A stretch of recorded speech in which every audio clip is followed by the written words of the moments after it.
I'm from Brooklyn. You can curse all day, but let me say this. Cool. Daniel Penny raised over $3 million, right?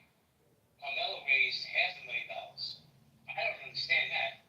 Daniel Penny interjected himself in a situation where he killed that young black man on the train, choked him to death. Guy got $3 million. This woman used their words gets $600,000. More than that. Carmelo Anthony raises $500,000, and the white community is up in arms. What the fuck is going on? How can we support this black kid? I am. What's good, man? Long time to speak. What's up? So Daniel Penny was not wrong. He was actually defending a black woman on a train. I don't know if you've ever been in New York. New York is very ghetto, so you never know what these train hoodlums are going to do. So Wait, you don't think I've ever been to New York? I know. Listen, I know, and we all know what's going to go down and what's happening. So I don't trust nobody on no train. But I want to get into this because I think this is important. I think that the white devil should die. I'm kidding.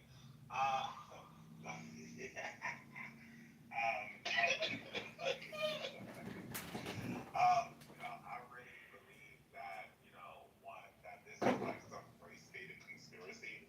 Because for me, the average black person in my life doesn't even know who that black kid shot or who stabbed the boy up. I only learned about it from Clubhouse. And it's the same thing with these other things. Now, that little white lady who called that little black boy, the little black Somalian, she called him an N-word. I'm going to be honest, that is none of Americans' business. Okay, black people in America. At the end of the day, the Somali community legitimately says that they're not black. So you had a nigga wake up call today. And I also want to say that, that lady, she was fucking on black dudes left and right.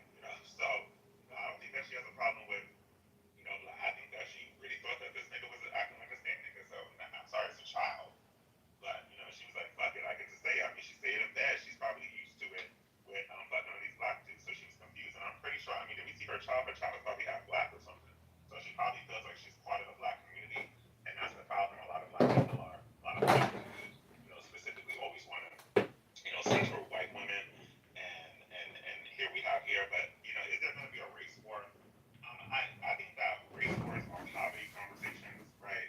That's poor white people and poor black people thinking that they have equity violence. The real war should be like to try to keep up this country and keep things right, keep things in order. Because let's be honest, like to tell the white people here, this is no shade, but police brutality impacts white people more than anything. So if white people don't want to, because I don't know if you haven't been to New York. New York, they don't give a fuck about your race. If you're on that train and you're disrespectful, they're going to violate you no matter what color you are. Especially if you go on that LIR and you sit down with somebody and you sit the fuck down. Get in the train. They don't care who you are. They're supposed to violate you. More white people die from police brutality than anything else. I think that black people are more sensitive to it because it sometimes looks racial. But at the end of the day, I think that if we're not going to, when it comes down to the race war, if for me, I'm not arguing with no poverty people on no side. So no white person who is poverty can tell me that I'm an N-word. You more of a nigger than me, okay? You legitimately are the definition of a nigger. You just have whiteness to you, okay? You just white skin. So I'm not gonna have those conversations. And I never sat with a prominent white person and they felt that it's racist. And I'm gonna be honest, I have no issues with white people not liking black people. Like I'm okay with that. And I have no issues with black people not liking white people. But here's my thing. You wanna fuck around and find out with me. Because if you get weird, if you get weird with me, I don't give a fuck who you are, white or black, you're gonna get it. I'm the right black Jew to fuck around and find out with, okay? So that's on that. You black, you gay, and you Jewish. Everybody move up. Thank you. All right, I got you. I'm gonna give you a chance to come back to the step. I gotta move Edmund down because he's just gonna blow up the stage. So, let me ask you. You black, You're in New you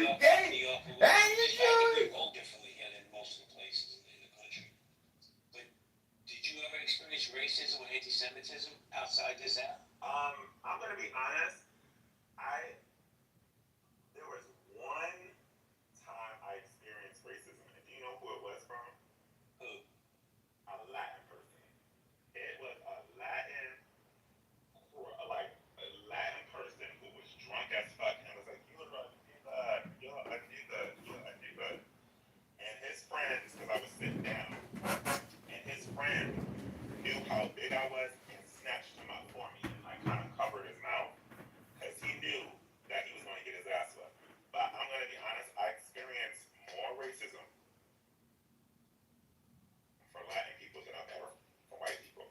That doesn't surprise me. All right, I'm gonna give you a chance. I'm gonna give you 2 minutes to push back, Edward. Yeah, just at a 1,000-foot level, I don't know.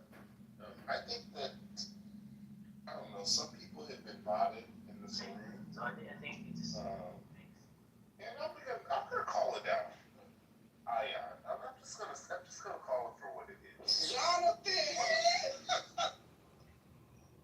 Hold on, I'm gonna call it for what it is. Listen, I don't know.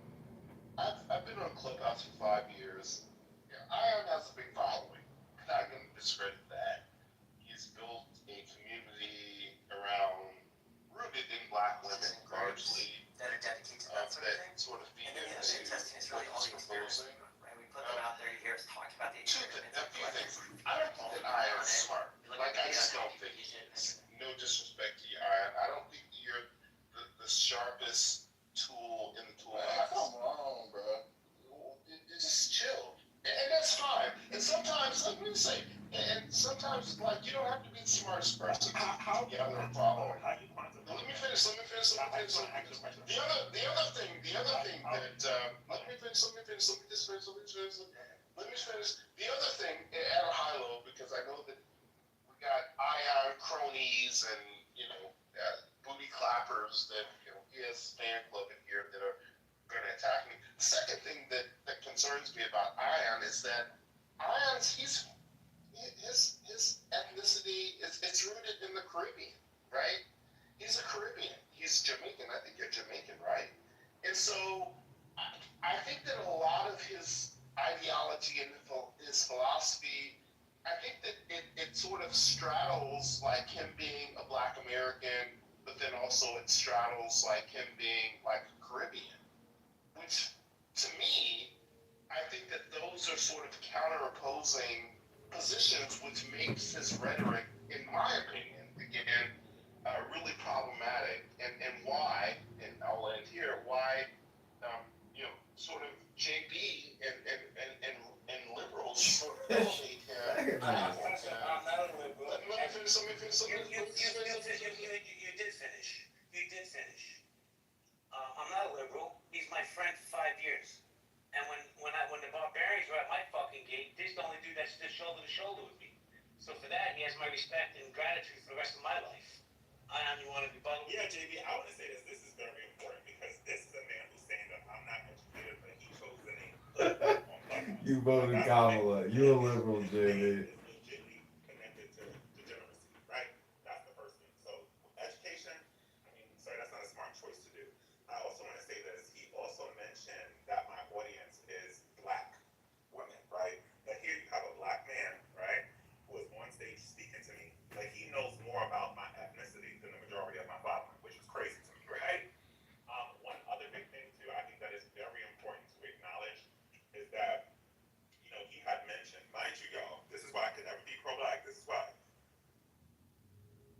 Because you see, I'm on stage. I say nothing wrong to this. This is what you Blacks do. Sorry, Black people. Instead of addressing the problem, the first thing that you want to do is you want to shoot and kill the Black person. This is why homicide rates in our community is so high, because we never want to hold racism accountable. We always want to, attack the Black person at the end of the situation. I didn't do nothing to this man. I don't even know him. He knows me. He knows my education background. He knows all the good stuff. Me education. Bible even says that God is terrible.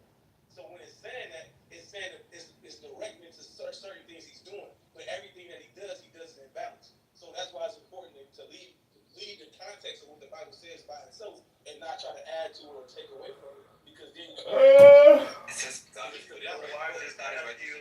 Why does God is righteous in the Bible? Yeah, why does Mark 10:18 say, as Jesus said unto him? It says God is righteous and good all the time in the Bible. I'll wait till you're done.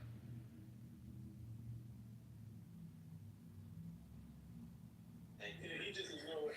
I just said Mark 10:18 says that Jesus said unto him, why thou callest me good? There's none good but one, that is God. Yeah, that wasn't my statement. That's why I said that when I use my words, You said I use my it. words. I'm direct on what I use, and that's why you got to say that last time, because you got to keep going. Isn't he saying there that he isn't good?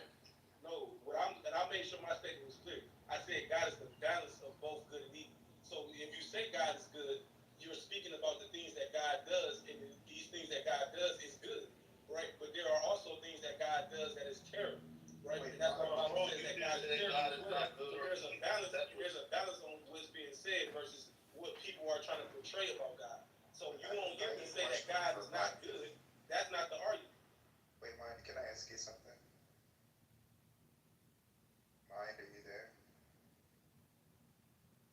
Hello? Go ahead, brother. Yeah.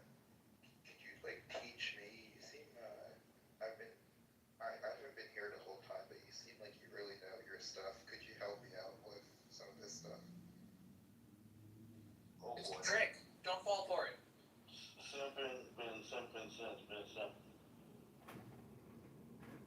Then one of the lawyers asked him a question, tempted him. Do you teach? Are you a professor in a university? I would call you a No, brother. I'm the son of God, brother. That's all I am, and that's the most I want. But how could you not be a professor? You sound just like a professor when you talk. Brethren, why Because are you wasting I didn't time? go to school to be a professional. Wow, dude. Man, I'm humble, but Why don't you blow him in the back channel, bro? To the topic. No, I just would like it if people just get back to the topic anyway. But it's like when people have genuine questions, I don't mind answering. But when a person is being, deceitful in their heart, I can feel and sense those things as well. I don't have a problem with nobody asking me a question, so nobody should ever think that at all. But it's a genuine thing, like having genuine questions and then, actually not being genuine when you ask a thing. So, that's all it is. I was being genuine, to be clear. No, I understood, brother. But like I said, there's only one doctrine, the doctrine of Christ, and anyone who has not that doctrine, we're not supposed to receive into our house. So when you got people that's teaching things outside of the doctrine of Christ, that's where the confusion come in, and you don't have to be a college professor to actually learn the doctrine of Christ, because Jesus was teaching it to people that were walking around really like being lost at the time, and that didn't really know what they were, and even fish. Would you do whatever is said in the doctrine of Christ, like whatever it is? I don't get your question. Like if you find something in the Bible, if the Bible tells you to do something, would you do it? Well, so again, There's there's a doctrine of Christ. So that means that if something that the doctrine of Christ is saying do, right? There's a lot of things that the Bible says to do that the doctrine of Christ overpowers. And not What takes is the away. doctrine of Like Christ? for example, wearing fringes. Right? But then it I don't know. said not one The Bible says, hold on, brother. Hold on.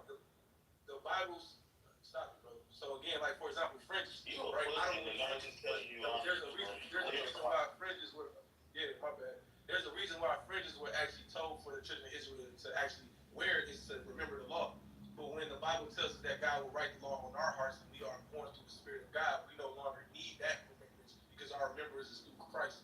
So there's certain things that are not needed that the Bible says to do, like that no longer is needed. At one point in time, they were needed for certain reasons, and that's the point. If the doctrine of Christ told you to do something, you would do it. Yeah, everything that the doctrine of Christ says do, I already do.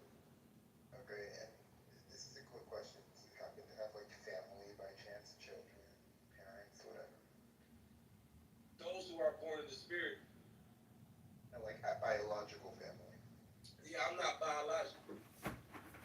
You're not biological. Nope, I'm spirit. Do you have a sister? Do you have brothers? Those who are in spirit and with the Spirit of Christ, when you come in the same spirit that I come in, yes, Somebody those are gave my birth brothers. to you, right? You had parents, you had a mom that gave. God gave birth to me. I was born of God, not the will of the flesh, nor the will of This man. is fascinating. Yeah, 100%. It is very fascinating. This is how we do. Is there So, some, like, is that the name that's listed on the birth certificate? God? No, God's name is not God. Okay, so what names are listed on the legal birth certificate? Recorded Yeah, at birth. only people that are in the flesh have birth certificates. Okay, so those people, the people assigned as your parents on the legal document recording your birth, those people exist, right? Well, if I'm being honest though, some of those things that you're asking has no relevance to me as a person, as a spirit. okay, well, that's fine. Let's just say somebody you really, really cared about. Like Melchizedek, for example, the Bible says having neither mother nor father, right? It's saying that for a reason. It's not saying it because the man wasn't born through a fleshly vessel. It's saying it because the man was of spirit. And so being a spirit is something separate than being a man. And all old things are passed away once you become born in Christ. So some people ask questions because they want to know the flesh, and they want to understand the flesh, but the flesh is dead when you are in Christ. Yeah, so I guess so say imagine there are people you really care about. Now let's say the doctrine of Christ says that you should I don't know, you should brutally rape them and stab them to the death. Shoot schools. Let's just say the doctrine said. Yeah, go ahead, David. The doctrine of Christ won't teach none of that. But go ahead, David. Thank you very much. So, I do have a genuine question, but Wait, I was asking you, hold on real quick. I don't think my I'm question about to was put you answered. down because you No, I definitely answered your question. I said the doctrine of Christ doesn't teach none of that. But David had the mic, so you can wait till he's done. But yeah. Well, I wasn't asking if. well, I do have a genuine question, but it is, in all honesty, it is meant to challenge you. I think that okay. You're saying that your spirit and stuff, because all things are passed away, you don't reference your flesh in your life according to the flesh. Is that, am I around the good? I understand that I walk in spirit and not flesh. Okay. So my question is, did Jesus walk in spirit? Yes, Jesus walked in spirit. Okay, very good. So now my question is, according to Matthew chapter 1, why do we see the genealogy of Jesus according to the flesh if that's not important?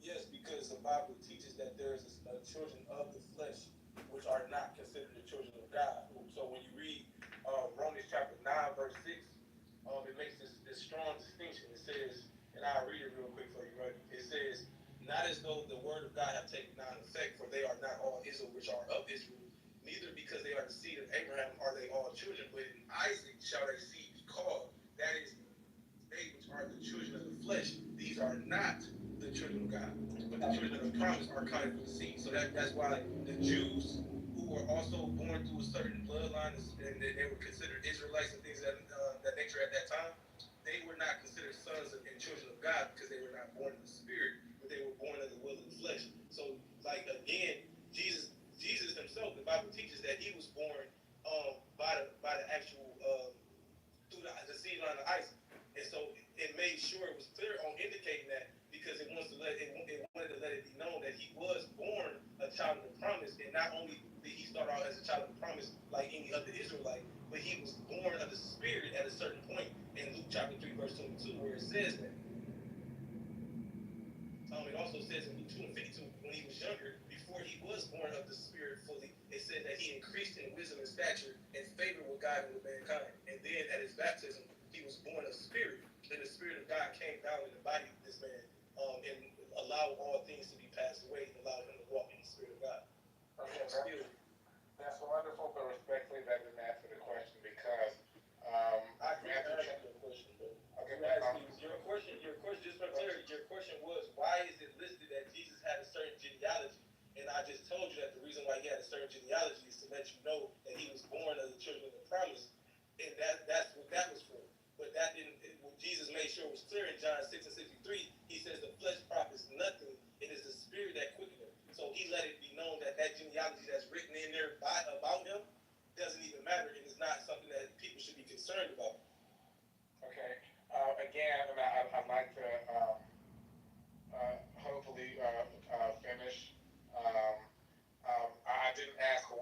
means Jesus had the genealogy. I asked if the flesh and the life according to the flesh is that important, then why do we see all of Matthew chapter 1 referencing that? That was the question. Then also, I get where you're going as far as the whole idea of old things being passed away. I get it, and I get that we will walk in newness of life.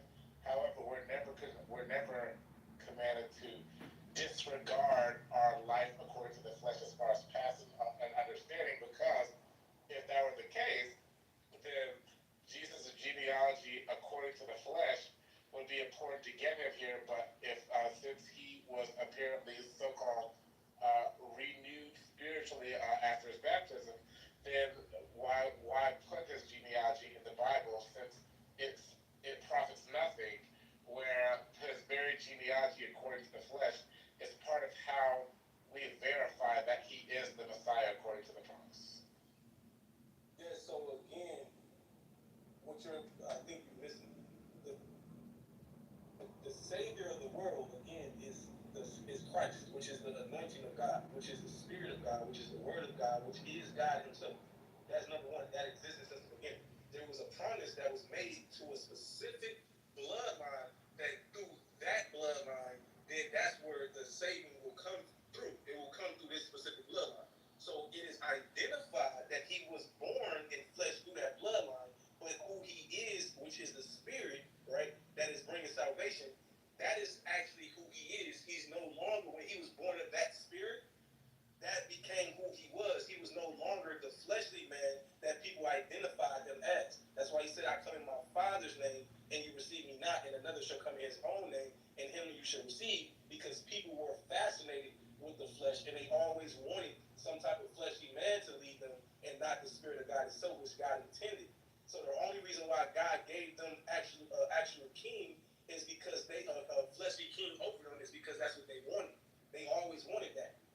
But the Spirit itself, which God was given to everybody who actually diligently sought out him, everybody wasn't going after that. So that's why he placed the king in front of them, because that's what they wanted. But again, the flesh is not what profits anything, and it has a system of getting it. And we're all supposed to be walking through the flesh as we supposed to do now. That's why Paul says in in Romans chapter 8, verse 9, it says, but you are not in the flesh, but in the Spirit. And if so be that the Spirit of God dwell in you. Now, if any man have not the Spirit of Christ, then he's none of his. So when you're not walking in the Spirit, then you're walking in the carnal flesh. It says in verse 8, so then they are in the flesh cannot please God. It's not possible for you to please God while you're dwelling in flesh. So the flesh is not what's important. It is the Spirit.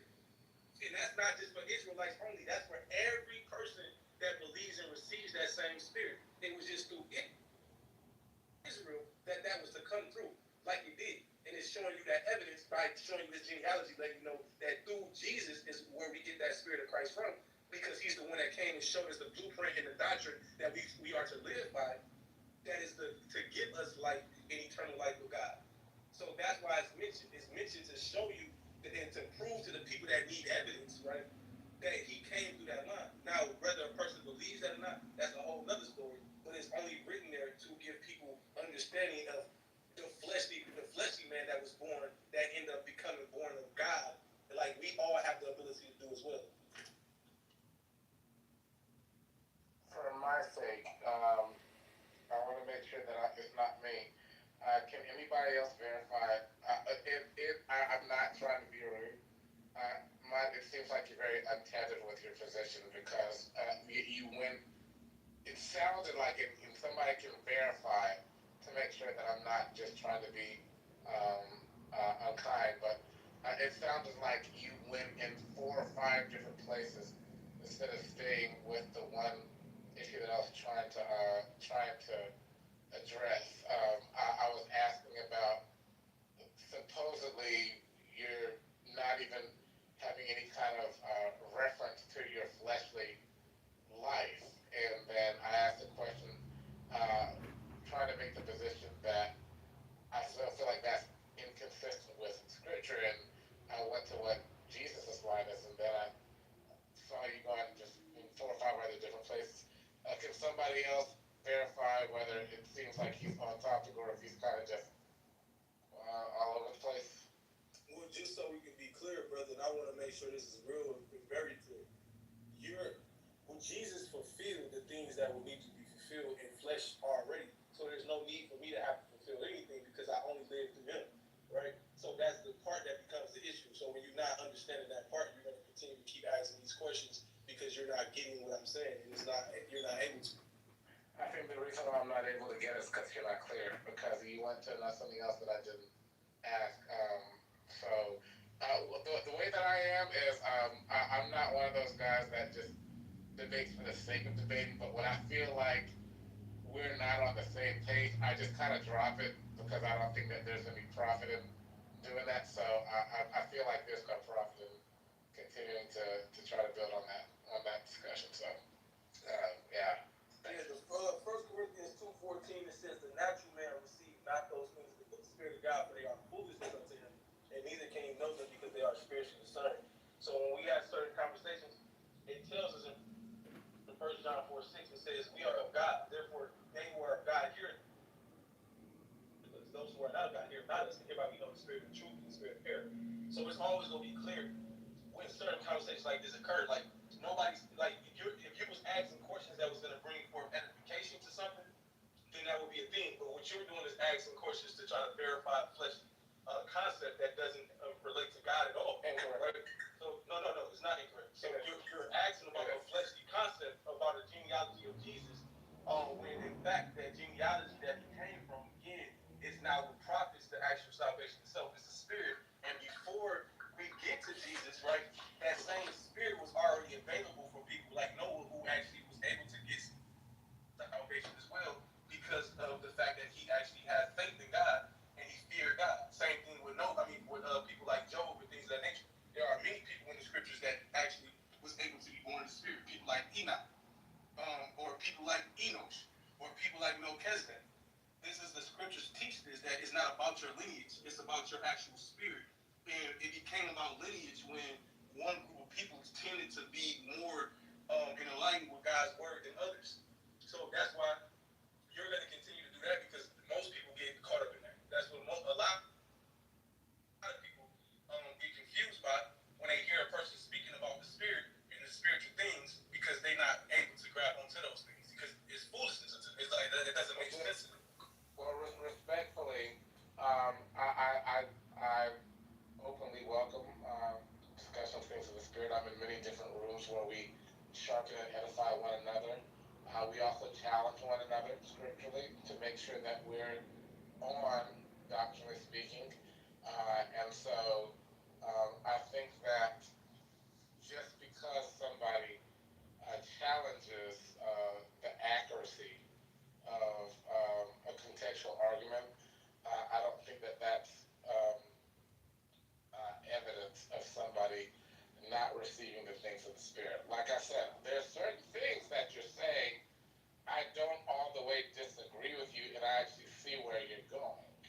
My challenge again was that I feel like you understand a certain thing spiritually according to doctrine, but it's untethered. I think that it's not complete, and so I feel like when we get a certain revelation with something and we run with it, then I think that we have zeal that's not according to knowledge.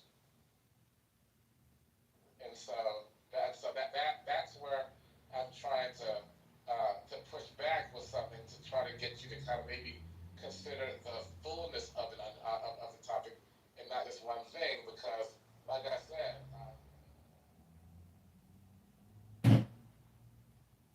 another exciting episode. Incredible. Simply incredible.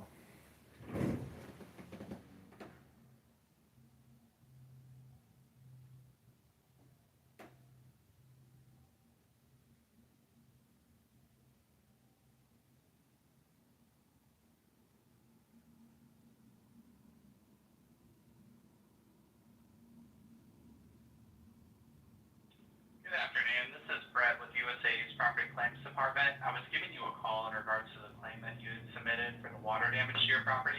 If you could please give me a call back at your earliest convenience, it'd be greatly appreciated. My phone number for callback is 1-800-531-8722, extension 24803. Thank you, and have a great rest of your day.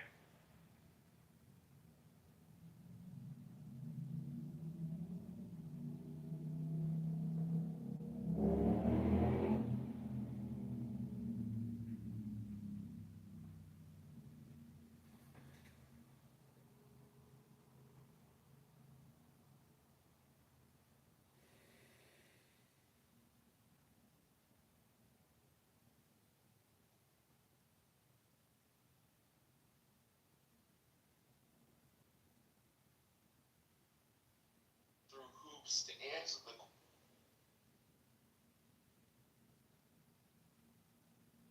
no.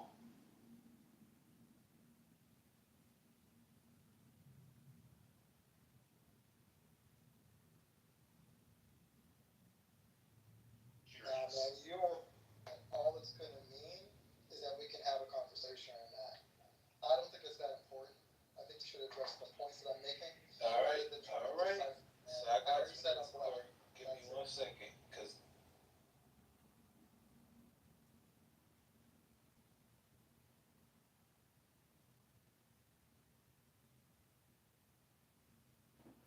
Minga Ganesh.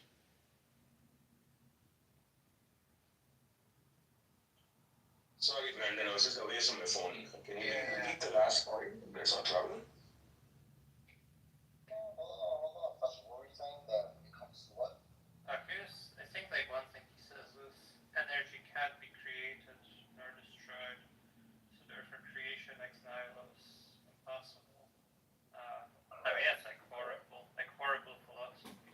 It's not good science either. So it's like I don't know.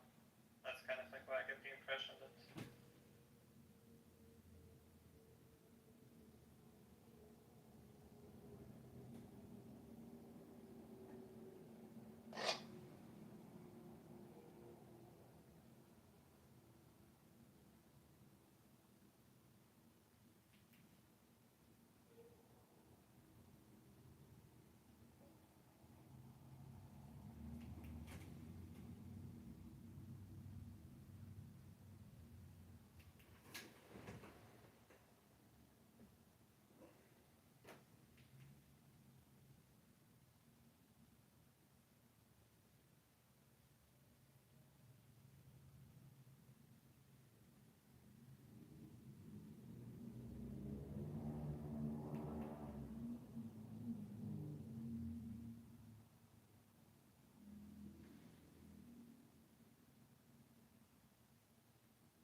The most humane way to unalive a lobster and break it down. You're going to want to use tongs or a towel to hold its body, and you're going to pierce its head with a sharp knife directly into the head and pulling down like so.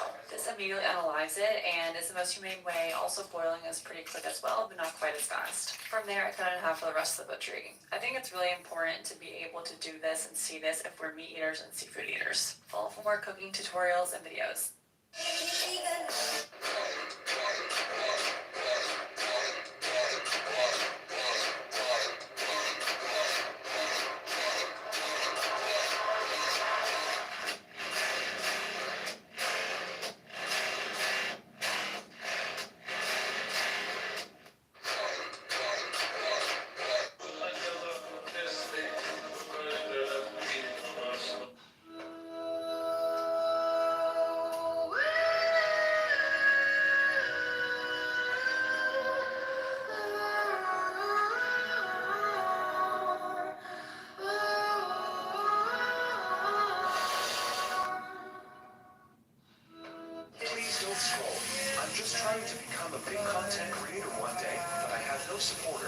So if you have the chance, please subscribe.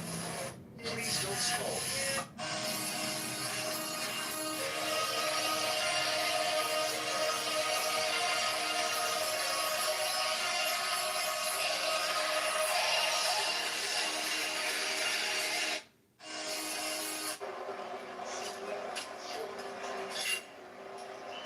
It's time for a love check.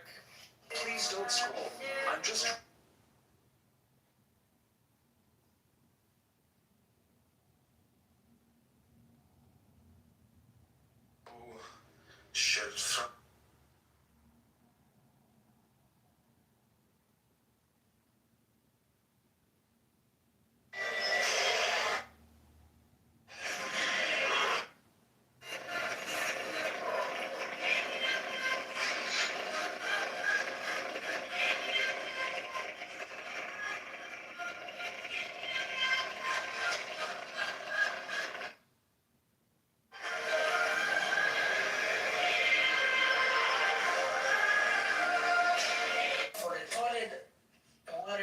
It's good.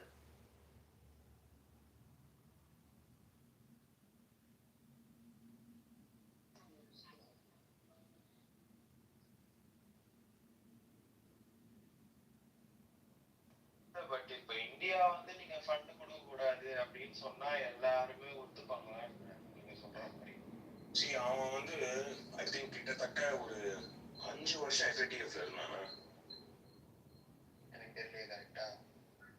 எனக்கு கரெக்டா ஞாபகம் இல்லை எத்தனை வருஷம், but 4-5 வருஷம் இருந்ததுன்னு நினைக்கிறேன். I'm happy to be corrected.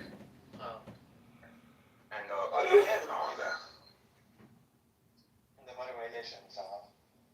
இந்தியாவோட பிரச்சனை தானே அது. ஓகே. இந்தியா ரொம்ப கிளவரா ஹேண்டில் பண்ணுது. ஏன்னா எஃப்ஐடிஎஃப் வந்துட்டு இப்போ சின்ன ஒரு எக்ஸாம்பிள் தரணும் அப்படின்னா, இப்போ நம்ம ஊர்ல பேங்க் டிரான்ஸ்ஃபர் ஸ்விஃப்ட் டிரான்ஸ்ஃபர் நடக்குது இல்லையா, வெளியூர்ல இருந்து உங்களுக்கு பைசா வருது, நீங்க வெளியூர்ல இருந்து பைசா அனுப்புறாங்க, bank to bank transaction. So வந்துட்டு ஸ்விஃப்ட் டிரான்ஸ்ஃபர்ல வந்துட்டு உங்க பேங்க் அக்கௌண்ட் வந்து ஹிட் ஆகும். எஃப்ஐடிஎஃப்ல அதே நம்ம ஆஃப் த கிரிட் பண்ணிட்டோம். இது என்ன பண்ணோம்னா, நம்ம தீவிரவாதம் வந்துட்டு பாகிஸ்தானி அகேன்ஸ்ட் அமெரிக்கன்ஸ், அகேன்ஸ்ட் தி வெஸ்ட், அகேன்ஸ்ட் தி EU, அது எல்லாத்தையும் மேப் பண்ணி அது ரிப்போர்ட் நம்ம பப்ளிஷ் பண்ணி எவிடன்ஸ் அவன்கிட்ட கொடுத்து பேக் சேனல்ல அதுக்கப்புறம் தான் எஃப்ஐடிஎஃப்ல போட முடியும். இல்லாட்டி ஒரு ஊரையே வந்து கிரிட்ல இருந்து எடுக்கிறது சின்ன விஷயம் கிடையாது. ஸோ அது வந்து எப்படி அது இந்தியாவில் நம்ம சொன்னா அவங்க பண்ணிடுவாங்களா அப்படின்றது ஒரு நியாயமான கேள்வி. பட் பண்ணியாச்சு, 4-5 வருஷத்துக்கு பண்ணியிருக்கோம். திருப்பி இதை ஏன் பண்ண முடியாதுன்னா, இந்த சிவிலியன் பாப்புலேஷன் கில் பண்ணதுனால நிச்சயமாக பண்ண முடியும் திருப்பி. ஓகே, ஆனா அது பாகிஸ்தான் சொல்லி எஸ்டாப்ளிஷ் பண்ணியாச்சா? அது ஒரு கொஸ்டின் இருக்குல்ல, அவங்க தான் பண்ணலாம் கரெக்ட். ஸ்மோக்கிங் கன் இப்போ கிடையாது. Absolutely right. அண்ட் பட் இப்போ கிரிக்கெட்ல வந்துட்டு ஒரு ஃபாஸ்ட் பவுலரோட வேலை வந்து பால ஒரு 10 டிகிரி ஸ்விங் பண்றது கிடையாது. ஒரு 1 டிகிரி ஸ்விங் பண்ணும், 1/2 டிகிரி ஸ்விங் பண்ணும், பேட்ஸ்மேன் கை கால் வந்து லைட்டா நடுங்கணும். அன்சர்டனிட்டி கிரியேட் பண்றது, அதுதான் வந்து பேரலைசிங் எஃபெக்ட் கிரியேட் பண்ணும். கேட்டகாரிக்கலா எஸ்டாப்ளிஷ் பண்ணிட்டோம்னா அப்புறம் வந்துட்டு அதுல வந்துட்டு அதோட எஃபெக்ட் வேற மாதிரி போகும். ஸோ இந்திய அத்தாரிட்டிஸ் வந்துட்டு அன்சர்டனிட்டி கிரியேட் பண்ண முடியுமா? ஸோ பெனிஃபிட் ஆஃப் டவுட் வந்து பாகிஸ்தானுக்கு கொடுக்கறது வந்து உலகம் கொடுக்காது. இப்போ அவன் வந்து உயிர் வாழறது பெனிஃபிட் ஆஃப் டவுட்னால தான். ஸோ பாலை லைட்டா ஸ்விங் பண்ணணும். அதுதான் craft. I think Indians have done that. We will do that. Uncertainty வந்து பர்பெச்சுவேட் பண்றது, கேஆஸை கிரியேட் பண்றது, ரொம்ப கேஷுவலிட்டிஸ் இருந்தா உலகத்துக்கு கருணை வந்துடும். ஸோ ரொம்ப கேஷுவலிட்டிஸ் இருக்கக்கூடாது. அந்த அன்சர்டனிட்டியே அவனை வச்சுட்டு போகணும்.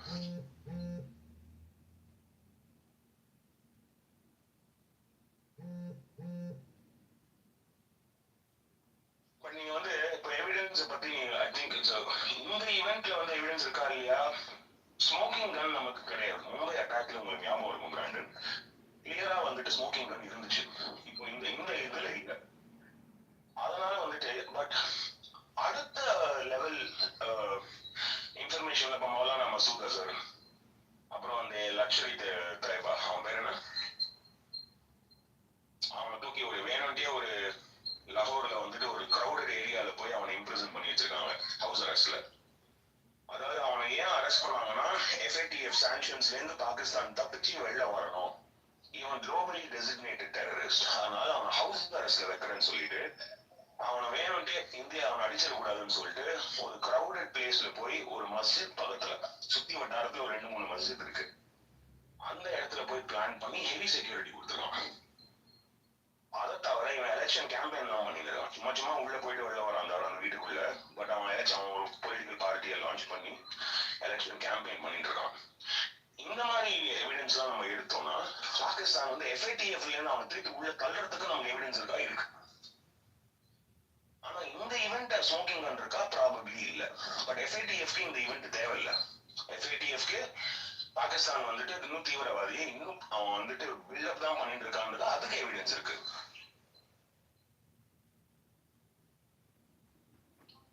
ஓகே. சோ இப்போ இவனெல்லாம் ஃப்ரீயா விடுறாங்களே, மத்த கண்ட்ரி எல்லாம் கேட்கவே கேட்காதா என்ன? இந்த மாதிரி ஒரு ஆளை விட்டு வச்சிருக்கீங்கன்ட்டு. அதாவது என்ன பண்ண போறான், கேட்க போறானா? நான் பதில் சொல்லிடுறேன். நம்ம லைஃப்லயே நம்ம ஃப்ரெண்ட்ஸ் இந்த மாதிரி பேசுறது நம்ம பார்த்துருப்போம். நம்மளே எப்படி பேசுறோம், என்ன பண்ண போறோம், தலையை வாங்கிட்டு போறான், இன்னும் 4 கேள்வி கேட்பான், நான் 4 பதில் சொல்லிப்பேன், பரவாயில்ல பார்த்துக்கலாம். இது அந்த மாதிரி கேட்பான். இது வந்து டாக்டர், இது உண்மை கிடையாது, இது வந்துட்டு ஏதாவது ஒரு நோட்டீஸ் ஆக சொல்லிட்டு அவனை தூக்கி வெளில வந்துட வேண்டியது.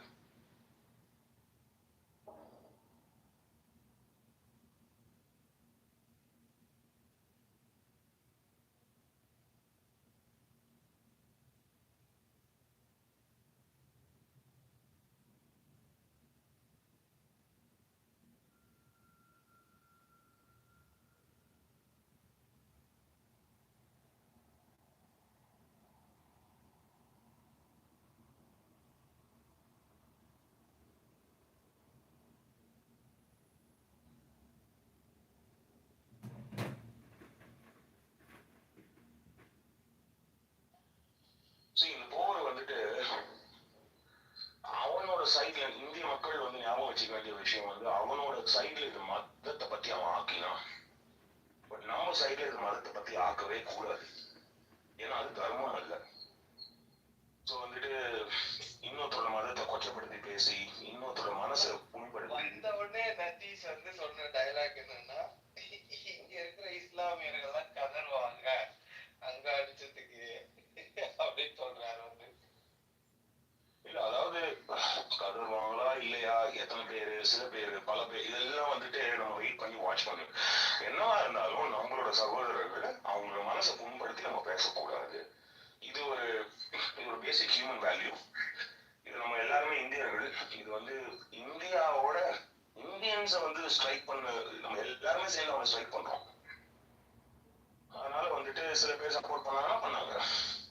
பட் நம்ம ஒரு என்டையர் பாப்புலேஷன் அது வந்து நம்ம பிளேம் பண்றது அது நியாயம் கிடையாது. நம்ம ஒரு நியாயத்தை வந்துட்டு we shouldn't turn our back on justice and fairness as a country to our own brothers and sisters. So அதை வந்து we have to continue to keep in mind and not succumb to temptations and stupidity.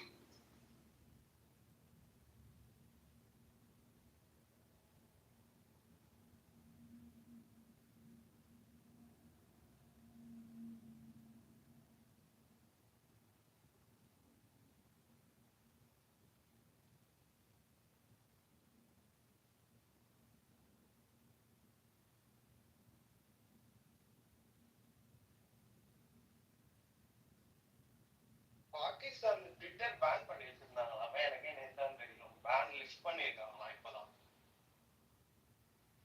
Hey, Brandon Madhur, if you want, I can read the U.S. news with regards to the Kashmir conflict.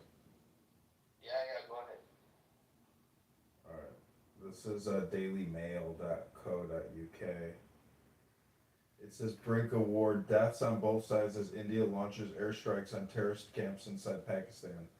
India fired missiles across the border into Pakistan terror camps in Kashmir days after it blamed Islamabad for a deadly attack on the Indian side of the contested region.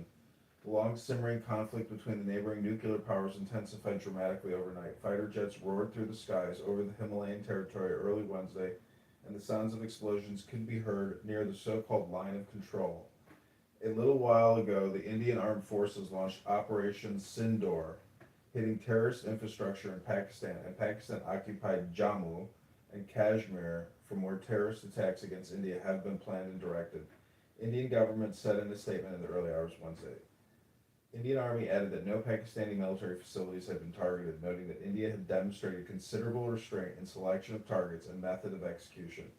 8 people have died, including 2 children, and at least 35 Pakistanis have been injured, spokesman for the Pakistani military told BBC. Pakistan Information Minister Tarar Atullah also claimed the country had shot down 3 Indian jets and 1 Indian drone on Wednesday morning. India has claimed that no Pakistani civilian, economic, or military targets have been hit in the missile attacks, although Pakistani officials claimed this was not the case and civilians, including women and children, have been targeted. India's army also claimed 3 civilians were killed in Pakistani shelling into Indian-controlled Kashmir after the vowed to launch retaliatory strikes. It says, in a post on X overnight, the Indian Army wrote that justice is served and Jai Hind, which translates to victory to India. In the hours that followed, the Indian Army said that Pakistan had fired artillery across the dividing lines in Kashmir in retaliation, accusing it of violating the 2020 ceasefire agreement. Pakistan again violates the ceasefire agreement by firing artillery in Bimber Gali in Poonch Rajouri area. On the Indian side, Indian Army said in a post on X. The army is responding appropriately in a calibrated manner. Pakistan's Prime Minister Shehbaz Sharif condemned Wednesday's airstrikes and said the deceitful enemy has carried out cowardly attacks at 5 locations in Pakistan and that his country would retaliate. Pakistan has every right to give a robust response to this act of war imposed by India, and a strong response is indeed being given, Sharif said. Indian Information Ministry officials have planned several civil defense mock drills to take place on Wednesday ahead of its attacks earlier this morning. The Ministry of Home Affairs has asked several states to conduct mock drills for effective civil defense.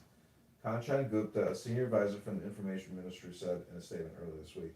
Gupta said this would involve rehearsing an evacuation plan and the training of civilians, students on the civil defense aspects to protect themselves in the event of a hostile attack. This hand-up photograph released by the Pakistani Inter-Services Public Relations on May 7th shows paramedics giving treatment to an injured man at a hospital in Bawalpur, Punjab province following strikes in Pakistan. This is the press release.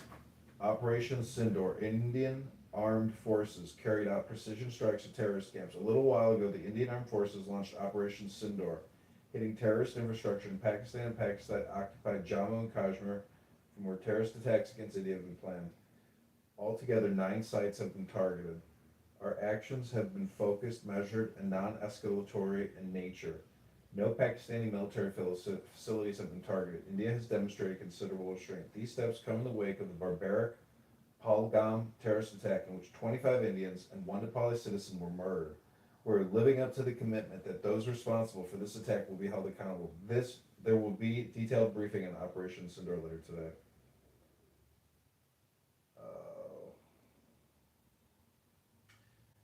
Yeah, I mean, that's pretty much it. Hope you enjoyed. Yeah, hence the news, comedian. Yeah, it's too bad. I mean, I didn't even hear about this terrorist attack where 25 people got killed, but I'm surprised that the Pakistanis were able to shoot down 3 Indian jets. That seems rather remarkable. We don't even know if that's true. Yeah, I don't know if that's true. I would doubt it. That would be a major event if 3 actual jets got taken down, because that would mean that they had heat-seeking missiles, I assume, not just like, you know, anti-aircraft artillery.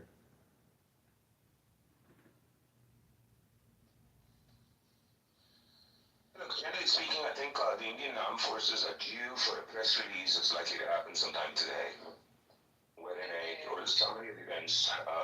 Pardon me? No, I think it's around 10 a.m. So Pakistan confirmed that they don't have any prisoners of war.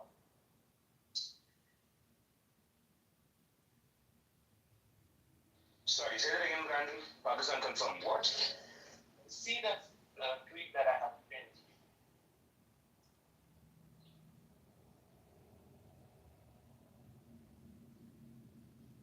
Oh, Namaskar. So we should probably say that the war is over. It's done. We have destroyed the targets, yes or no?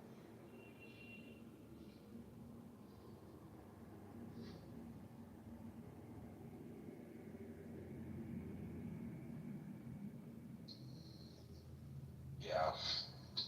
So that doesn't quite square off with the claim that 3 jet planes were taken down unless the pilots were killed, which is again unlikely.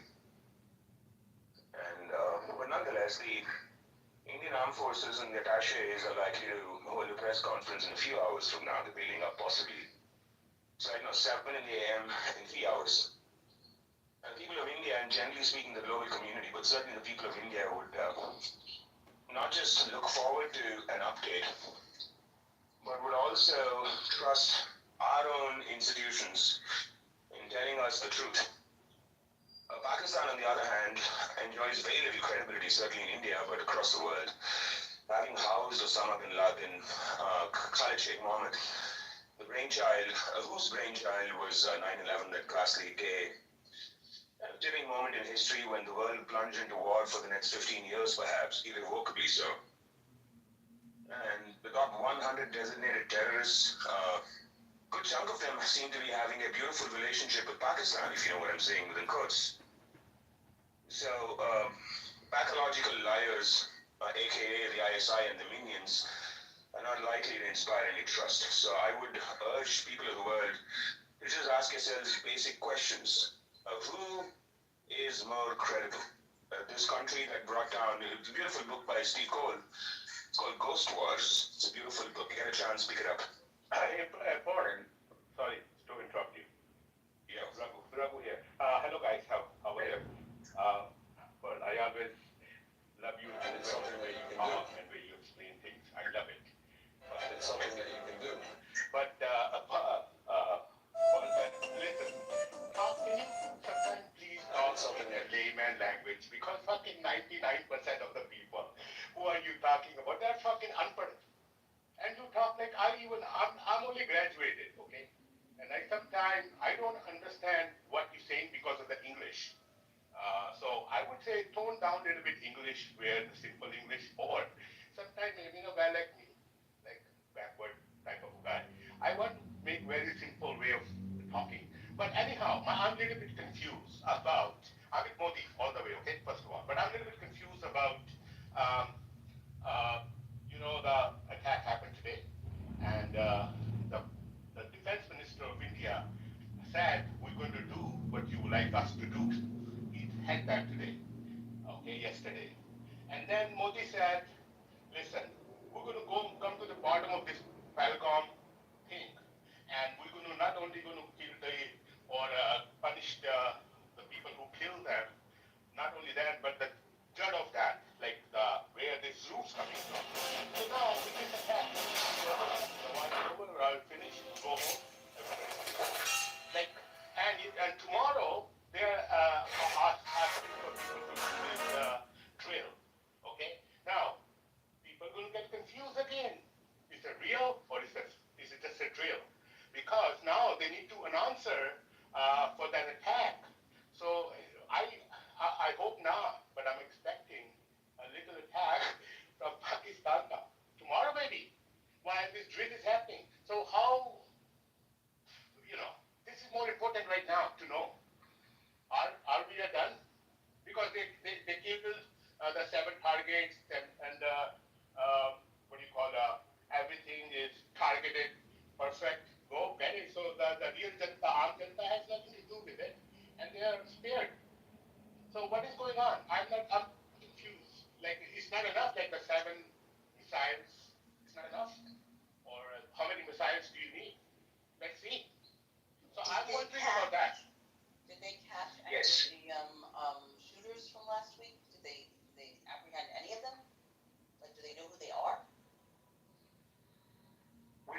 smoking gun in the context of who they are, specific individuals, but we seem to know who the individuals are, pardon me. But we don't yet know, we're not able to prove beyond reasonable doubt that the state of Pakistan is complicit. So we know the names of the individuals, we know their heritage. In fact, one of them was a special services former operator from Pakistan, and he's missing. And we're trying to get that. But part of the charm and good old trick by Pakistan is that since these are covert acts, it's very hard to prove. But we know deep down that it's them. Terrorist groups in Pakistan accepted full responsibility for the act, if that's meaningful and valuable. And of course, 3 days later, they retracted. And they said, no, it wasn't us, our account was hacked. And it took them apparently all of 72 hours to realize that their account was indeed hacked. So the answer to your question is that we know there's enough evidence, but is it a smoking gun yet? Probably not, but we know it's them.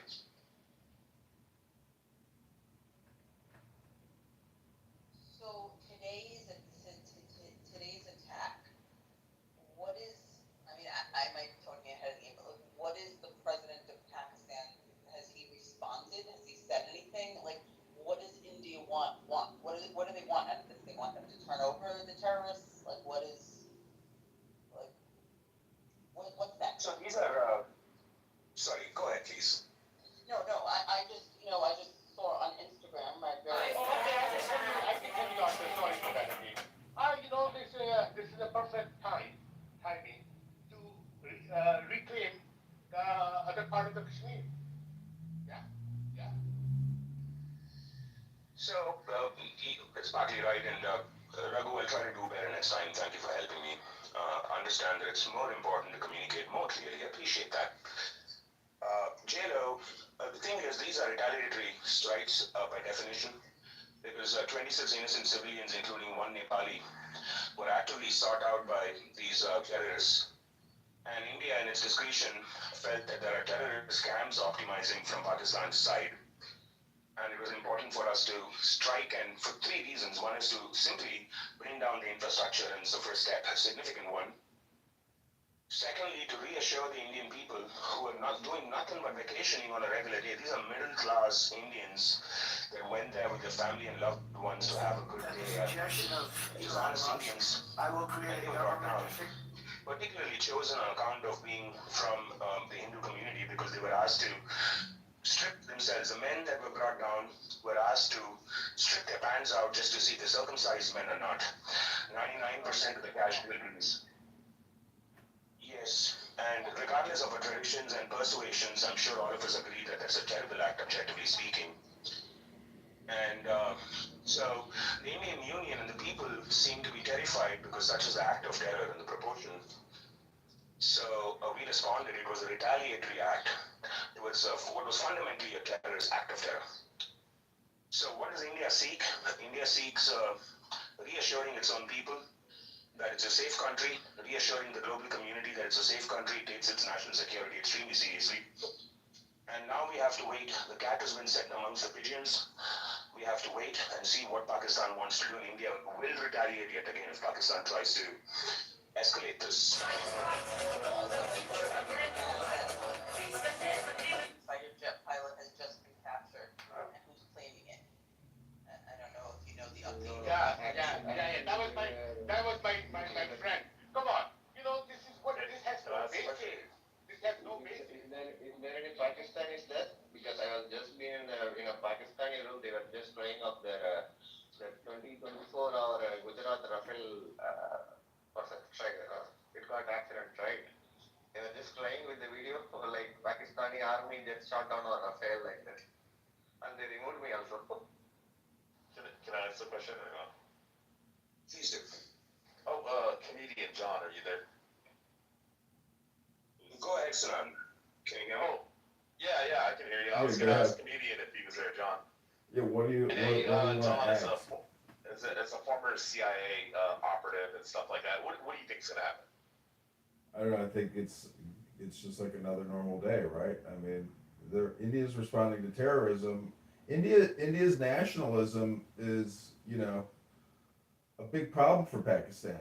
And if their own military and their own government doesn't get a handle on these Islamic terrorist networks and infiltrators and murderers, you know, I think India's going to make bigger moves than they've ever made before, because with Trump in office and Modi and like a revived Indian nationalism, Pakistan is, you know, it has been big problems on their hands, but the world has a big problem, supposedly because of nuclear weapons. Thank God that's Canada. Oh my God. I don't know. I mean, people have speculated for a long time that a nuclear war would break out between India and Pakistan, that would be the epicenter of a global catastrophe. I've heard that my whole life. What's your opinion on it? I don't know. I think eventually we'll see a nuclear weapon pop off in our lifetime.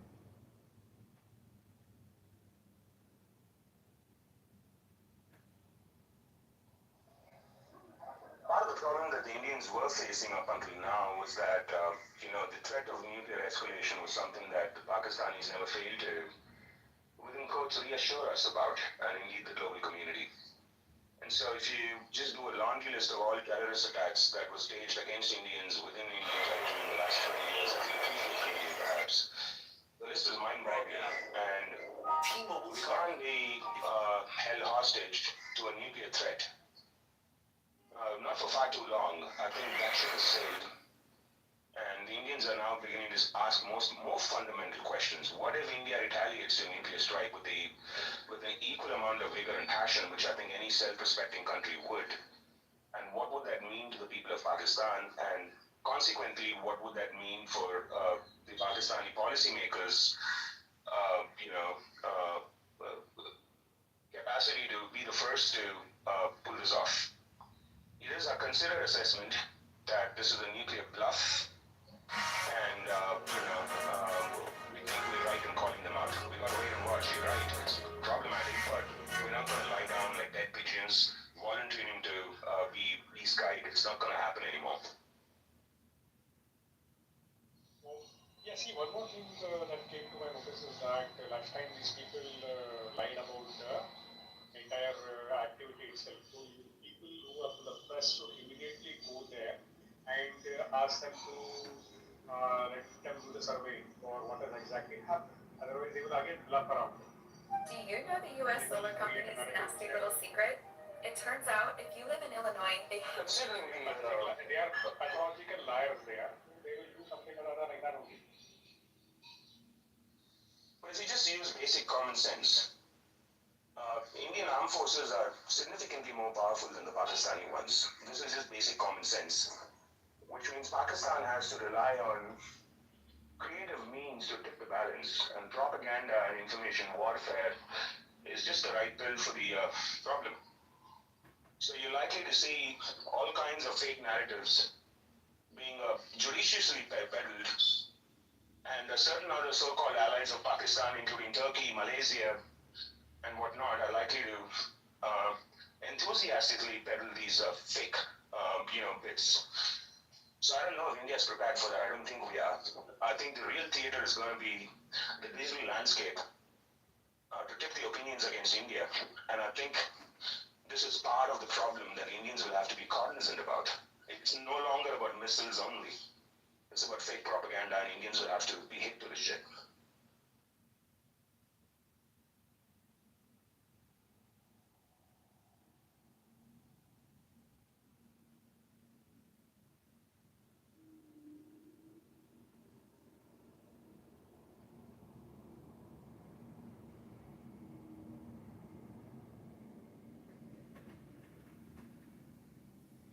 What was the terrorist attack in India that killed 26 people? What was, I'd have to Google it to look up the news, but what was the information with regards to that attack and this corresponding attack?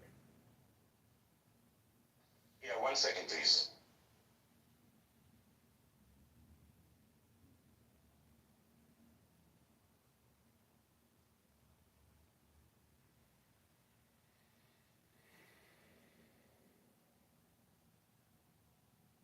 seen a lot of mosques getting demolished in India, videos of mosques being demolished, and that brought a big smile to my face.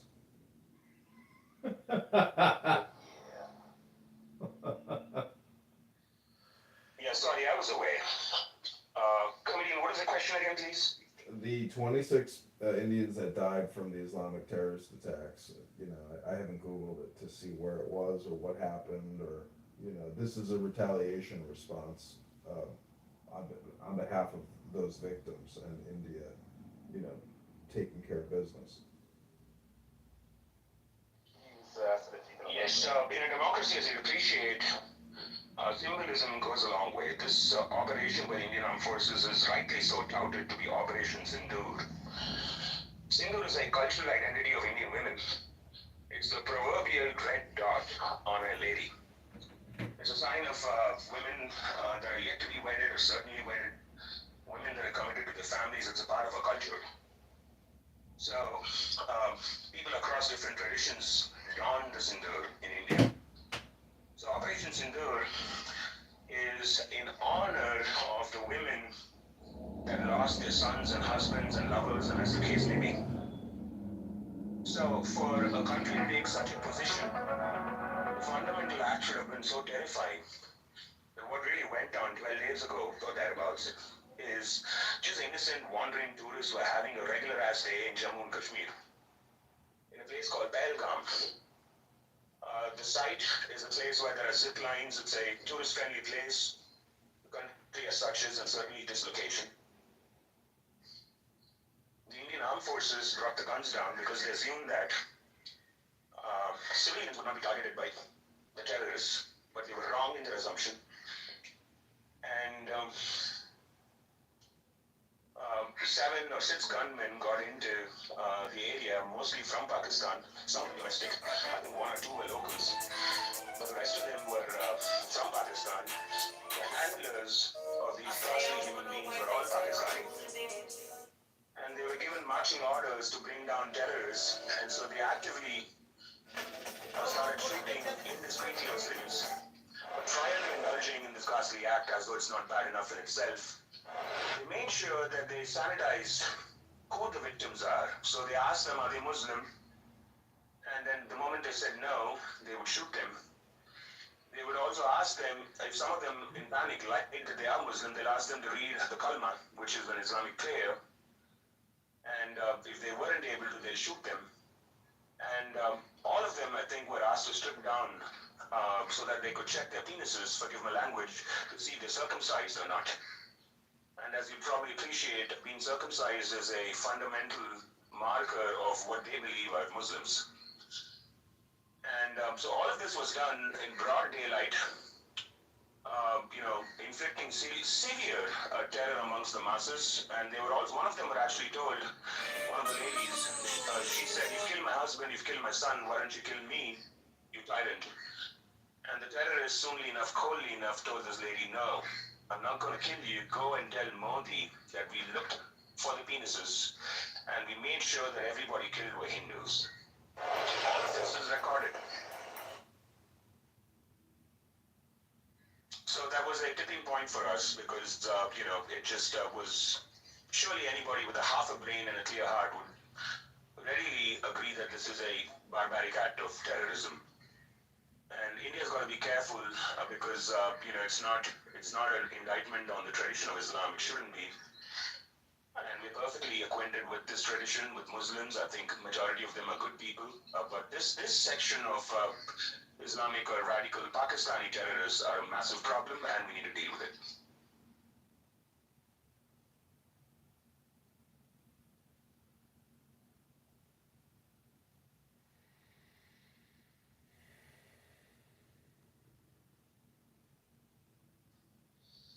As a precursor, just to talk to our comedian, perhaps you might be aware, the Pakistani general, who's now due for retirement in October, I think, created quite a furor in India and indeed across the world by showing up for a diaspora meet in Pakistan, quintessentially attended by overseas Pakistanis.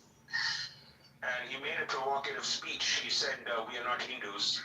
Hindus and Muslims can never be together. our ideas are better, our culture is superior, blah, blah, blah, all the spiel.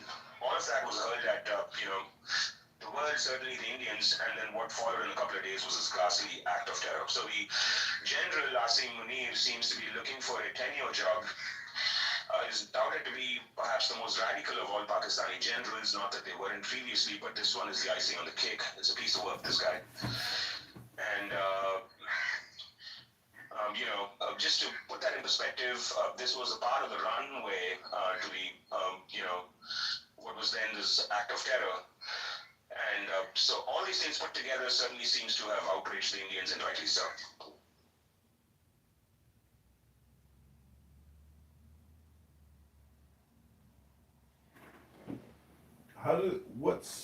I mean, I know that you just mentioned that speech and that individual, but what's the general average consensus in Pakistan? I mean, it seems like a very young population, not as radicalized as maybe other parts of the world, but there's, there are these internal terrorists in Waziristan, and they've been fighting in Pakistan and in Afghanistan, and the it's such a long involvement with the Afghanistan war. I mean, what are the young people, the 20, 30-year-olds, I mean, they're not militant, they seem to be internet culture, growing economy. I mean, the possibility of a sustained war or an expansion seems, in my opinion, somewhat limited, but the Kashmir issue seems to be a never-ending problem. I'm just wondering if India's lion will apex, and is India's self-esteem hurt? Meaning that will they overdo it? Because the United States made a huge strategic blunder after 9/11 by sending over so much weapons and so many people to Afghanistan and Iraq. I mean, they could have done precision strikes and guerrilla warfare and taken out the primary enemies, and avoided nation rebuilding and trillions of dollars in debt. So I'm just wondering, will India fall for the trap and make the same type of mistake and overdo a response? Look, it's a continuing civilization, India, as you appreciate. The Constitution of India says India that is Bharat, which is an ode to the civilizational quality of India. And in all its years of being around, and some sources may vary, they may range between 3,000 years to 10,000 years, depending on who's telling you the story. But generally speaking, in all of these years, we've seldom waged a war. We haven't. We aren't warmongers, perhaps the critique to the Indian government, regardless of which epoch, certainly in modern India, is that Indians are way too docile, and we don't respond aggressively. We don't do this. So chances of India going OTT on this are relatively low. But to build on top of your initial question, I have tons of Pakistani friends, right? Don't get me wrong. I have tons of friends from Pakistan across the cadre. And there's one thing that seems to be a recurring theme, and this is not to slight the peaceful people of Pakistan components to their society, because a lot of them rebel against the armed forces. Now, particularly after Imran Khan been thrown into prison, a lot of them are anti-armed forces. It's a phenomenon, it's a thing inside Pakistan to be anti-army now. But generally speaking, up until then, the majority of Pakistani liberals or conservatives alike, young or old, would tell you, if you want to heat map their worldview, you'll find certain things to be an integral part of it. One was that Pakistan is a victim. Two was that America evil used Pakistan against the Soviets and then deserted them all of a sudden, and Pakistan was left with this bag of terror, which they then had to retarget against the Indians. And the third is that all of the world is against them to get their goat. Apparently the Pakistani goat is so ripe that all of the world is out there to get it. So the young people in Pakistan that you're referring to have it really hard.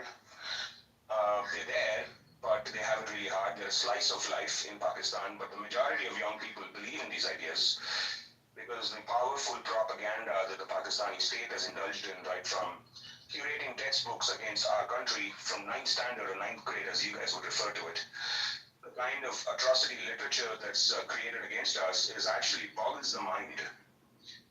And that a 21st century society would indulge in these kind of abominable acts of content to brainwash young minds.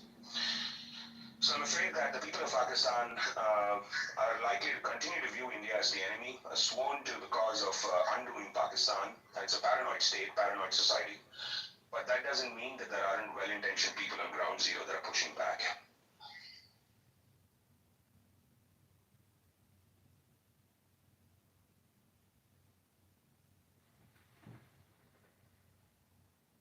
Yeah, I don't know anything about the propaganda internally there. I've seen a lot of. Hey, comedian. I thought you were a Canadian. Listen, I have a question for you. Can I ask it? Yeah, go ahead. All right. Trump today was talking about, oh, this problem is going on for decades. This problem is going on for hundreds of years and thousands of years. He didn't answer anything, or it doesn't make any sense. The Pakistan and India is only a problem of 70 years, 75 years, right? The de-escalation tactic.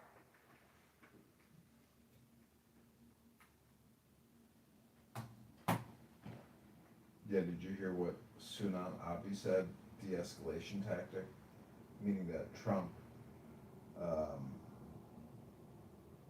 he's so aloof at times, and then other times, he can make the world rattle and shatter. So, I would just say that this is like a huge opportunity for the military-industrial complex. That as one war winds down, another war seems to always bubble up.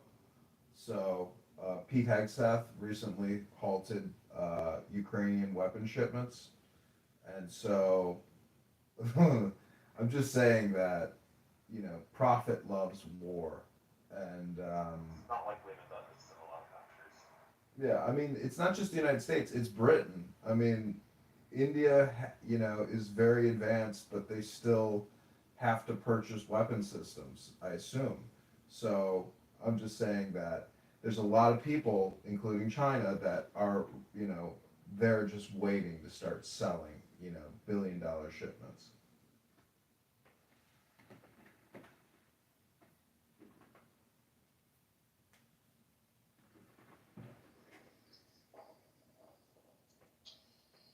Yeah, don't go to war in a hurry. Don't kill innocent people. But if you must, and if you can't avoid it, profit from it. And the cliche goes, you don't have to like war particularly, but war certainly loves you. And if you're going to be actively sought out, then at some point in time, you push beyond the brink. Now the question is, are you better off profiting from it or not? And this is, of course, from an Indian perspective. And we were told that war is destructive, and indeed it is. We were also told that the economy can't handle it, and indeed we weren't able to. But I think the right moves by the current dispensation has ensured that the war can fill up the economy in ways that love and peace can't. So the Indians are becoming hip to this shit. And we seem to be underway. The industrial complex is something that India is beginning to evolve. I think it's a reasonably accurate point, comedian, that India still has to procure equipment from cutting-edge suppliers, and this will continue to rise.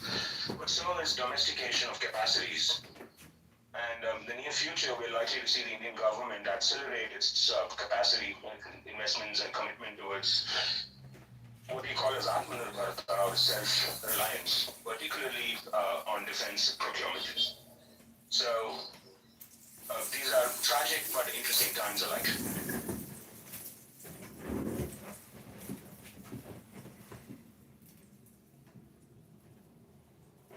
Well, I would also want you to say something regarding Pakistani military's acceptance towards the earlier attacks.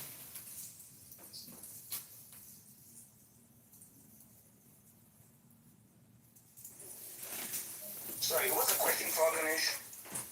For you only, they have accepted in the past regarding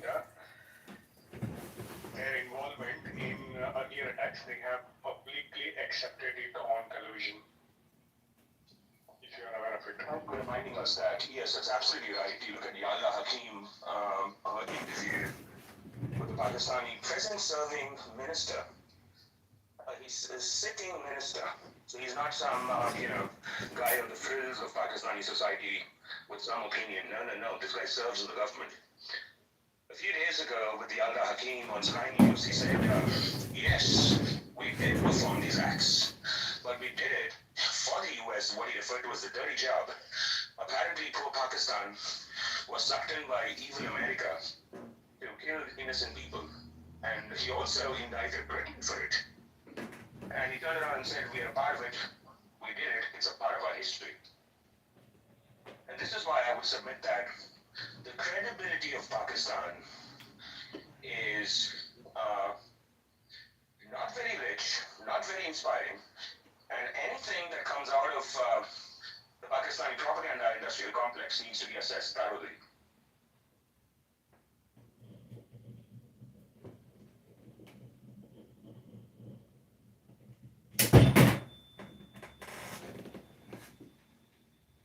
So, what will be India's reaction now towards those culprits who have killed innocents in India via these Pakistanis sitting abroad in other countries other than Pakistan? So, what do you have to say about that? What will the Indian government do to teach them lessons? I think India has reacted already. Now it's up to Pakistan to react, and we'll have to wait and watch. That is on Pakistan's side. I'm talking about those sitting up in other countries other than Pakistan. Those who have orchestrated earlier wars, earlier attacks. What about them? They shouldn't be left untaught lessons. I think Indians appreciate and value the idea of free speech. It is something central to a civilization. Voices of dissent are built up in India, not just merely tolerated, but we value that. So in open societies, if individuals with multiple positions want to peacefully articulate themselves, then India would have no problems with that. Two things. The moment they begin to attack our citizens physically or our interests physically, we would certainly take cognizance of that and continue to work with the authorities to avert that or bring them to books. Aside from that, we also continue to lean on these countries to make sure that the law isn't broken in their thing. That's entirely their discretion. So I'm afraid that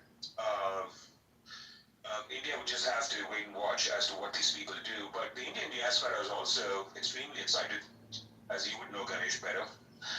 And, for any propaganda nonsense that these people, the occasional people indulge in, perhaps the Indian diaspora would retaliate by just being peaceful and speaking the truth. Truth alone triumphs.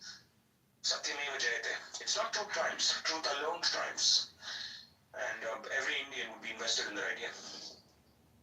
So those who supplied funds, etc., to Pakistan to go and attack India or conduct terrorist attacks, etc., as this military personnel has accepted, I'll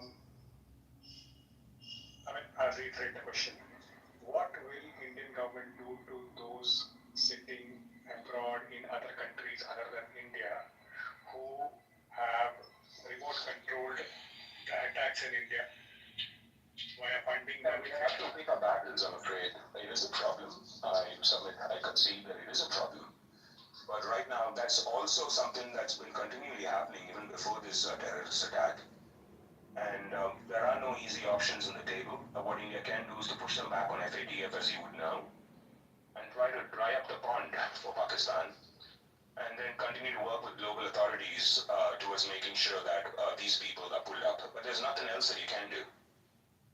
I would say safeguard your borders and, focus on economic growth, but at the same time, push back against Pakistan and push back really hard. But get rich before you get old. And Indian focus should continue to be the economy and pick your battles real wisely. Yeah, battles need to be picked wisely, but then we have to keep records of who did what. And I think those people who did all those maybe in their old ages right now, and we need to bring them to, like, we have to ask Pakistan who were the US officials, etc., and the UK officials, etc. I'll be naming the countries very, very openly.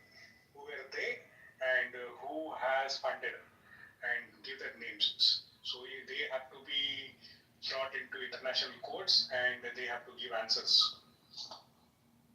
Yes, India could do that. It's not an either-or situation, of course. I agree with you that India has to press for transparency, no question. And there's also a sense of remorse that seems to be brewing, generally speaking, amongst Western societies, and they're waking up to this, the Pakistani problem. And I think, generally speaking, if India can work more closer ties and make sure that we are able to avert these situations, that would be even better. So, yeah, yes to transparency, but what's more valuable is to work with these countries to avert these situations and just, focus again, put your eye back on the ball and focus on the ball. The ball is prosperity, and these are situations that we have to react to violently, of course. See, again, unless until we don't do appropriate teaching to these individuals who the allegations are there now, it is for them to work on those allegations that the Pakistani personnel has done. We have to expect a reply from those countries, and whomsoever was involved, they need to come and tell, like, what exactly are you going to do about these people who are in your countries. You're not going to change their mind, Ganesh. It's just not, you're not going to change an Islamist's mind. You're not going to. I'm not talking about. I'm not talking about. We have identified already, and we have been. See, unless and until the cancer is entirely removed from their roots, it is probably going to return back, and that should not be the case. We have to do a proper exercise so that all the people involved in the past also have to be taught lessons, so that the message is clear and crisp, that if you disturb millions unnecessarily, you will not be spared. That message has to go clear.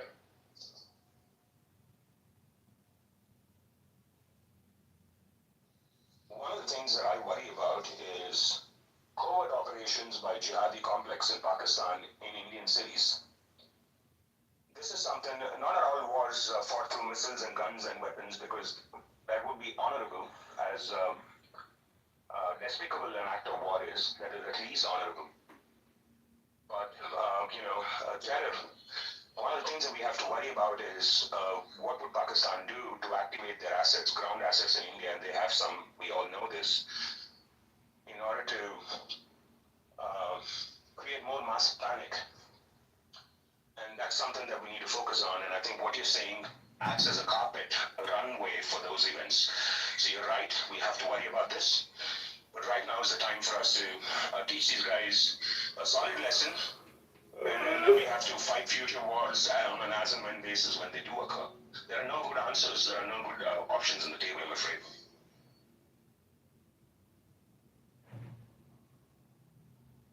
See, I don't think the current governments who are aware of what the situation is are going to tolerate nonsenses in their own grounds, right? I think UK and US will not tolerate rascals in their grounds.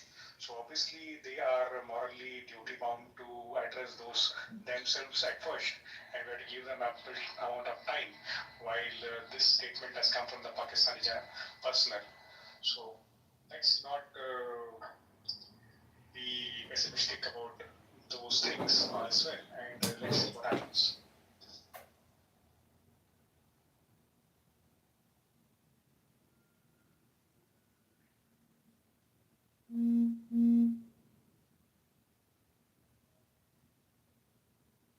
Hi Raghu.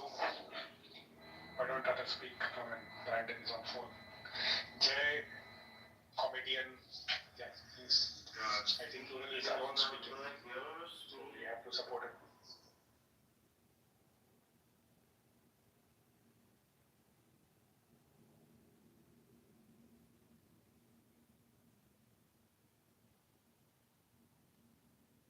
Hi, Madhura. Yeah, sorry guys, I was just away. So one of the things that are worthwhile reflecting on is desperate attempts by Pakistan to almost Palestinize this problem. Because if you look at the way in which the ISPR has responded to this verbally, they seem to have, not seem to have, they have categorically said that innocent civilians have lost their lives and children have lost their lives. These are markers of how they wish to position this conflict. And there's already an industrial complex out there which, globalizes the war between the two countries in the Middle East. And the tendency of Pakistan to co-hashtag these problems in a way where it resonates with the communities and global community in an easily digestible packaged form. This is something that Pakistan will try. And the capacity of Western, and I say this with no ambiguity, with Western capacities of Western media houses to lap this narrative up and dish it out to their masses is infinite. So the BJP government, for all its strengths, and I'm an advocate of the BJP government, I don't agree with everything they do. I run rooms where I hopefully in good faith critique the government as much as I support it. But generally speaking, the BJP government seems to have a weakness of communicating to the world. And, responding to overtures by the global media in a dismissive, callous form. And I'm afraid that gears will have to be switched.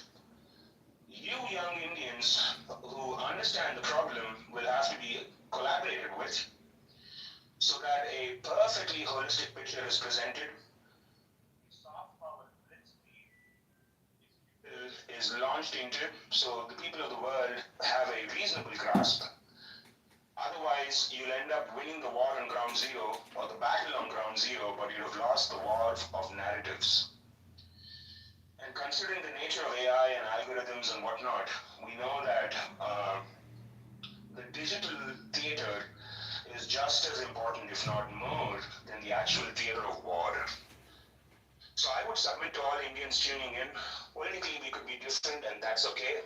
I got a younger brother, I got an elder brother, we have diversity of opinions and we still come together, we look after each other, no matter how different we are politically. You and I and the rest of us are brothers in arms and sisters in arms, we have one country. We could have political differences, but everybody has a role to play, it's a team sport. And I think that it's time for us to be reasonable, but at the same time help the global population appreciate a holistic picture. And this is something that's worthwhile talking about. In a few days, you'll find the New York Times, the WAPOs, usual suspects, BBCs, all these guys cranking up the narrative against India. And the question is, what are you going to do?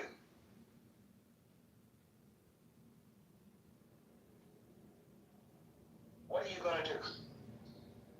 So sure, you can emotionally outcry, and you could, and maybe some of us may lose a loved one, who knows, such as what. You could emotionally outcry, or you could be skilled in your approach, which I know you're capable of, and clinical, and unpack reality from ground zero. So regardless of your political persuasion, this is your chance to be reasonable and illustrate that, like me and you too have love for the country regardless of our politics, and you will stand by your country during moments of crisis. And I would submit this with the greatest degree of love, affection, and respect for our brethren. We could have our political differences later, but this is a moment of war when your people and mine are under siege.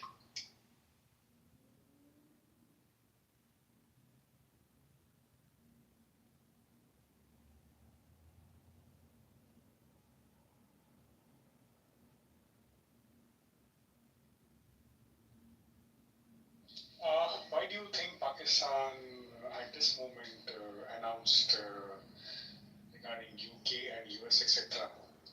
It was a strategy, I assume. It won't come out of the blue like that, isn't it?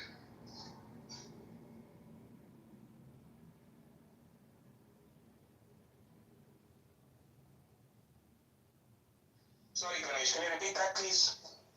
See, this Pakistani personnel who announced that there was involvement of UK, etc., US he named, and other countries he named. It was not out of the blue. I mean, it was a strategic move to get those countries involved to help Pakistan or something like that, isn't it? Something was there behind his mind for announcing that at this moment, isn't it?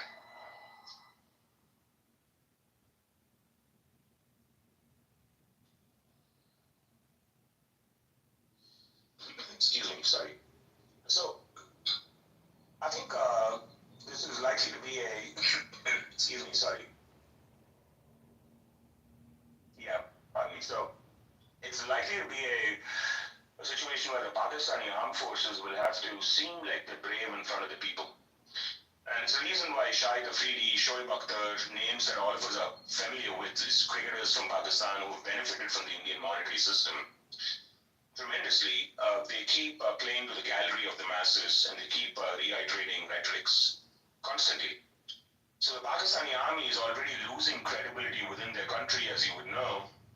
Therefore, they have to seem like either they are rank victims or they are rank perpetrators. There is no in between. So they would use every arsenal, every chink in their armor to make sure that they peril. Right now, they seem to have settled for the victim position. But, along with that would come a position of being this incredibly powerful, only Islamic country with nuclear bombs and F-16s, and how they gave us a muto jawab. And so it's going to happen in tandem, and the global media will participate in this, Ganesh. You will see it. It's going to happen. See, if US denies that it had any kind of role in disturbing Indians, then it would be a case where Pakistan has fallen flat on their face for another case of telling lies in public. Yeah, but he's not too sensitive to that, because for him, what his people think is more relevant. So the whole world, remember, even Osama bin Laden never really happened, because the people have bought this bullshit.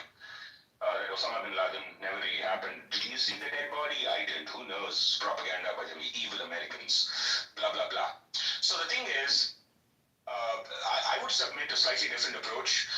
Expect the Americans and the British to have somewhat supported the Pakistani army, somewhat, which is, it's our enemy, it's not theirs, in their assessment. So the way to go about this is to see how to seduce the Americans and the Chinese more particularly into the Indian camp, and this is all statecraft.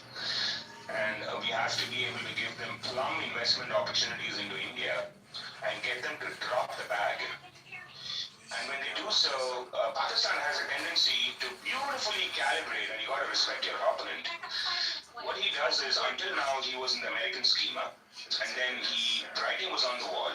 The Americans had enough of his BS, but then quickly enough, he jumped into the Chinese schema, and now the Chinese have his back. So India is going to have to wean away all of Pakistan's supporters by giving them access, and I think India has done well, as you would have noticed. We recently, Silver, I know you're waving, we'll get back in just a bit, I'm not done here, so pardon me. So, the thing is that India's done well to do a free trade agreement with the UK, as you would have noticed, Ganesh, yesterday. And I think these are important ones to do, to bring in detractors as part of your side, and over long time preferences begin to drain the swamp. We have to do that over long-time preferences and not emotionally outrage against some F-16 spare parts being given to Pakistan. That's the name of the game. It's going to happen, but the question is how do we get them to cooperate more with us, and that's all long-term. The Indian economy has to grow, and keep your friends close but your enemies closer. Bring them closer to you and give them enough of a dog in the fight so that they begin to back for you. So there is a huge involvement of Chinese economy in India. So I don't think China will do some drastic thing. It is unlikely. So Pakistan is again on the wrong boots, and they are counting on them. I don't think it helps them big time. So the Chinese see the world in many grays. This is something that the world is continuing to learn about. That they don't see it in black and white terms that typically the West, the Western narrative, I'm not saying is simplistic, but it's more black and white and they're categorical, and that has benefits. It lends itself to scale, it's more scalable, and global cooperation and domination alike are more easy to achieve with a categorical approach. So there's wisdom in that. But the Chinese tend to see the world in many hues. So there's 50 shades of grays, I guess, ostensibly so, between black and white. And the Chinese will continue to fund the Pakistanis at the same time intensify economic cooperation with you. So the question is India also going to play the same game by saying, okay, if you're going to fund the terrorists in Pakistan and seek economic collaboration with me, there's no reason why I can't continue to sustain that. So Chinese interests in Pakistan perhaps will have to be more keenly looked at. And at the same time, India will have to wean away China from Pakistan by presenting itself as a much more credible, viable, prosperous society than Pakistan. Chinese are not stupid. Everybody understands, the power of wealth and prosperity. And India offers just that. So the question is, Pakistan is a hedging mechanism for India's adversaries. And over time, you'll find more countries, as India rises, real estate around India becomes more valuable. Because then they can train their guns, they can do a whole bunch of things against you. So to tactfully defang that and skillfully bring them under your sphere of influence is going to be the need of the century, not just the hour. So we can't emotionally outrage, we have to accept it and then try to, wean them towards us, I'm afraid.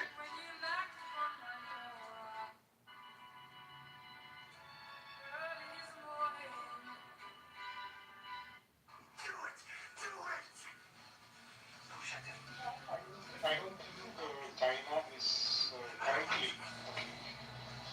going to get Pakistan. Thinking that it is having decided. Get road smart, bro. Gas as of I think 15 minutes. It gets you going for 30 I don't know if this is fake news, I haven't fact checked it, but apparently China has already said that Pakistan has the right to respond. I'm just putting that out there. Okay. But I haven't fact checked it, but this was apparently what the Chinese have said. Breaking today, after the strikes, the retaliatory. It has been doing that almost all the time. China.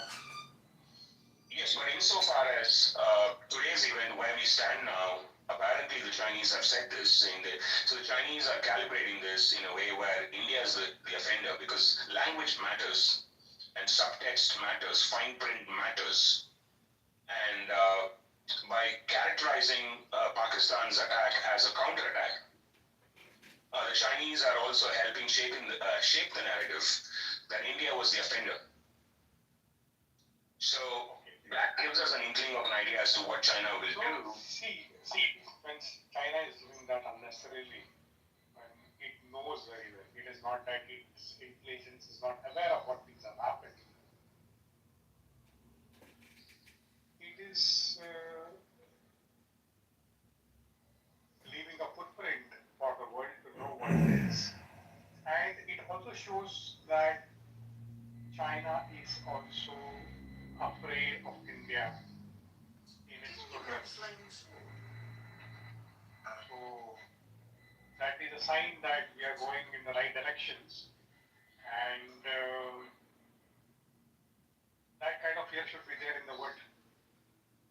I mean, you can't mess around with India for a long time. They should have it in the back of their mind. Yes, so look, it is a tough calibration for all of us, and I think more than ever before, India now needs to go the full Monty and bring in China into her sphere. And once upon a time, who could forget that India and America were in different camps, and then now they seem to be waltzing the dance floor together.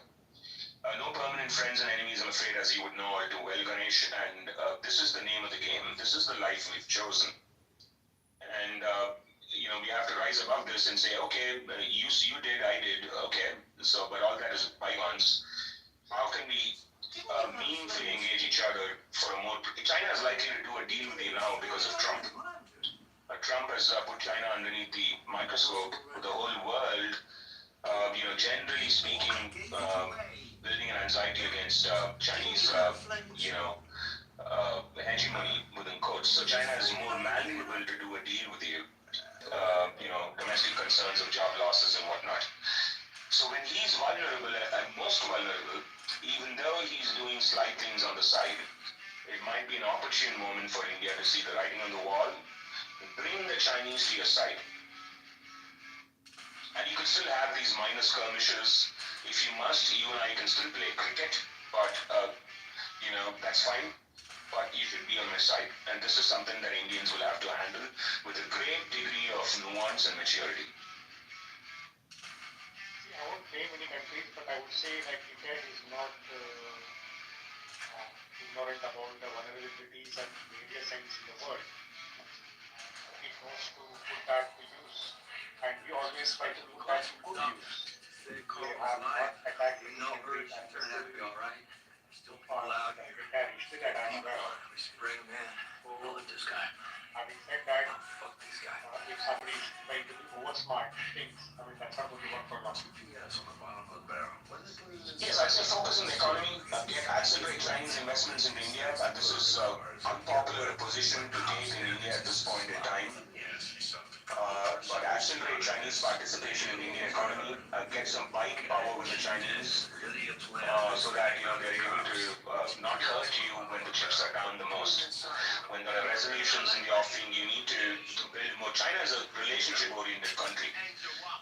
And this is a fundamental difference between the East and the West that sometimes Indians will have to focus on.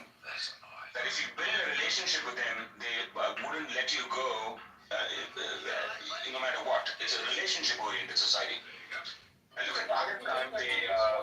US is too late to respond to China's growth in the wrong direction.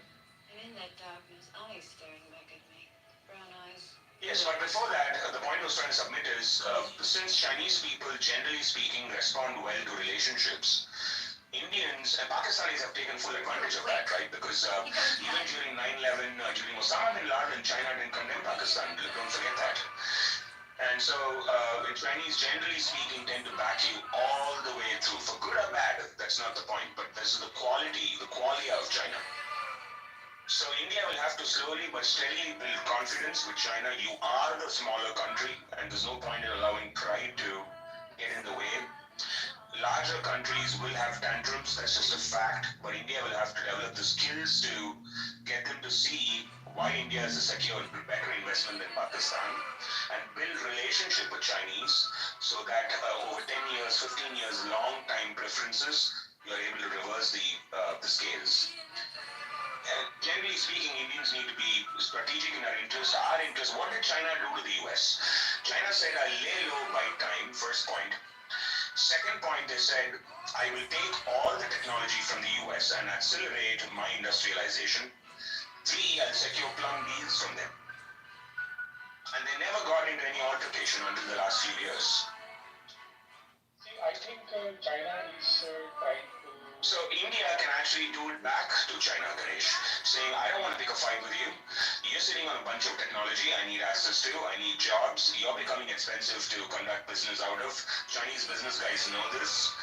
Vietnam, the modern success story, ASEAN are all funded by the Chinese. So China has surplus money, it's got technology, and they're becoming expensive for their own businesses to operate out of. So India can learn from the Chinese trick book and say, I'm going to have to work with this guy, don't pick a fight with him, resist where it's important, but don't fall for a narrative where Pakistan will say China and I are best friends, whatever I say China does. You got to be more, as a country, we have to be more skillful than that. I think the market might go up. I don't know how that's fine. Let's see whatever happens. What do you think about that? Sorry, say that again, please.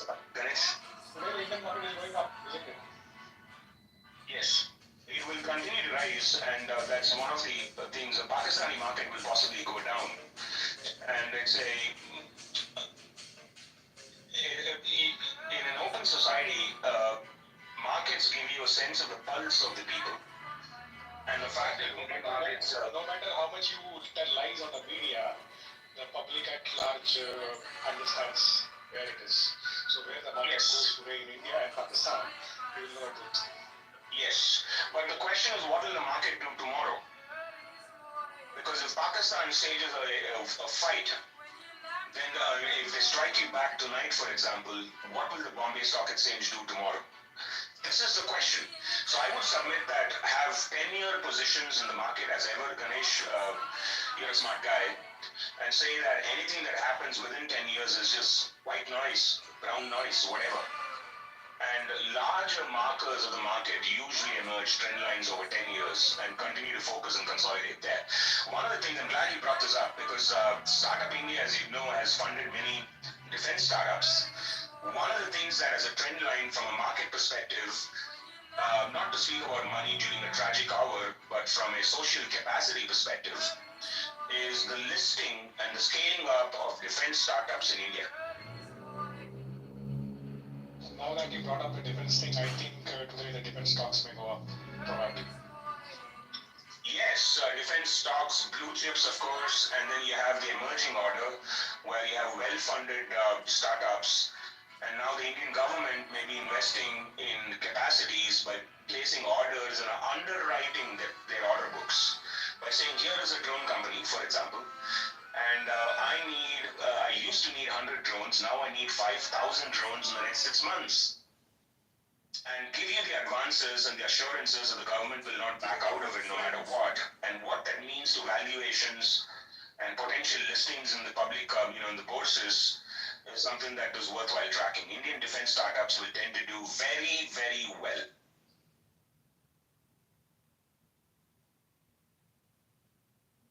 So hi Raghu, are you there? Comedian, Madhura, Vajra.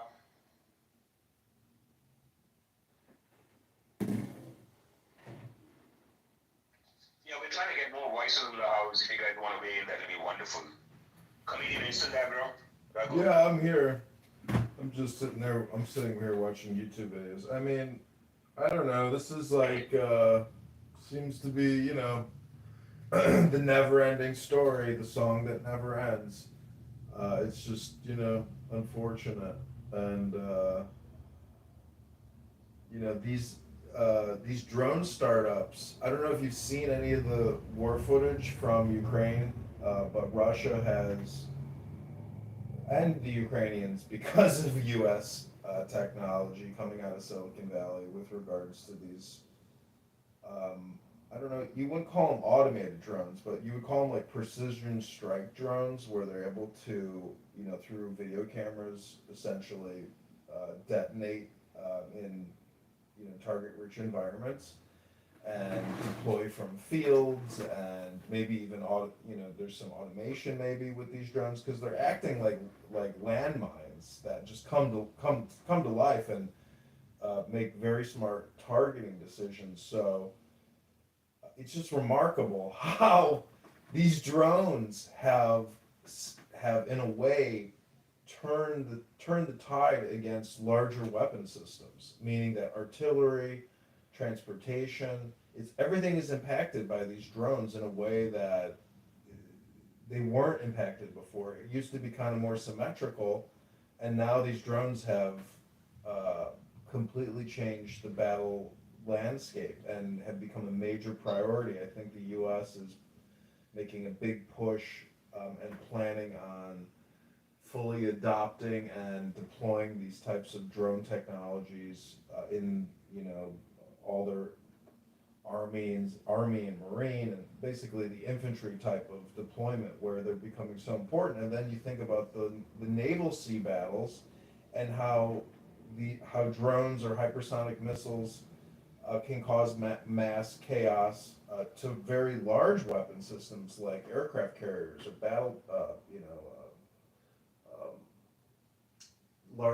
larger naval vessels. So I'm just saying that technology has caught up very quickly, and the Russia-Ukraine conflict has spurred this massive innovation in militarized automation and simplistic drones. I mean, I don't know if you remember that one video of the drone swarms, you know, where like a C-130 airplane drops thousands of drones above a target and essentially completely rendering entire cities neutered. You know, don't leave your house, otherwise a smart drone is going to fly towards your forehead and detonate. So these things are real, and they're really being rolled out. So yeah, India has maybe a huge advantage. Because I don't know, maybe they can just de-escalate. That would be the best thing for India and for Pakistan. Yeah, but just, you touched upon what I think is a super important point, right? How low-cost weapons seem to offer a sophisticated solution, which is drones. And I think it's a very important point. But as much as drone technology seems to scale up, so is anti-drone tech.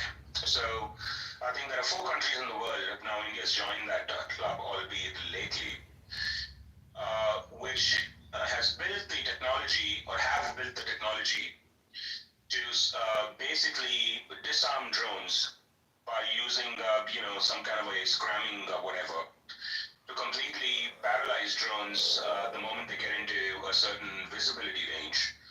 And then as that technology begins to scale up, you're likely to have beyond visible range capacities wherein you're able to pick up the advent of drones and perhaps paralyze them many, many miles away. And, you're right, but over a period of time, you'll find creative societies to respond to this challenge vigorously. One of the things that we need to think about is supply of drones by the Chinese to the Pakistanis. This is something to weave this back into the point you were making, where potentially you have a swamp drone kind of a thing, but a lot has been said about these drones, but the problem, comedian, a challenge for these technologies is they need to be dynamic at the location of the war. You could feed in a bunch of coordinates and fly them, and they could perhaps judiciously, some of them, get through the wall and cause havoc. But you need to have a current live network in order for the systems to be dynamic. And the fact that we don't have a network globally which can't be penetrated is something that the drone companies aren't telling you. So these swamp drones aren't dynamic. They're dynamic in Beijing or in a certain hotspot, but beyond that, they don't seem to have much of a utility, although, they can cause the occasional problem for open societies, no question. Yeah, I mean, I know India has, a lot of satellites, and Starlink is assisting the Ukrainians in deployment of their targeting weapons, with drones and other weapon systems. But China is also licensing their satellite technology for targeting purposes to Russia. And look at Yemen. They're using Chinese satellite technology to target missiles into Israel. So I don't know. I don't know how advanced the Pakistani army is. I assume they're actually pretty rudimentary. And so their rhetoric and propaganda is, kind of indicates that they are not necessarily prepared for a large-scale war. Thus, their asymmetrical capabilities, and as you said earlier, their terror squads in India, which are sleeper cells, can cause mass chaos and panic. And so if India escalates the war, then you'll have these microaggressions to counterbalance the larger scale conflict. And so India is just in a very precarious, delicate position where it has to really choose diplomacy, strength and security, and otherwise, it's Pandora's box. Yes, and just to address anti-drone as an industry, not just a technology, but there's a whole industry that's been getting built up in India on this. We seem to have developed critical technologies and capacities using the domestic startup ecosystem schema in order to push back against these, modern weapons, low-cost weapons that, all kinds of weird people can get a hand on. And it would hopefully help us understand the enormous challenges that are ahead, no question. But also, the ray of hope is that there are things that we can do and indeed are doing, but way more work ahead in order to address this. This is a problem, and India has to look into it very, very seriously. It's also exasperated by the fact that you have the world's longest hostile border. There's no other country in the world that has almost 4,000 kilometers of hostility, starting from Pakistan all the way down to China, now Bangladesh, Cambodia, and whatnot. So these low-cost systems are designed to create panic and havoc in local villages in regions afar from the capital of India, and disrupt regular lives and things like that. So it's important for India to scale up anti-drone technology and position it in places that are far-flung, where it's likely to have a nuisance impact significantly higher than they would in the mainland.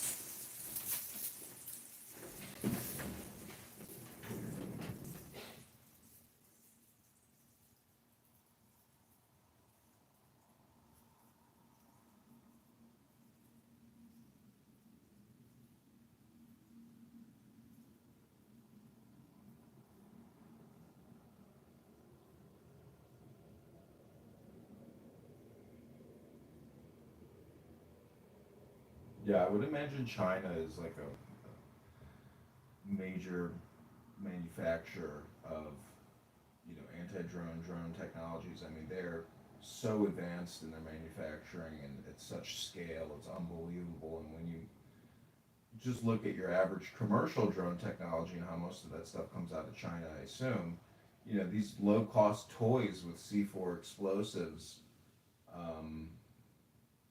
I don't know if you know what a mesh network is, but like, if there's some way to essentially create a network that is, impenetrable, I mean, it is an amazing advancement in technology. And then when you mix in automated targeting technologies and AI, like, it is the future of war. And it's just ridiculous that we as humans invest so much time and money and capital and startups to creating automated weapons of death, but it's just the nature of technology to constantly, process, improve, and scale down and scale up at the same time. So it's just unbelievable what we do to ourselves as human beings instead of, building farms and shared resources. I mean, India and Pakistan could be great brothers and sisters.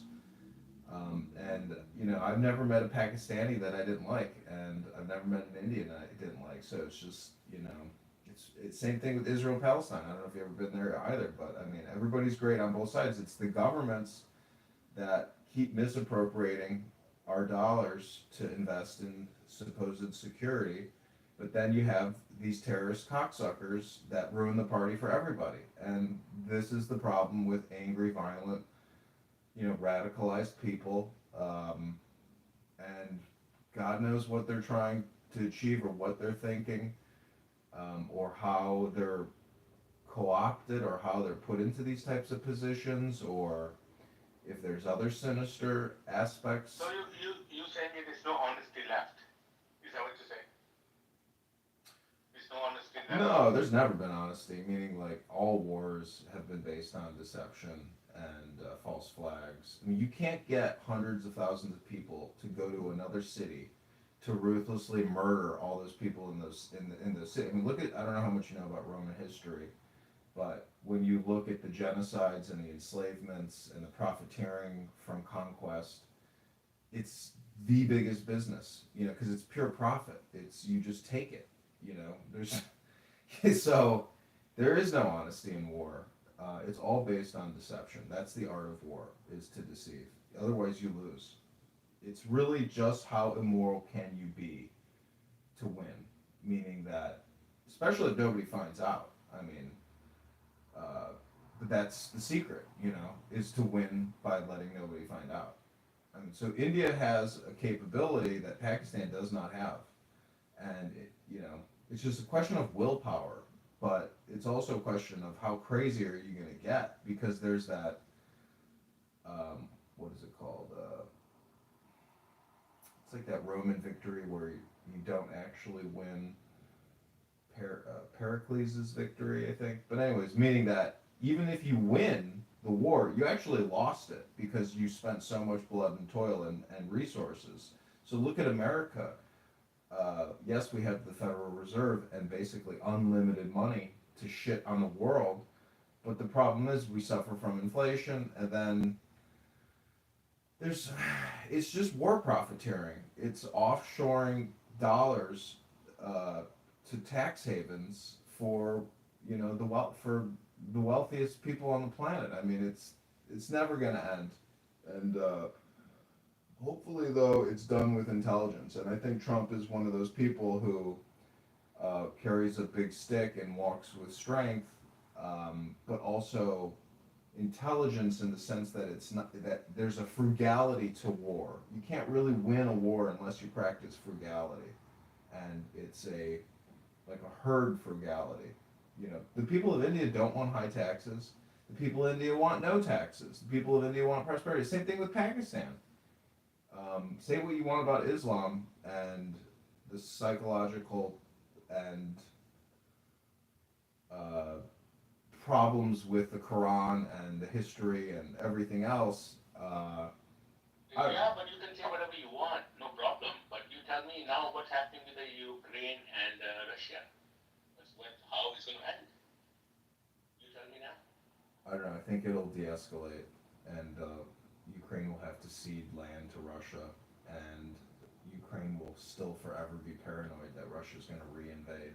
They are training their population with the most hardcore propaganda you could ever imagine. All young people are being trained in how to dress and undress AK-47s. Oh, I thought shoot. it was a NATO issue. I thought that was a NATO issue. Yeah, I don't know. I mean, NATO should just go away. The U.S. should stop funding it.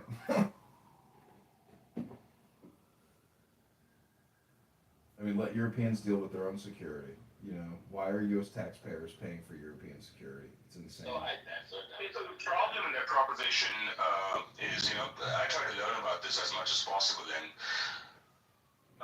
part of the reason why America is a global superpower, the only one, China is not a superpower, but the US is. They will be sometime soon in the next impending decade, but at this moment they're not. And the reason why that happens is because dollar acceptance across the world is central to the American, hegemony. And people only use the dollar, because it comes with advantages, because it's the ultimate promise that you can make, particularly to people that you can't trust. And the problem is that if the US wants the dollar to be cherished, which I think is central, we all agree, to US interests, otherwise this kind of a printing press economy doesn't work. It doesn't work. Then the US will have to cut some slack for partners and allies and whatnot. And a part of that is to fund the NATO and to bring in global stability. So that's the reason why the dollar is accepted.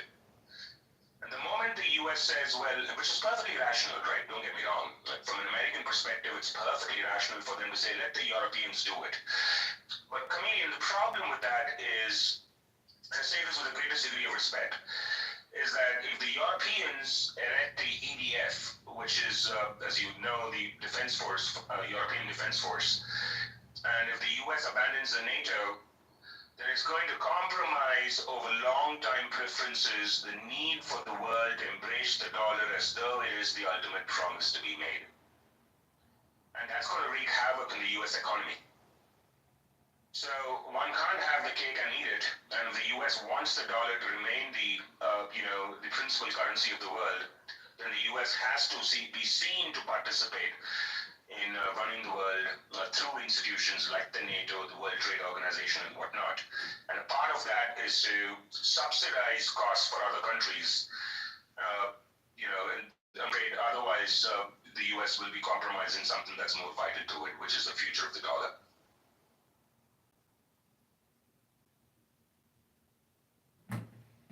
Yeah, America is paying $100 billion a month on a $40 trillion mortgage. It's not sustainable, and taxpayers should be up in arms. I mean, we need a peace movement in America because at $100 billion a month, even if we start paying down the debt, that means now we're paying, let's say, $90 billion a month, then maybe $87 billion a month. So it just never ends. We have created a debt bubble spiral that historically it only seems like war is the way to resolve debts.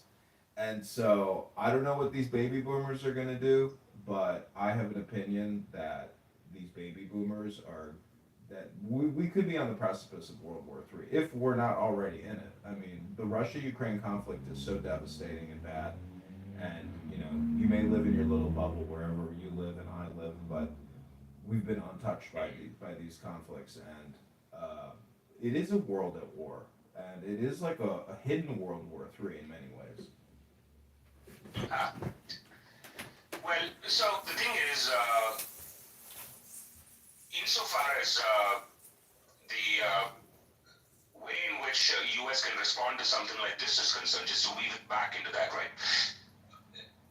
Part of the challenge for the U.S. is to make sure that it pays off its debts really well and figure out a way to do it without raising the debt ceiling every year, which is something that Congress seems to have routinely, it seems to have gotten into a habit of doing that, breaching the debt ceiling, as you would know all too well.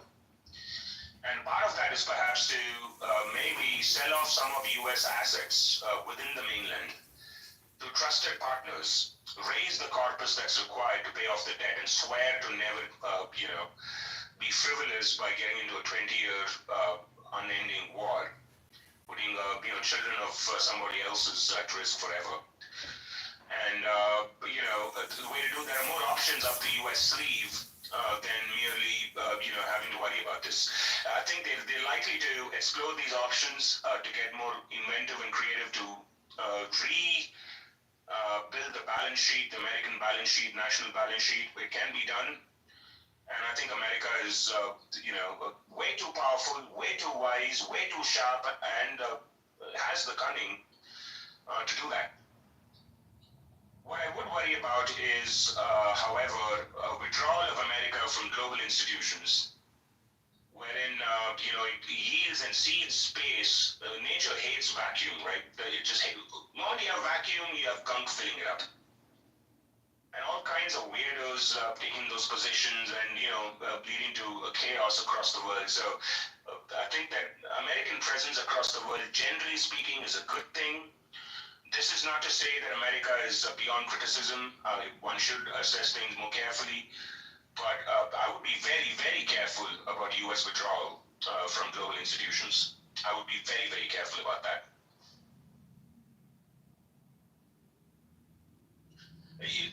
Just to top that up, if I may, but the U.S. needs allies more than she did ever before. Because if you are to keep this green machine running, you're going to need people that are willing to accept it. And the way to do that is to inspire confidence in them. Like, imagine if you're a business guy and you have creditors waiting. And if you need more money, the way to do it is not to go to war with your current creditors, but instead woo future creditors with reasonable deals, perhaps take a haircut, but be willing to work with them and inspire confidence.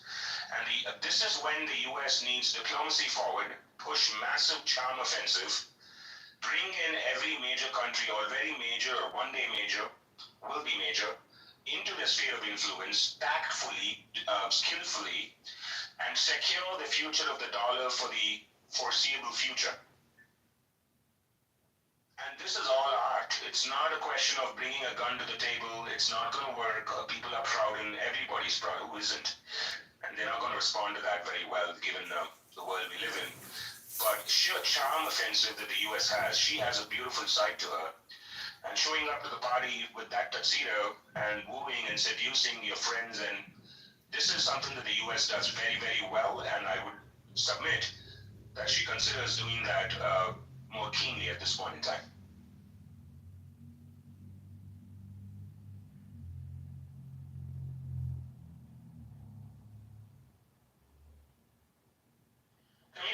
question for you, if I may.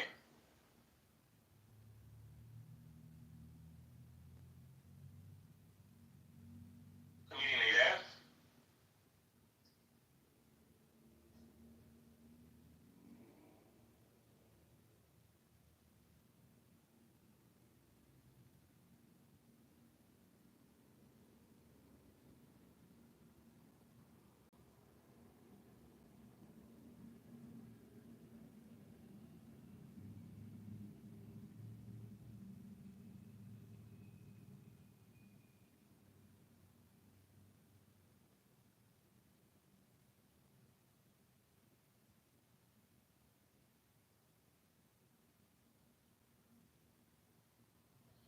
For those of you that are just tuning in, hello to you. India has launched, as you might know, Operation Sindoor, which is a testimony to motherhood and women in India that have already lost their loved ones, aka their sons, husbands, boyfriends, as the case may be, to an act of terror funded entirely by Pakistan, the state. And to commemorate, if you will, those horrific deaths, 26 innocent lives being lost, one of them Nepalese and the other one, the 25 being Indian, particularly Hindu. And what does it matter which country and which religion you belong to, after all, if you're dead? And so India has launched this thing called Operation Sindoor, and we seem to have responded to Pakistani acts of terrorism by bringing down terror infrastructure, what is seen to be the first of a series of attacks, which will no doubt follow quickly. And now the cat has been set amongst the pigeons.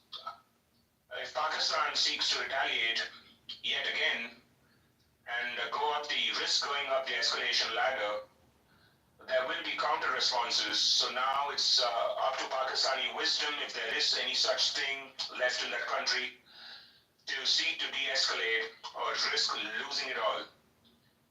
So for those of you that are within India, that are traveling inside, watch the government's advisory very, very carefully.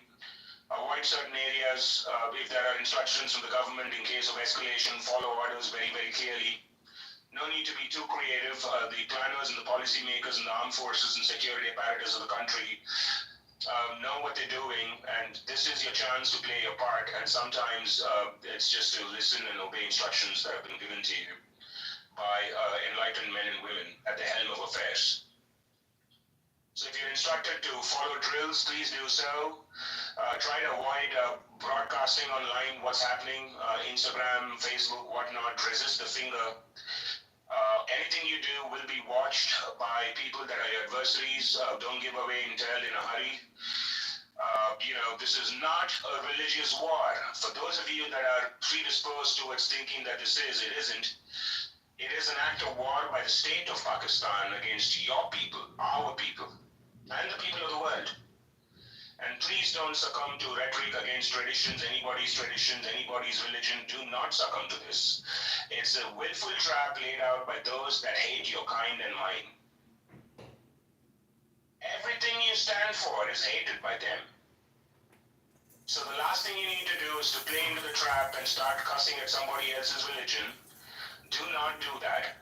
This is India, and this is a pluralistic society where everybody's truth is accepted. And the way you conduct yourself has to be a testimony, and you are the custodian of that tradition of inclusivity. Spare the innocent so that you can sharpen your knives against the complicit.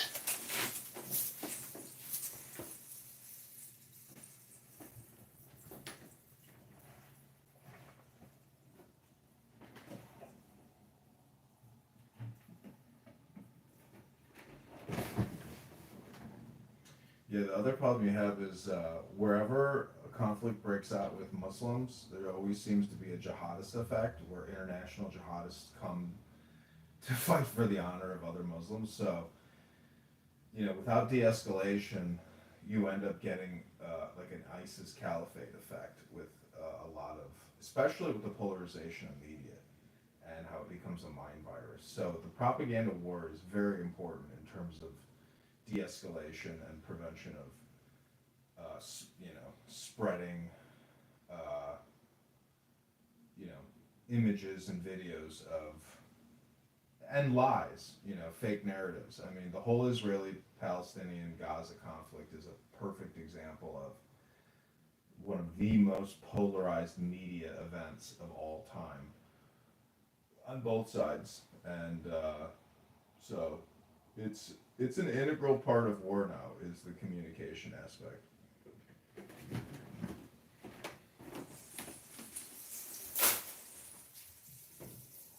I'm afraid so.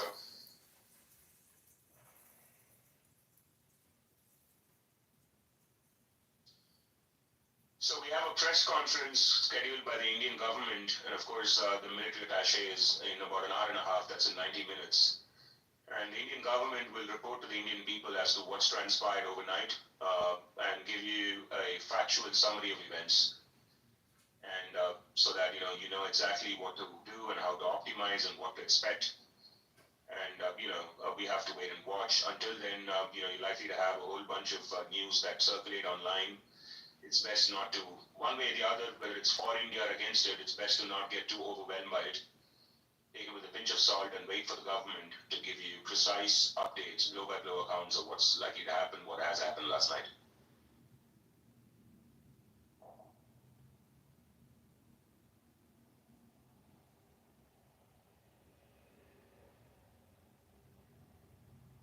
Also, for those of them that were warmongering in India, the media channels and whatnot, as though this is a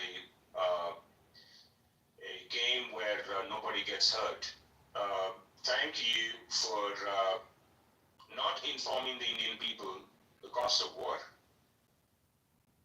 And I say this with a degree of sarcasm in case that misses anybody. We've had a groundswell of public opinion against Pakistan and appreciate what the media did to galvanize that. Of course, that's important.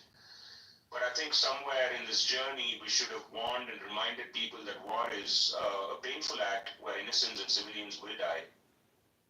And I don't think we've touched on that nerve. So congratulations for those of us that wanted this war. And congratulations to the media that built it up. And now, we have to wait and watch and see how this pathetic tendency to egg on a tragedy and applaud it with no integrity whatsoever. Sometimes it really baffled me how people can warmonger, certainly from Pakistan, but also from certain sections of Indian society. This is it's a problem.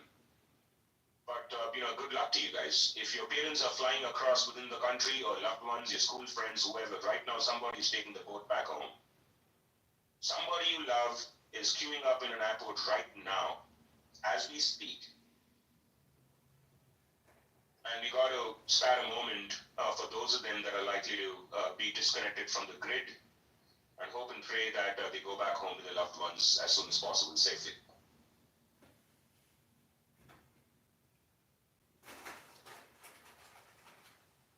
Part of the reason why India took all of 12 days is to make sure that she stocks up, she allows people to warm up to this, the consequences of war and get people back to safe harbors as soon as possible. It's part of the reason why India took her time. And, we don't know how civilian life is going to be disrupted in this country for the next foreseeable future, 2 weeks or impending week, or whenever Pakistan chooses to retaliate.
Yeah, I often wonder, like, responses, meaning like no response versus response, or the scale of the response.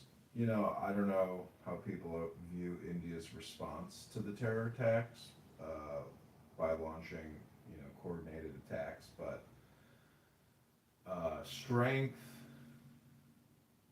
is sort of relative. So I don't know. I think the best strategy is always to be like a ninja, where you don't make a big bang, you don't flash a lot of jewelry or make a big light. You do targeted assassinations, Don Corleone mafia style, and you take out the enemy that way.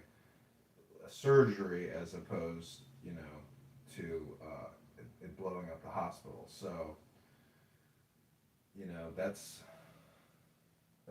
But again, I mean, then sometimes you make a big response to do a show of force, to make a big splash, to get into the mind's eye that, this is a significant event, which maybe the bigger the flash in the mind's eye, the bigger the de-escalation.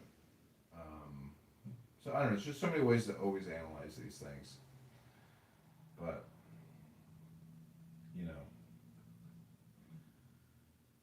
I don't see Islam as being a religion of peace. I see Hinduism as being a religion of peace, and if that's the case, that would mean that India has to be the bigger brother, and say, hey, we are 6,000 years old. You're just 600 years old. And as the big brother, we are going to demonstrate our strength through peace in a way, by not not that they shouldn't be punished, but that it has to be done psychologically, intelligently, for India's best possible outcome.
It's just so beautiful. Like some of these gospel songs, it's just crazy. Recognize patterns, the difference between things, right? Okay, I can understand that point in regards to this idea of mathematics, but that would still be only developed by understanding the difference, right? And you can even have some type of bombs floating around.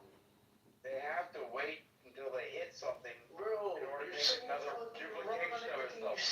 They don't have, viruses do not move on their own.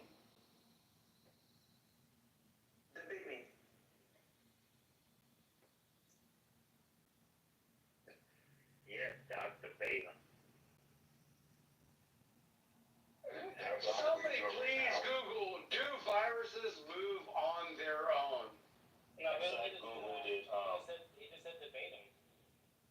I think you need Negroes. I asked. Oh.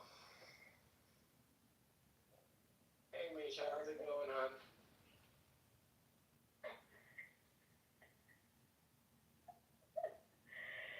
Anyway, you guys want to see this picture of Reese? Why you gotta keep deleting my motherfucking comments? And that's not me. You're some special Negro that's not violent, and like what, like is it because like you hang around white people? Like what made you not so violent? So, this is a Houston, it's a Harris County, captain, that Broken the slaves. I was right next to him. I think you have to like be on the stage maybe or to the side. Yeah, you see it. Yeah, you see the guy with the broken slaves. Somebody just. There is one side that there is two guys, and one side that there is three. On the side of the tree, right behind the guy that far away from the kitchen, there is stealth. Oh, so you have to step up to be on the stage. Yeah. What There happened? must be some breaking news. Where? I don't know. Someone just wrote, is there any information on the names of the 3 hostages who were killed? 3 hostages that got killed. That's what someone just wrote. So now I'm gonna go on Jewish breaking news and see if I can find something.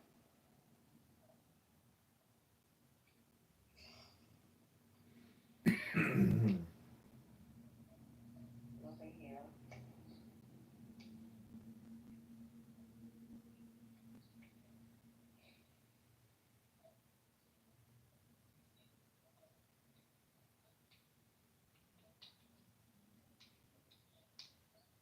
This place is huge. Is it really? Is it the first Oh time? my there? god. No.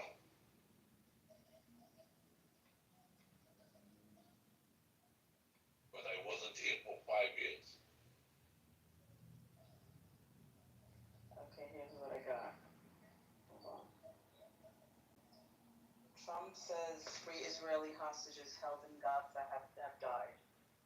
Donald Trump said that 3 more hostages held by Hamas in Gaza have died, bringing the number still alive to 21. Well, we've gone very slowly, Trump said, of efforts to end this conflict because we want to try and get as many hostages saved as possible, and we've done a good job in that regard. 2 weeks ago, I had continued. Is this from today? Hold on. Was it only 2 weeks ago? It was more than 2 weeks ago. No, this is from Tuesday, May 6th. Okay, this is not. So May 6th, they had more than May 6th is today. Oh, it is today. Okay, so let me keep reading. 2 weeks ago, I had 10 hostages come in and they thanked me profusely. Trump continued. The Oval Office meetings was in fact 2 months ago with 8 former hostages. The president then appeared to recount a conversation with the freed hostages about how many captives remained in Gaza. I said, how many people are left? Trump said they said 59. I said, oh wow, that's more than I thought. They said, well, only 24 are living, but now it's 21. Trump added, without revealing the source of his information, that was a week ago. Now it's 21 are living. I say 21 because of today, it's 21 3 have died. He did not provide any further details. This is a terrible situation, and the Israel military, in its most recent update, said that 251 people abducted, 58 are still held in Gaza, including 34 believed to be dead. Israel's military resumed its offensive in Gaza on March 18th, ending a 2-month truce that saw a surge in aid in the war. Hamas attacks resulted in the death of 1,218 people on the Israeli side, mostly civilians. The health ministry in Gaza said that at least 2,507 people had been killed since Israel resumed its campaign. That's it. They didn't name who's dead. Yeah, but it doesn't. I don't know. It might mean he got news. news and they're gonna break it tomorrow. Or after they tell the families. And also 6 hours ago they reported it in the Jerusalem Post.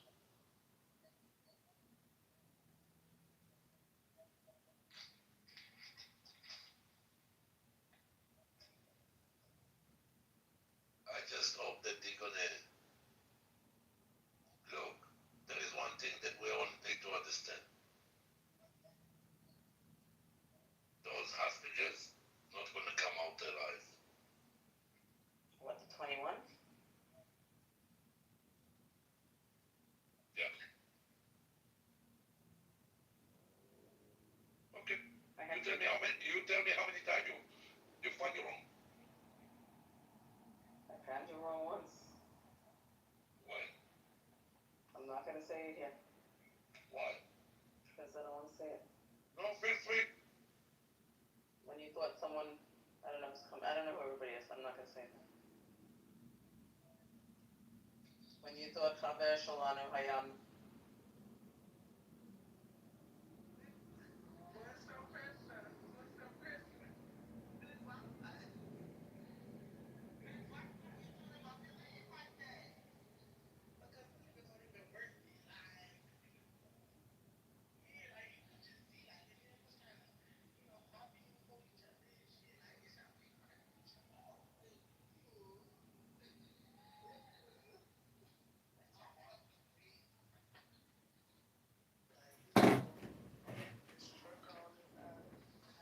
That shit had me in fucking tears.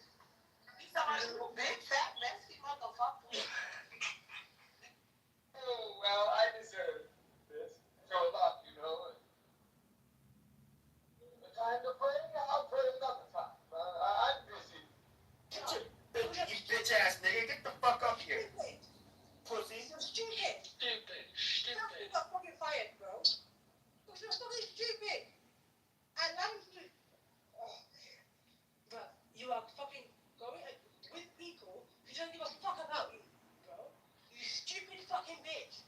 You could be a fucking nigger. No, but what we all have in common is that whites, Middle Easterners, Asians, everybody, you know what they all want in America when they move here? None of them want to live around niggers. They want to live in a nigger-free zone where it's nice and safe. Their children don't have to deal with monkeys, okay? A fucking chimp to do daycare. No, that's the fact. My mom's right. Okay, so you're a quadroon or you're half.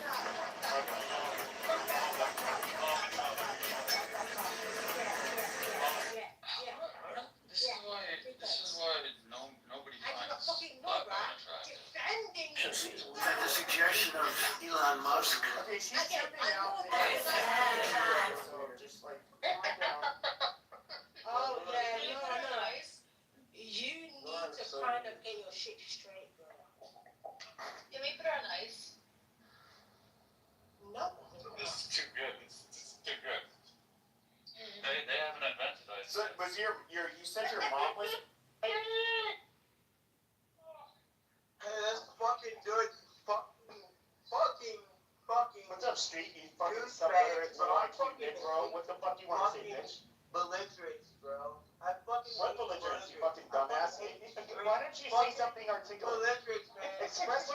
Go ahead, express yourself. I'm gonna be quiet. I want you to come up. I want you to make a good argument. Go ahead. I fucking hate belligerence, man. I'm trying to get understand. What do you mean?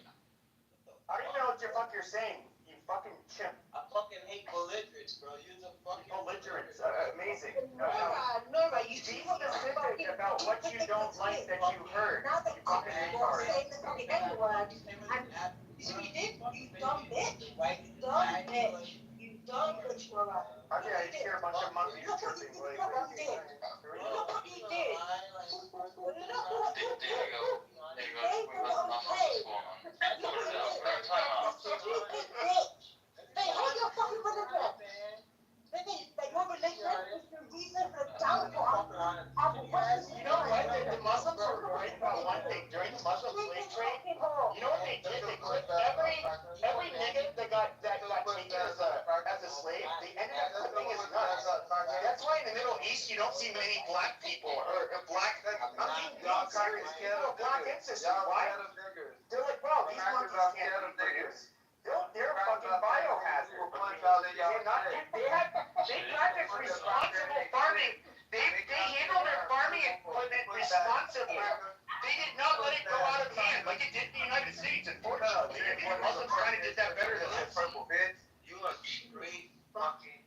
I'm a straight pussy. Fucking dick sucker. You fucking cock sucker. Slow down. Go ahead. I want to hear what this North American caveman ape has to say. Go ahead. Go ahead. Say what you're gonna say, Street. Hey, fucking pussy ass cracker. Okay, what are you gonna do about it? Bro, just fucking slow down right quick. What are you gonna do about it? I'm gonna put you ass crack. You a belligerent fuck. Do you want to pull up so I can take my belt off and spank the shit out of my black ass? Is that what you want? You want to get welts on those chocolate cheeks, you fucking faggot? That's those faggot ass pussy ass cracker. What cheeks? You nasty as fuck. Faggot ass. Faggot ass cracker. Faggot ass cracker. Smack this shit. Faggot ass cracker. Yeah, you should spank that shit. You just told this white man to spank your shit. You fucking faggot. Ass cracker. The only thing you want crack is your black what's that shit crack out? You want that shit split wide open. One thing you can think of is gangster, you fuck ass cracker. Fucking butt broken. I'm fucking your grandma. You go right ahead. I think you'll be doing I'll fuck your grandma the bitch. You can do what you want. She'll shoot a nigger. Dude, if it comes unauthorized. And I have a fuck on this dick. Fuck boy. And I have a fuck on this dick. Fuck boy. This big black dick. You know what's funny is that maybe she'll call 911 and she's a bad shot, and then what'll end up happening is we'll get a police officer kneeling on your nigger neck for I fuck your bitch, I would take your bitch from and you. we'll film your I fuck your bitch, I would take your wife from you. If I fuck your wife, I would take her from you. You guys got little ass I don't have a wife. niggas You walk meet her, around like, with tell her niggas in their knees, boy. Oh, you got a long dick. That's what you're saying. I'm trying to tell you, I said I'll take your wife. That's what I'm trying to tell you. No, you just got a fucking endoscopy scope, you thin ass dick. Fucking monkey. That's all you'll do. You stick it in niggers' buttholes. You're literally. You is a That's literally all you fucking do. You is a faggot, bro. I swear to God, you was a white slave. You You do was nothing. a You white want your sex chocolate slave. cheeks, you fucking You clap. was a white sex slave. That's all you can think about. Damn, you was your crack ass. Took your little manhood and freedom. Why do you Threw away have the to key do with your white ass. and venereal disease? They threw away the key with your your white retard, ass. just like, you know. They threw away the key with your white ass. They turned your ass every way but loose. Faggot. You want to be locked in a room with me so you They turned you every way but loose. Faggot. They turned you every way but loose. Faggot. You know what's funny? Any Which Way But Loose is a movie about a man and a monkey. Well, this motherfucker's half monkey, so I mean, I don't know. And you have snowflake. Here. Poor God had a sense of humor. That's why he's eating niggers. I'm half monkey, you have snowflake, bitch. What's wrong with you? What you call a bunch of, hey look, what do you call a bunch of white people in the elevator stuff? A box of crackers. A box of saltine crackers. Oh my God. I just saw the black chick from jumping on the bed. When you put Velcro on the ceiling. Amazing. Whoa, that was lame as fuck. Let's keep it going. Come on, the best reconciliation jokes. Huh? Let's go. Yeah, go ahead. With your bubblegum lips, go ahead and tell us a Let's joke fucking go. a saltine cracker. Let's fucking go. You ready? You fucking ready? Empty, go, bro. Give us one. You fucking ready, bro? Yeah, I'm ready. I'm ready to go. Alright, look. Alright, look. Check me out. Don't laugh now. I'm gonna get on his ass. I swear, don't laugh. I'm gonna get on his ass, boy. Can you do your transcript? Yeah, that don't sound good. Get on Look.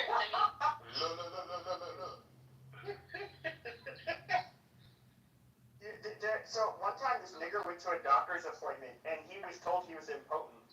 And so he ended up, on his way back home, he ended up buying a Cadillac and his wife asked why. And he goes, because the doctor said I was impotent.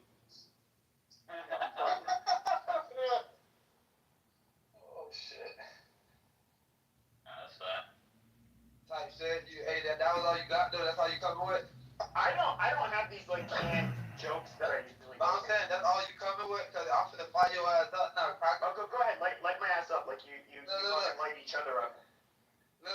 What do you call a white person trying to do a crossover and shoot? I don't know what. White boy can't jump. I don't get what's the crossover and shoot for, though. I don't get it. I don't know. It's nigger speak. Oh my god. Some What's the white difference boys between get a it. Dutch and a black man? All hail What a Hitler. family of 5. All hail Hitler. All hail Hitler. All hail Hitler. Hail fucking Hitler. Seek hell. White fucking power. Look, Oksana, I'm gonna have you know that It needs Luna to was happen married again. to a black 6 man. million was So not enough. that's what you don't The know. rest needs to get wiped out. The new GTA 6 trailer looks great. He was black, All right? hail Hitler. Yeah, he's a mulatto. All hail Hitler. There you go. So she's not racist, Oksana. She was married to a mulatto. All hail Hitler. And by the way, I'm an eight black. She's a dickhead. And hey, I am fighting for whites, now what? What is That's good. I'm 1/8 black. I had one great grandparent that was black. Okay, so I'm an octoroon. You're not white, you're brown. I know because I'm an octoroon, but that shit's gonna be I'm flushed part out of my blood. German. Laura, you're a Sandman.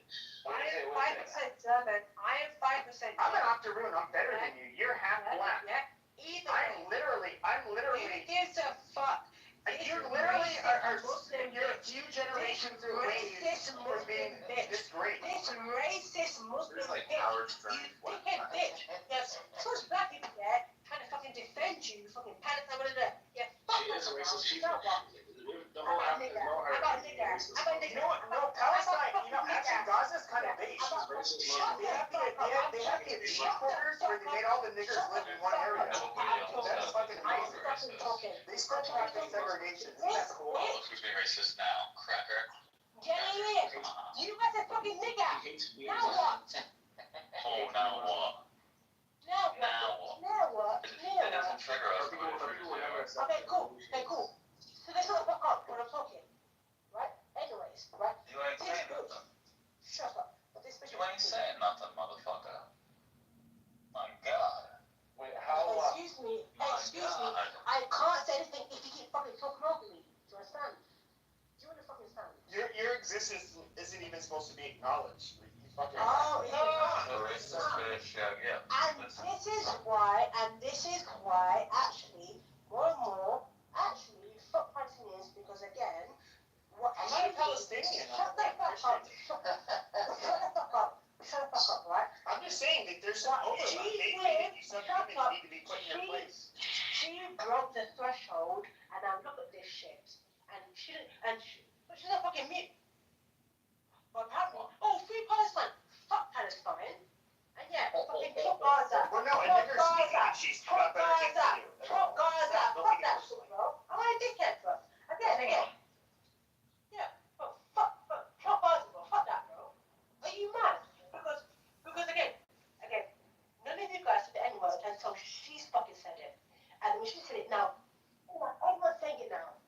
Right? Because she's a fucking dead little fucking racist, yeah? And That's supposed to be all hate niggers. That's all. It's just, that's nothing personal. Yeah, it's that. I'll tell you that. But she's the shittest Muslim I've ever fucking met.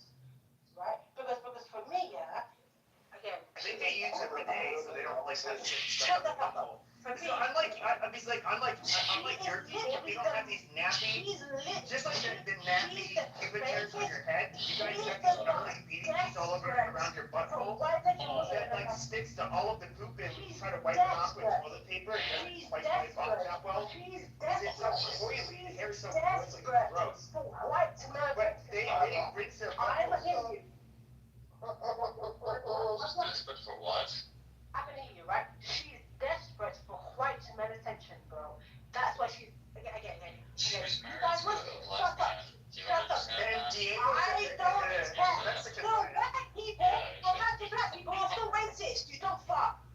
Yeah, dude, we have no problem admitting we're racist. No, white I mean, people are Mexicans Mexico, you might hear the word like mayate, you might hear lots of things. It's not that you're pretty, it's that you're a fucking dung beetle. Basically a black beetle that rolls around in its own dung. That's what I'm. I understand that, but So I'm it's just asking- metaphysically impossible to say you know God, and because God is the institution for all of that which is this.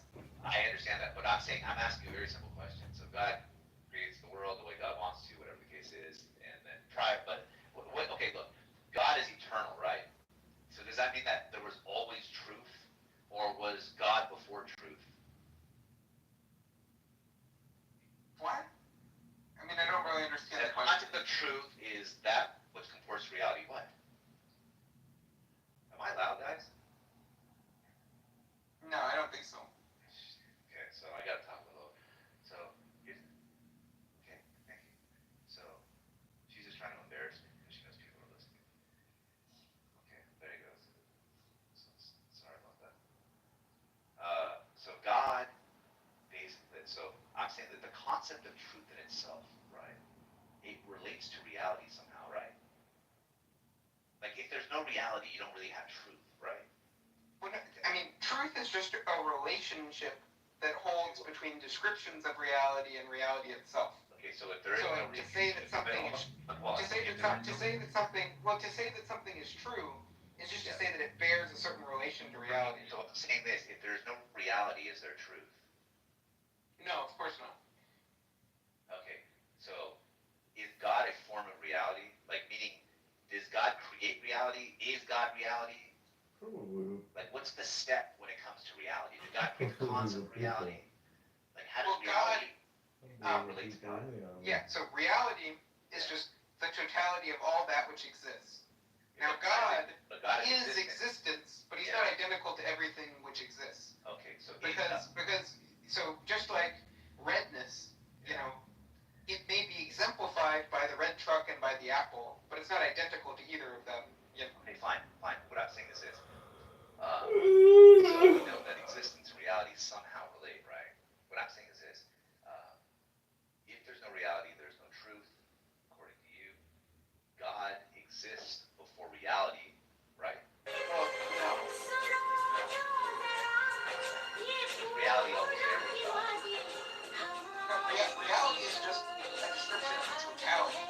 So it's just a collection of things. There was a point in time where all that reality was Okay, so that's so prior to creation, we could say.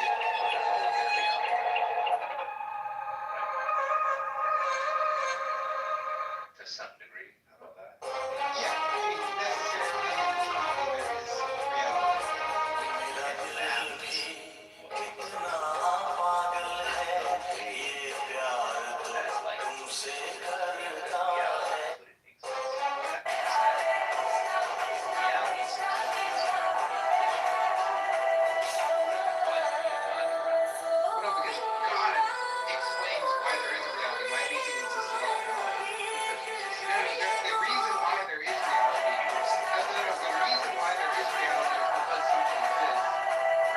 necessarily there is reality.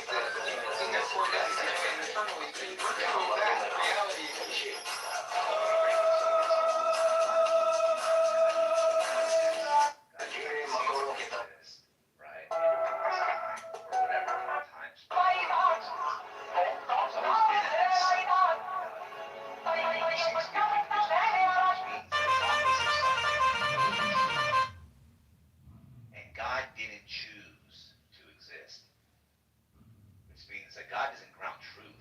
I would even say, in this case, truth. What? grounded You're just God. making a bunch of illogical inferences. Look. You said a second ago, truth is that which corresponds to reality.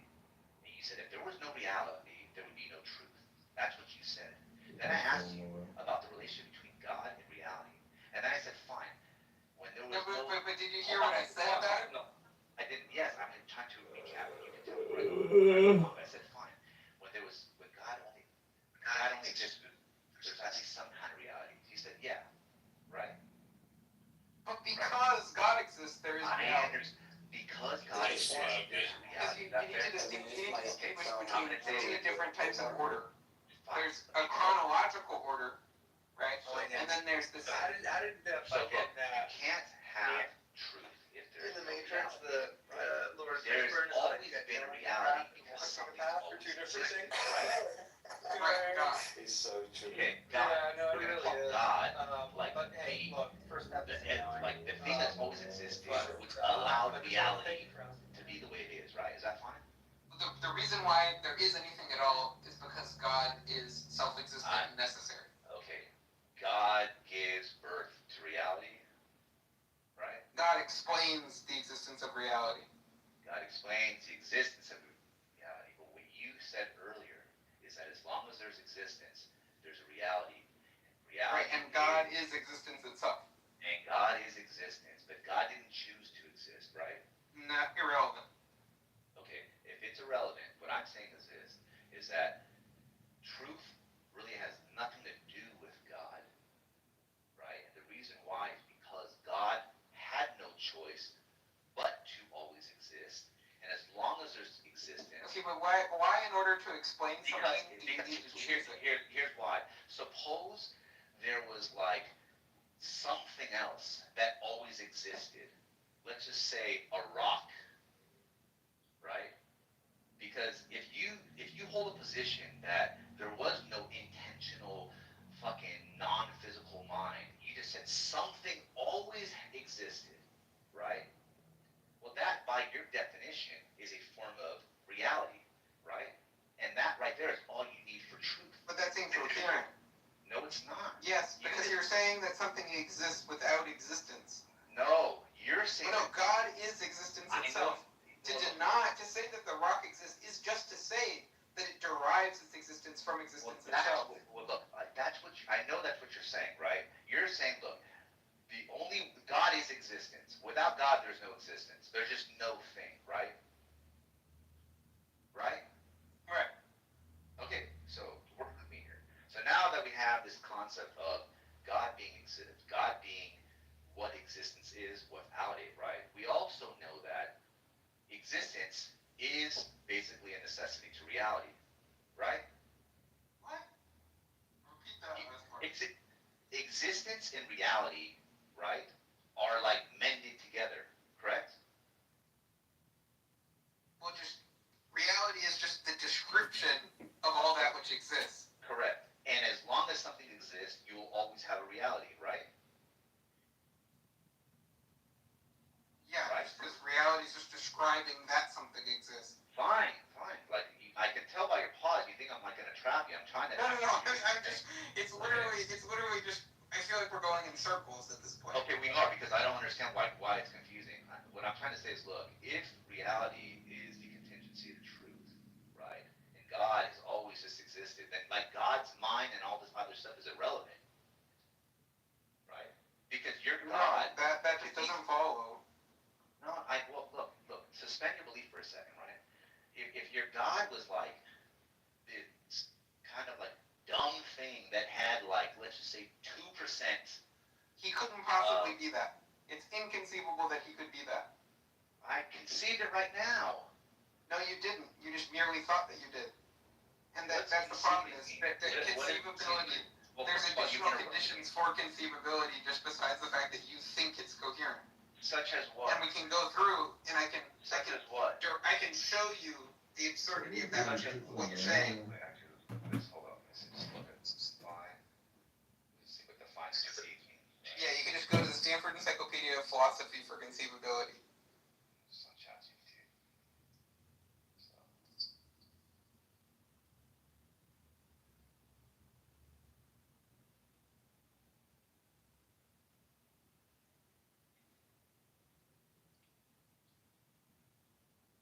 What do you say conceive is? Mike's been slow while I was thinking. What do you say? What did you say conceive is? Okay, so there's basically certain conditions for conceivability, basically, where form an idea in your mind or create something like plan thought. So like. Well, there's actually. No, but you can't. So there's some things that are inconceivable, like a square circle, where a person might delude themselves into thinking that they conceived of it, right? So a person might think of a squircle in their mind, right? Which is a circle with rounded edges. I mean, it's like a square with rounded edges. And a person might say that.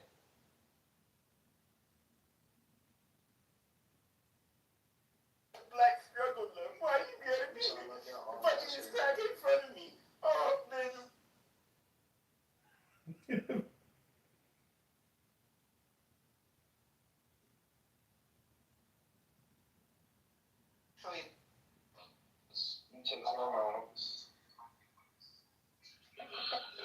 I don't have to take hormones. Like I. You sound like you're full of estrogen. What kind of hormones do you have to take? You sound like a straight bitch. Okay, yeah, you know, say it to my face. And I know it's the first time you heard that. Well, I've heard it from niggers like you all the time. Because you sound like a little bitch. The man that has no fucking love. No, man, I don't think it's. You're less of a man. I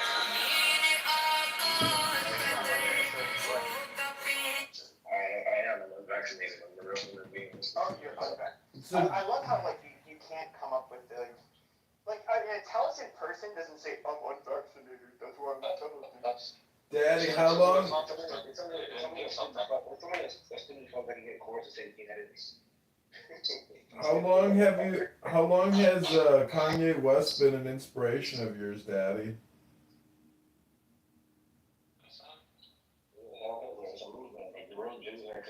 Taking their crown. We was kings.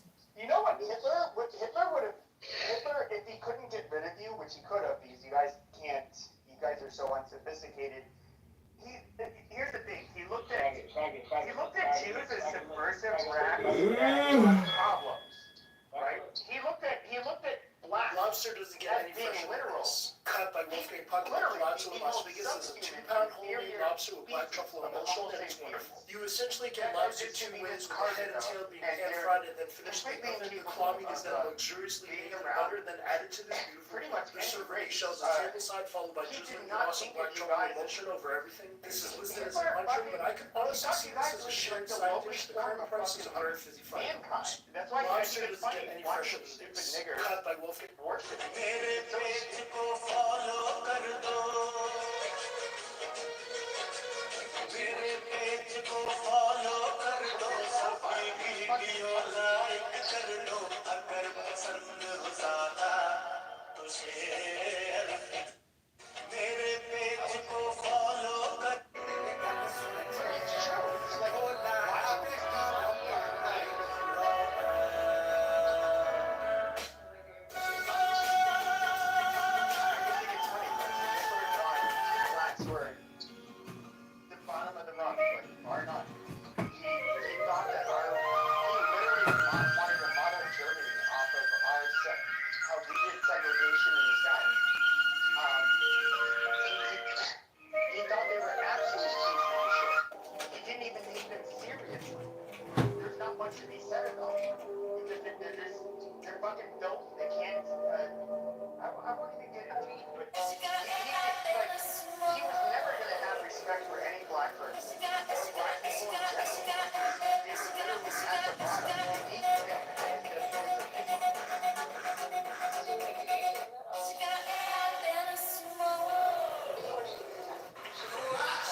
she said something that should have said the husband was a better genome.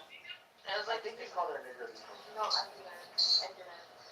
And then I didn't. And then after when she said that, I said the nigger.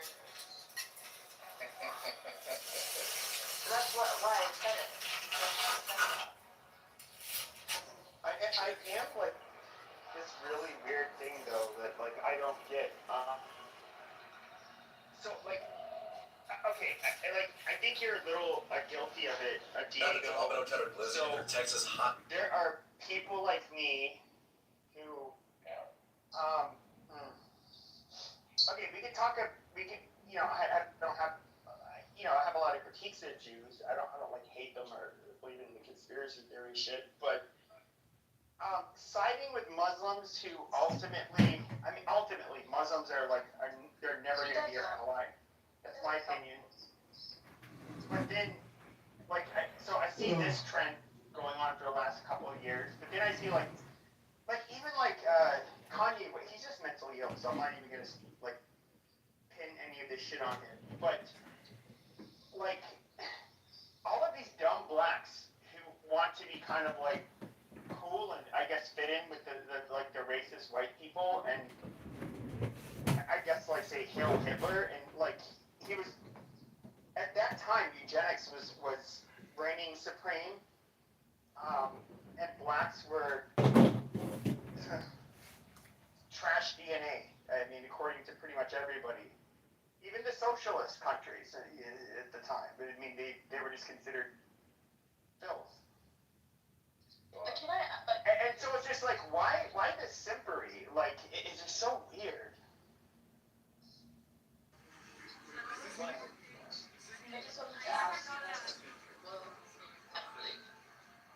whenever, I don't think it's recording, but I'll go ahead and say it. But whenever, the other day, somebody came on stage and they were going off on Issa, he moved them down right away. I don't understand. No, they didn't. But I don't understand why, because I don't think they're eating so much. You know what? Let's do it. Okay. Yeah. Okay. No, really. Both Rico and Lou messaged me, "Are you okay?" Because they realized it was pretty messed Yeah, up. that's nice. Thank you. How can you send me? Just having fun. But at my expense, you don't. You're no fun to be around anymore. Well, not when you let things happen to me at my expense. We're just trolling. Calling me a whore and saying I'm gonna force your dick in your mouth. You always every time a black guy says that to you, you lose your It's because you let them do it, Diego. I don't let them do anything. Everybody's trolling. Everybody's talking shit. But why do you move them down whenever they do it to Issa? Well, that's your opinion. I don't agree with that. I think Issa moves people down, and she has an army of Jewish simps that are modding with her that will move people down. Yeah. It's just and it's always the same fucking story with you, Nura. It's always the same fucking story. You call some black guy a nigger, and then they dish it out at you. Whatever, you're talking shit, and then they dish it out to you, and they always, my husband. and they know exactly how to get you every time, and you always get hurt by it. Listen, a woman doing it to me, okay, she can do it to me, but when you let men speak to me like that. There you go. I know this. I've lived. I'm not gonna partake in the merry-go-round relationship thing. We've been through this one before. I've seen this episode before. I know exactly how it ends. It's crazy. Guys, you know me, I would do the White American rooms. Mon was my number one. That was always the biggest fucking problem we had, is that people would be disrespectful to her, but it was a very disrespectful room. They'd be like, why didn't you fucking put him in the goose suit? Why didn't you do that? Why don't you do I've that? only said this twice. And it's just because it hurts me. Like, I get it, but I'm trying to tell you, okay, but first of all, you guys don't do this conversation in front of us, like, just don't. I'm telling you, it's gonna be used against both of you. I'm literally saying this because I like both of you. Don't do this in front of any of us. Like, have this privately. I don't want to have it privately. Yeah, dude, you have to, though. no, it's fine. I don't want to either. So, you don't want to do this. It's fine. It's done. It's already done. I said what I needed to say. He said what he needed to say. Who cares what the guy said? Like, why do you care? It's because he's black, right? That's why it always No, hurts you. no, Diego. It's just so vicious. They say such vicious stuff. Yeah, and you were getting involved in that community by marrying one of those guys. I married a mulatto. Okay, you know what I'm He talking was about. whiter than you. Amazing. That's not how that works here in America, right? Debbie? No, if you're half black, you're black. You've seen a picture of him. I have. Diego has. Because you had asked if people take Sinbad, and I sent you a picture of him. I was about to mention Sinbad today, but Oh my god. I forget. I guess, like, Princessa. No, Pepe. It's the viciousness. It's fine. Like, I get it. I've had to deal with it. I wouldn't let. I swear, I wouldn't let people speak to anybody I care about for less than that. Like, I get. I said this, the nigger in her, but what do you want me to say to her? She said you should have chosen a husband with a better genome. Like, he died from ALS. Like, Asties have gotten ALS. I get it. I get what you're saying. No, I don't care that you call her the. I don't care how you treat her. And I didn't. And Diego, I didn't engage with Mike. I don't even know who he is. But Princessa, I would say this. This is like the really weird dichotomy that you have. Like, in real life. We can move on from this. Okay, but I just gotta say this. You never want to hear the truth. But hold on a second. In real life, okay, I would not let somebody talk to like my woman like that. But it's like with the case with Mon, right? She's somebody who I literally met on here. People are fucking rude. They're vicious. They're mean. They talk shit on here, and herself included.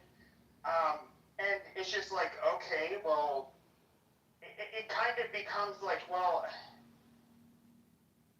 because of the dynamics and like how you guys met and how you guys have always operated, it kind of changes things quite a bit. It's just like, it's a lot different than if in real life Diego was gonna like let somebody talk to you like that. Whereas this is where you guys met and you guys have always talked shit.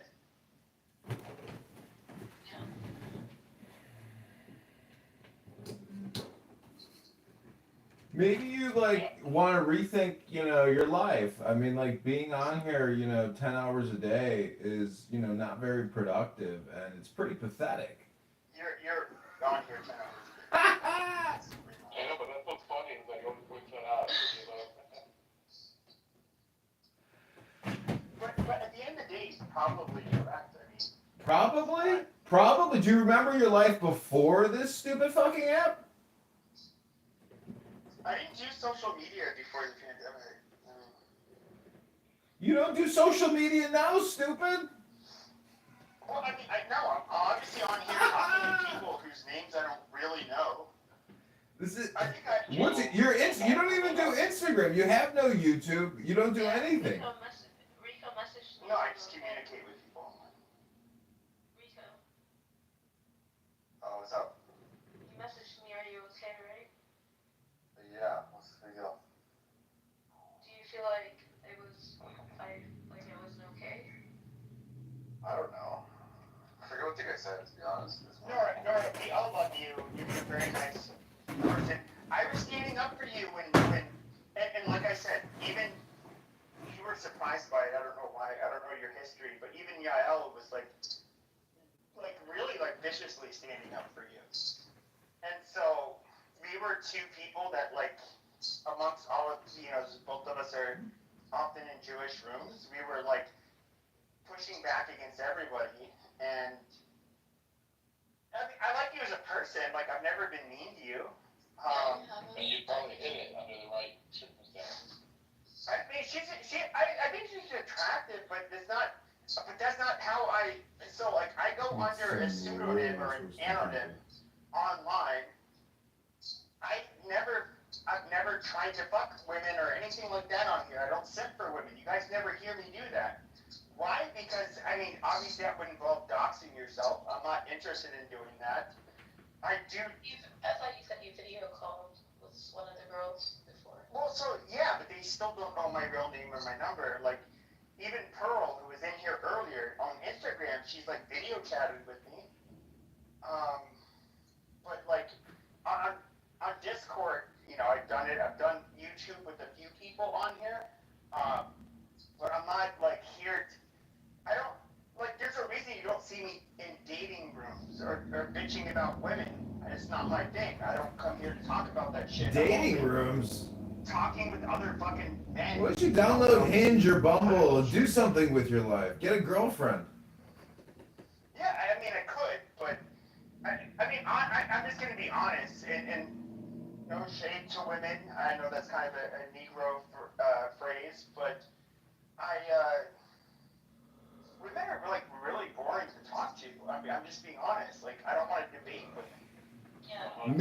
Maybe you're really boring and you haven't met any interesting women who are intelligent or can even, outdo you because you're dating or you're not even dating, basically. That can outdo me and are more intelligent than me, but I'm obviously talking about, like, on average.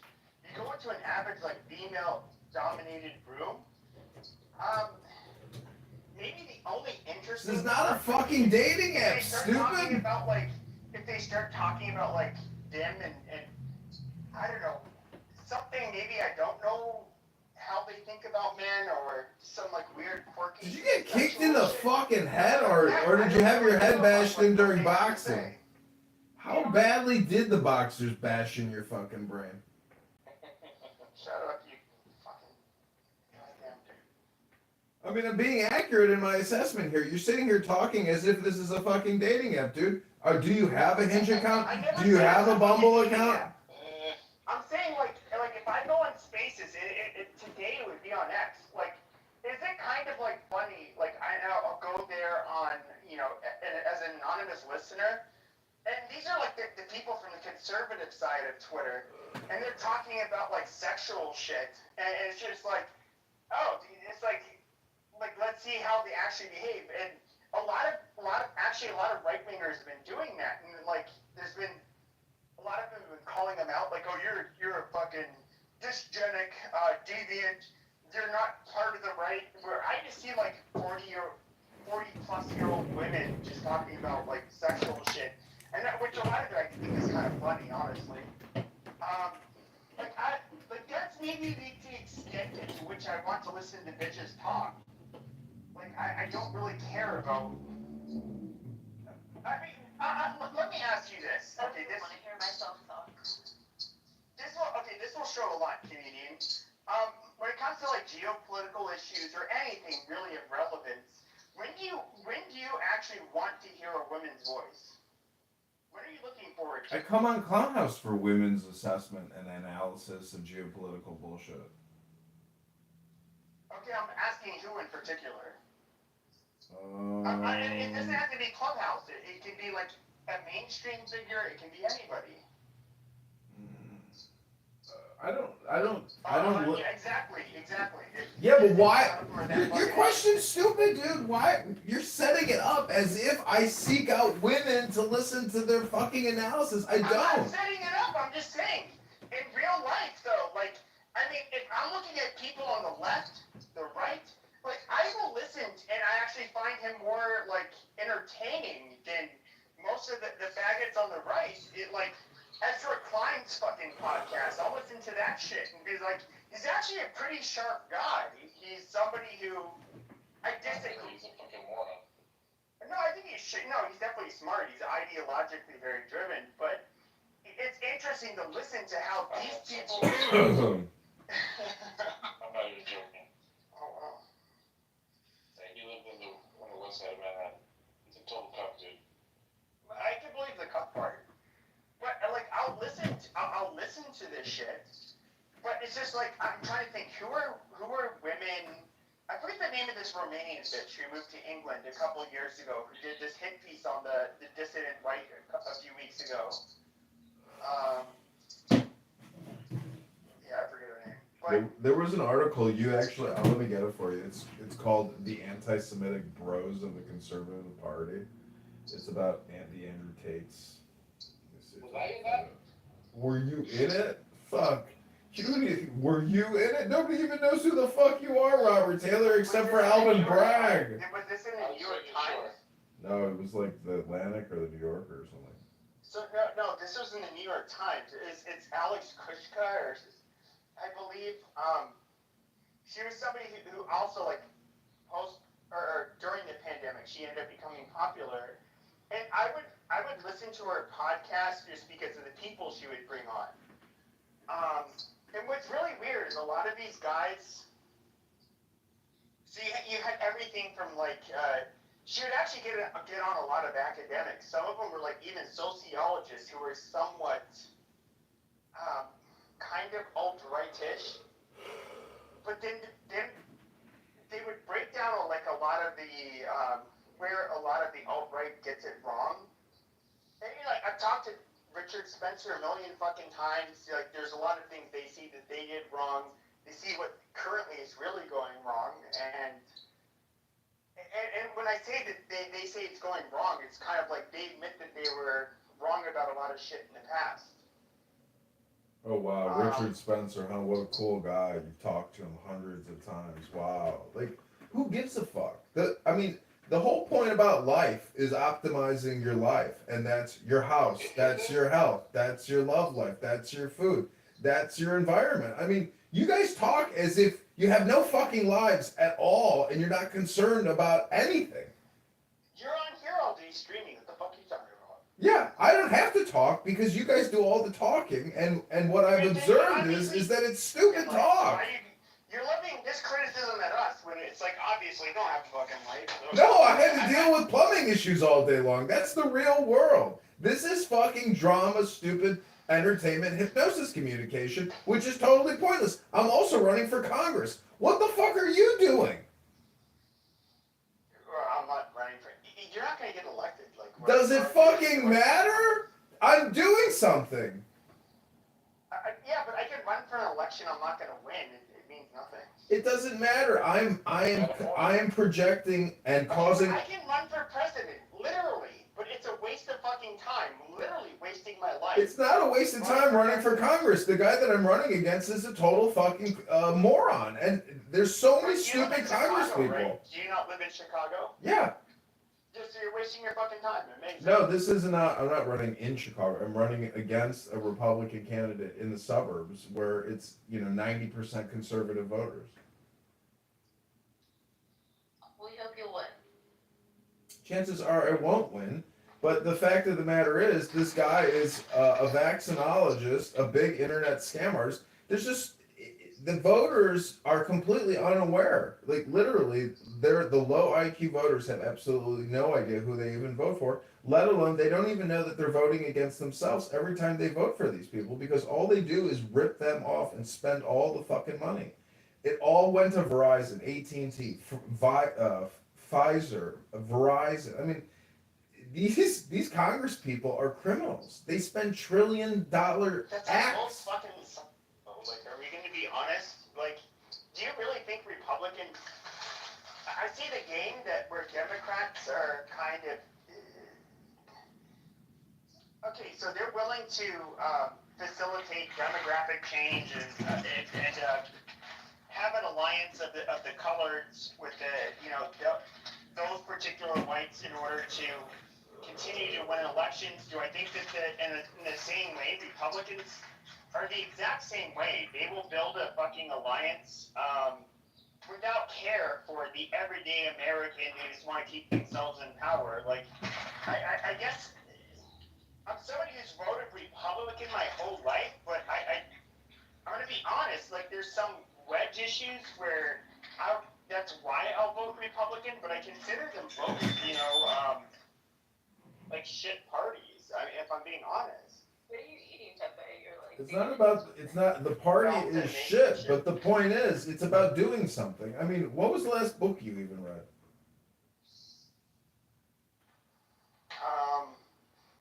It's been a few years. It was like A few fucking years you haven't read a book, but you've been on here for years talking. Yeah, shit online. I like read news, and then what I have read quite a bit of is like different scholarly articles where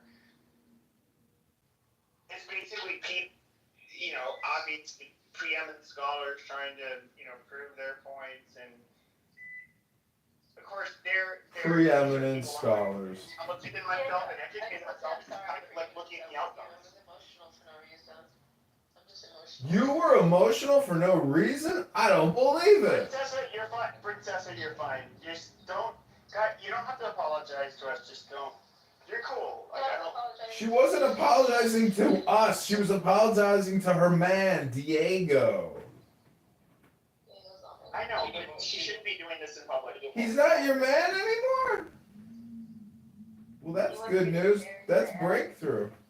You're finally free from this fucking Jew hater's hypnosis. Congratulations. No, I wish he was my man. He doesn't want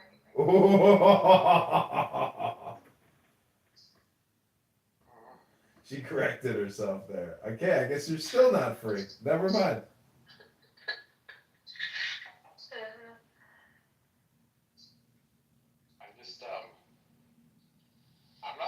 I'm not like one of these brutally honest people that, you have to say the truth all the time. Like, I think there's a lot of conversations that men and women shouldn't have together. I don't know if you agree with that, Pepe, but, I mean, I personally, I don't like, there's a million reasons. First of all, I think men are hardwired differently to have conversations we find more interesting than women do. In any space that is dominated by women, I've never found them entertaining. And, I just, there's a lot of things, I don't think we should discuss in front of each other, and I don't know. Well, what is your example, Diego, of a conversation you don't want to have? We all tend to come into. Now, I know that, like, I had my own spaces where you guys were largely in. I mean, it's mainly men. Why? I used to come into your spaces, warm them up, and then you'd kick me out of your room after it built up to a certain momentum. Never shut the fuck up, and you troll like nonstop, like literally. What is the point of this app? You think it's college? You think it's working at a corporation, at a business, or working for the... What the fuck do you think this app is about, stupid? It's about comedy. He's gonna stay in a fucking room, and they have to hear you. They're not gonna stay. You think they want to listen to you and Mod all night long while you guys say the N-word 100 times? Well, yeah. I mean, that's why people were always going in our rooms. I mean, honestly. Because you say the N-word and you upset black people. You think that? The N-word, no. Is it because I upset black? Okay, that was like a large reason black people in the rooms. Like the very first room I made is that I felt this app out for like a few weeks, and then it was like white people, whiteness, and all things beautiful about white people. It was some stupid shit. And then like all of a sudden, it's just like within a few minutes, I have like 150 people in the room, and it's just like nice. All of it, all of these black people are like, what's up, Joe Tyler, motherfucker? What you doing? And then and while I was filling this app out, I remember like going into predominantly black spaces, and I could be talking, then a black woman would overtalk me. They're like, Cracker, you hear this sister talking, right? You let this black queen speak. Know your goddamn role, motherfucker. And it's like, oh, okay. And so, like, I immediately started playing that same fucking ball game. I'm like, Mr. Jefferson, I know you heard, this white queen speaking, okay? You can kindly shut the fuck up so she can continue her point. They're like, who are you talking to? Okay, move to audience. Okay, any of you other monkeys monkeys want to get, you know. Pepe, get out of how the fight. badly And did you get beat They were during just the like, boxing It was like, oh my God, matches? this cracker and his audacity. I was literally, like, not even one-upping them. I was literally treating them, giving them the same level of hospitality that they gave us. And they could not fucking stand it. And then, of course, I started bringing up statistics and, you know, FBI crime data, all of this shit. They're like, you know, oh, that shit's racist. That's racist. What do you mean? What do you mean we commit more than half the murder? That's bullshit. You guys committed genocide your whole life. 400 years of slavery and oppression.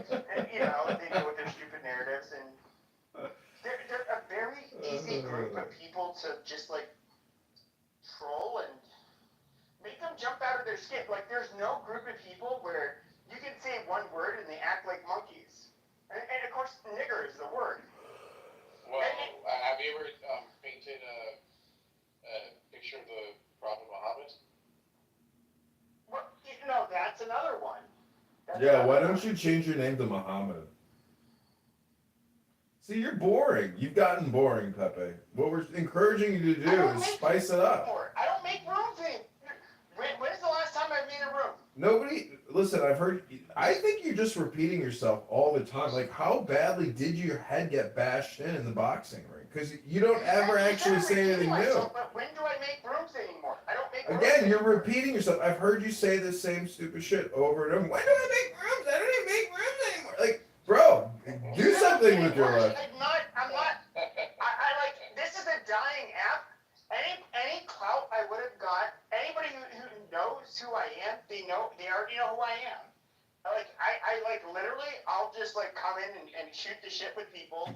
I'm not making fucking spaces. Dr. Australia, what do you think? Lit rooms with a bunch of fucking people. I just Let me ask Dr. Australia. Like, that's not my thing anymore. Dr. Australia in the chat wrote, wow, healthy debates really plummeted. I wonder what happened to Roger. Did you catch JB saying that the kid who stabbed the other kid was scared for his life?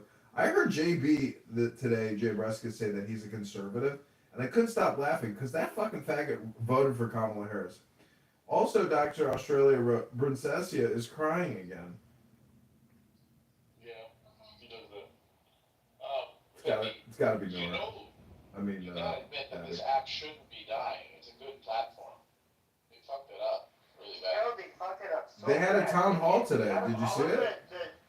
Out of all of like the media podcasts, this was like the best platform. If you go on to X, it's just like you can only have a certain number of people on stage. It's the audio quality is horrible. Yeah. And of course, Elon Musk has had this shit for a couple of years, and nothing's changed. How many accounts do you think you've had, It absolutely Pepe? sucks. How many accounts do you think you've had? I think I've had probably 30. Why does he 30 just at buy least. Clubhouse? Why would he buy it? He's already got X, and social audio over there is bigger than it is here. No, he's talking about Elon Musk, not me, you fucking retard. What would he do? Just keep running it as a I for don't lost have the money business? to buy. I don't have the money to buy Clubhouse. Just like 99% of other white people, I do not have the money to Clubhouse. What if we pooled our money and bought it all together?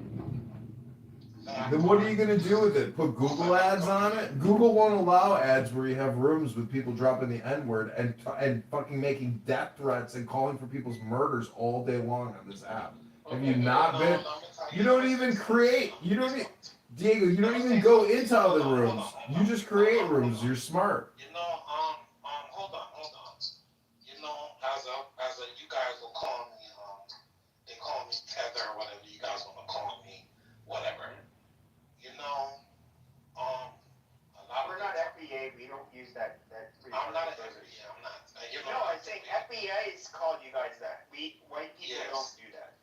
Okay, so the thing is this, right? One of the things that hold back this country, because I'm not born and raised, I was half raised here. One of the things that hold back the United States of America, and it's the truth, it's this ethnic race shit that's going on here. That's one of the major issues that hold back this country. Now, you know, nigga means an ignorant person. And I know in America and around the world, nigga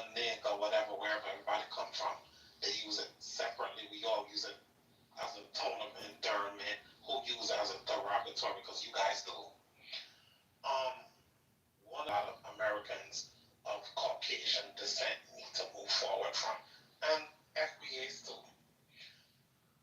Move The fuck forward is an from FBA? A football player? diversity, your racial disparity, and your racial stereotypical outlook. King Tutankhamun, what's an FBA? A lot of Caucasians, we're not talking about on the app, I'm talking about in real life. King Tutankhamun, what's an FBA? I don't know that acronym. Let me Google that for us. I'm not too common. Jesus Christ, trying to be in. Stop trying to think you're throwing me off. Just stop. Okay, you're not. Move. You see, once you move. What's your point, Dr. Pap? You see, once you move forward. Just shut up. Not you, but comedian. This country will be so powerful than where it is, because you guys think America's powerful. It's not. It's a paper tiger. It's not powerful, especially in 2025. It's not. This country will be more together and powerful, and it will be more conducive to have strong growth internally. Like a lot of question, Jack. I can kind of get what you're saying. I'm because saying at the end of the day, you all born here. A lot of you all have a lot in common, because a lot of you guys, you think a lot of you guys don't have a lot in common. Black Americans and Caucasian Americans, you guys have a lot in common. You do. You think you don't, but you do. Wait, you ain't black? No, I agree, but hold on. So I want to ask you a question. Where in Africa do you come from? I'm not African. Where are you? I wasn't born in Africa, so that don't make me African. I'm not African descent. Yes. Do I have mixtures like all of you guys? Yes. But I would say that, so if you look in Africa, it's non-stop warring in a lot of these countries, and it's along ethnic but other reasons why there's non-stop warring in there. And it's not just because of the people are born there. There's a lot of the nuances that come with what's going on in Africa. My argument would be, whether it's in Europe, Africa, or Asia, is that the major fault lines tend to be racial, ethnic, and religious. So if you look at the Balkans, which is a region in Africa, they are willing to slaughter each other.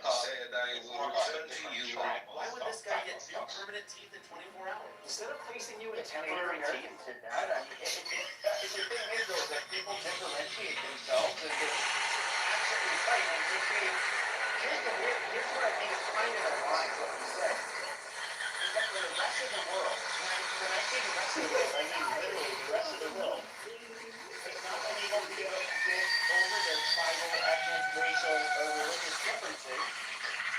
Somehow, there's supposed to be a miracle in the United States where we are capable of doing it. But I think that because America pushed togetherness, democracy. So that's the main reason why I'm stating what I'm stating. Plus, this is a huge melting pot. So that's why I'm stating what I'm stating. Because you guys are pushing togetherness and it's real. Yeah, I don't think you're wrong. I think that the melting pot thing was a mistake. Well, half of you guys are yourself. Your forefathers are not born America. So I think you guys, that's why I said you guys and FBAs have a lot in common. And you think you don't have it. So here's where I'll say that proving my point. So, yeah, European teams here, rivals, depending on where they came from, were looked down upon. But then we mix together and we just become white. Especially with like the millennials, or the gift of these boomers, they're absolutely like, yeah, they're white, they're generally going to be like a mix of several different ethnicities of a European background. Whereas after 400 years, Native Americans and blacks are still black. That's something that where like there's a racial fault line that was not really been overcome.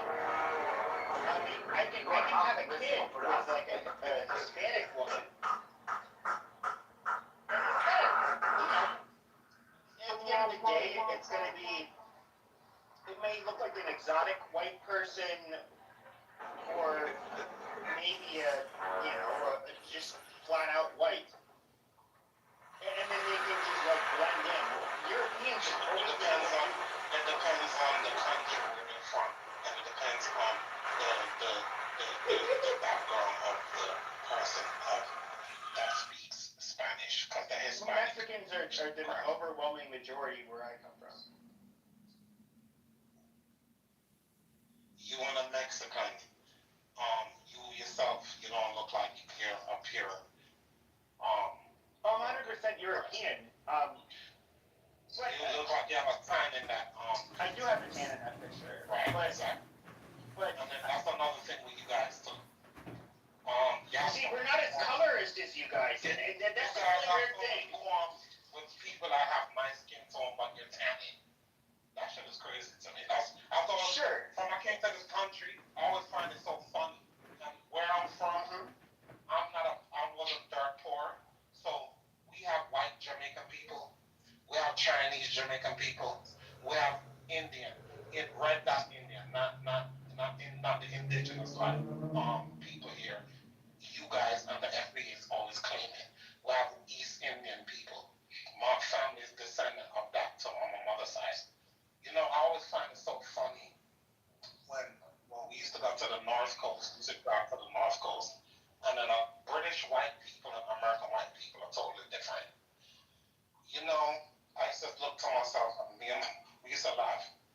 Now, here it is, Americans is coming to my country, trying to make it seem like they're better than us. Motherfuckers is on the beach tanning, trying to get dark. That shit is crazy to me. But you have issues with black people like myself.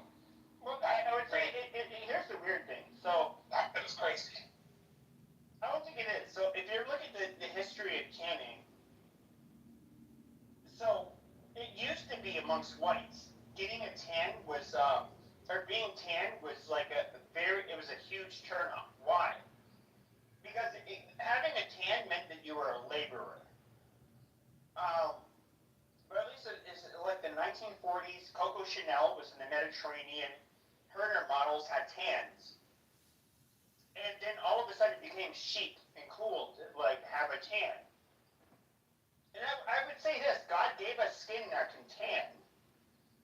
And I love how you try to like equate it to us like wanting to look black. It doesn't make us look more black. Like it just if anything, it can signal a lot of things, like such as maybe you exercise, like today, you're outside more, you exercise more, you whatever. It's not trying to look closer to white people when they tan, they don't look like another ethnicity. That's I wasn't weird. I don't ever think you can never look like my beautiful chocolate skin ever. That will never happen. You can never look like me. So that's racist. Once I could care less. His undertones of what has been going on when I came to the room, all that niggas that was coming out of Pepe's mouth, let's get real. So you can never look like my chocolate skin here ever, and I could care less if you want to or don't. I never in my entire brought up in this world ever tried to think no white person is better than me, ever. And like I said, we have white Jamaican people, we have Chinese, we have Indians, we have different ethnicities in Jamaica, we have German, Jamaicans. One of the things when I came to this country, I realized a lot of people here is ignorant, low grade and low class.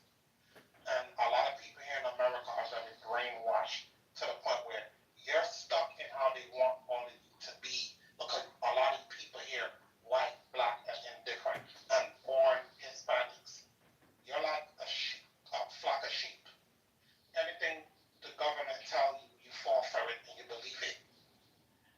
A lot of you, you're in a systemic, yes, and I'm here too. But I'm glad I'm from somewhere else. I have a different outlook on a lot of things. A lot of people here are very fucking ignorant. This is one of the most ignorant places I've ever. Well, hold on a second.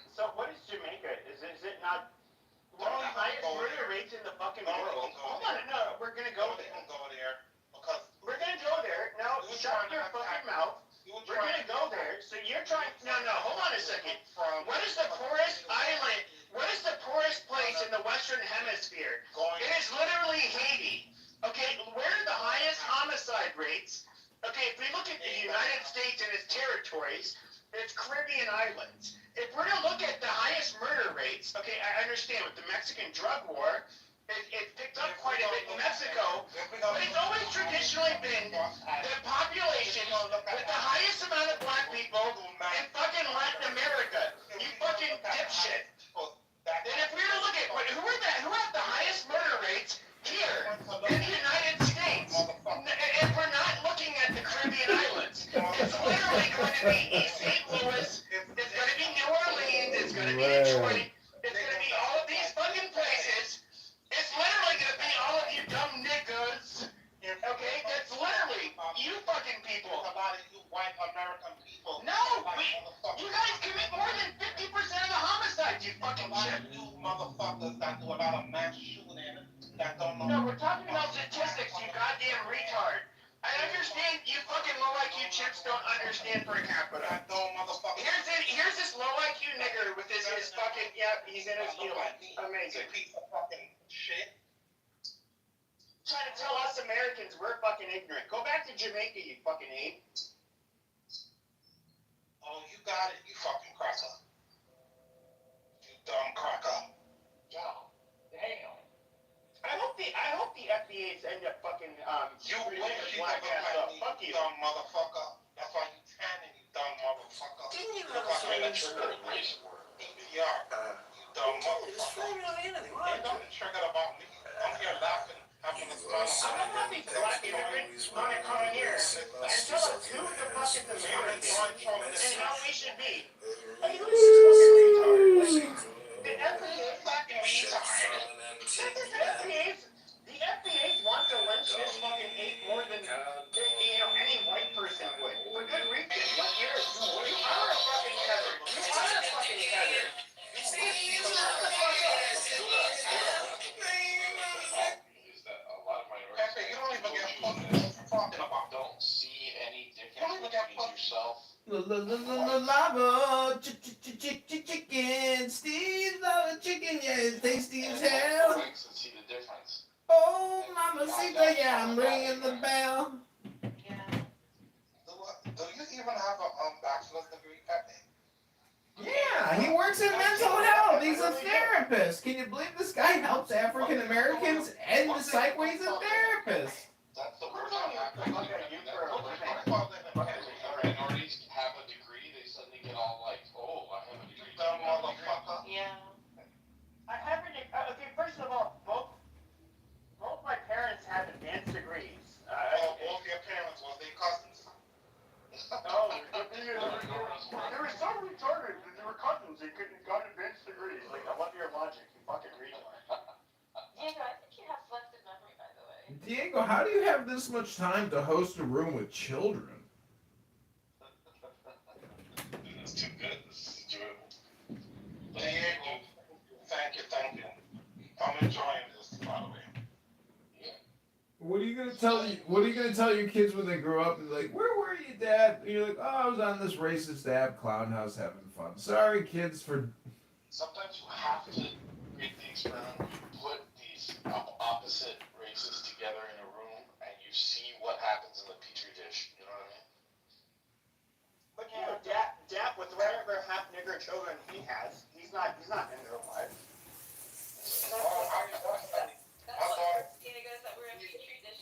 Your daughter's gonna be a fucking hoe. That's what the fuck she's gonna be. Oh, no, sir, my daughter. She's gonna be a fucking escort. Hold on, man, because you're younger than I am. No, How old are you? I'm older than you, Pepe. No, hold on a second. I'm almost in my mid-40s. How old are you? I'm 50. So, no young man. So your daughter's already a hoe. Okay, amazing. No young man. My daughter is she's a hoe. Mortician. So She's a mortician. Damn. Excuse you, faggot. My daughter, like myself. So she gets a like with after Like myself, we're very established. post-mortem body, she gets a put on her face. Amazing. She's not a coroner. Let me just put it like that. She don't suck dick on the side like you. A mortician is not a I love how you use the term mortician. It's a lot different from a medical examiner, which is a doctor. In other words, your daughter's a dumb nigger slut.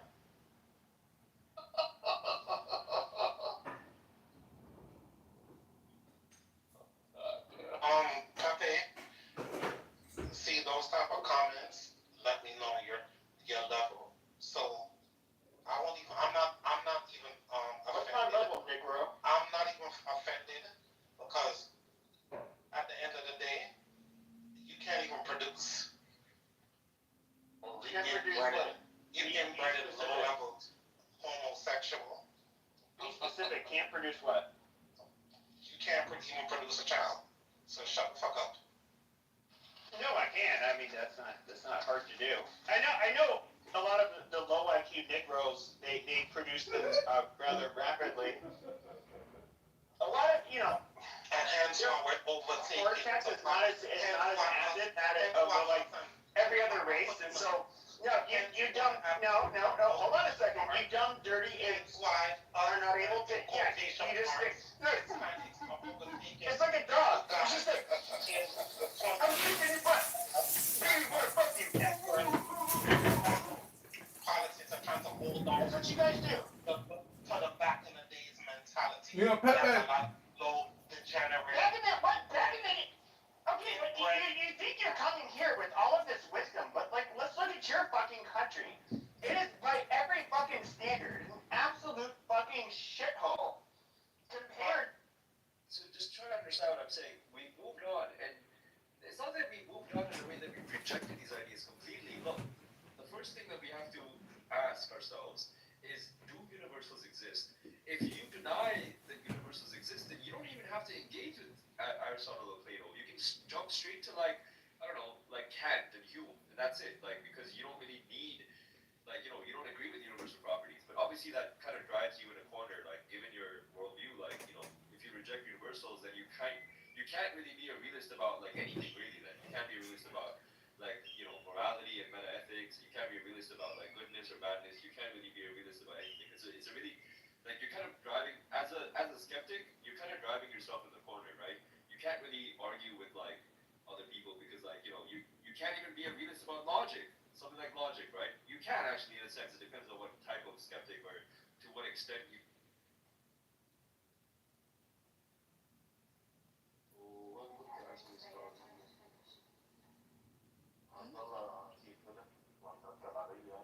Free Palestine! Free Palestine!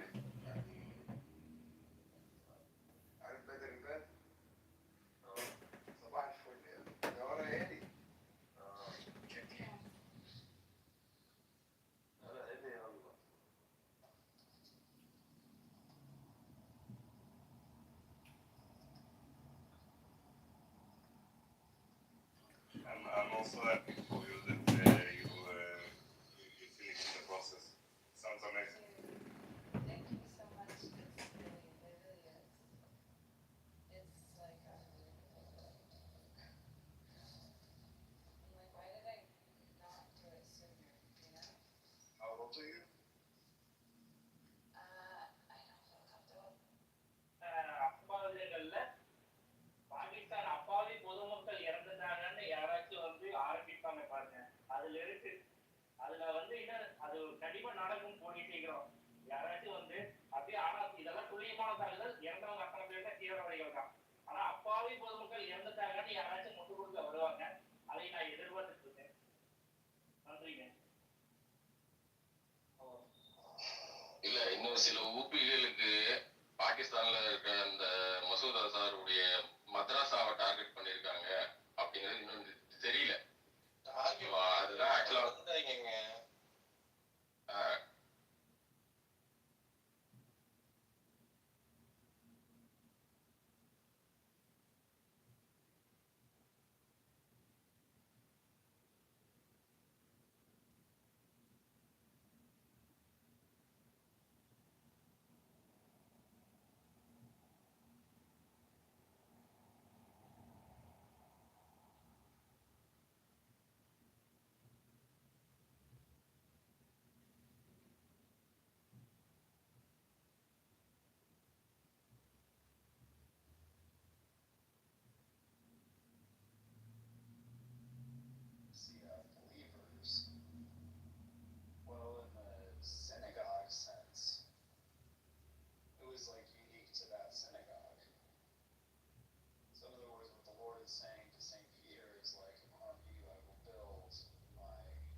speculate, Martha. right? For something like, you know,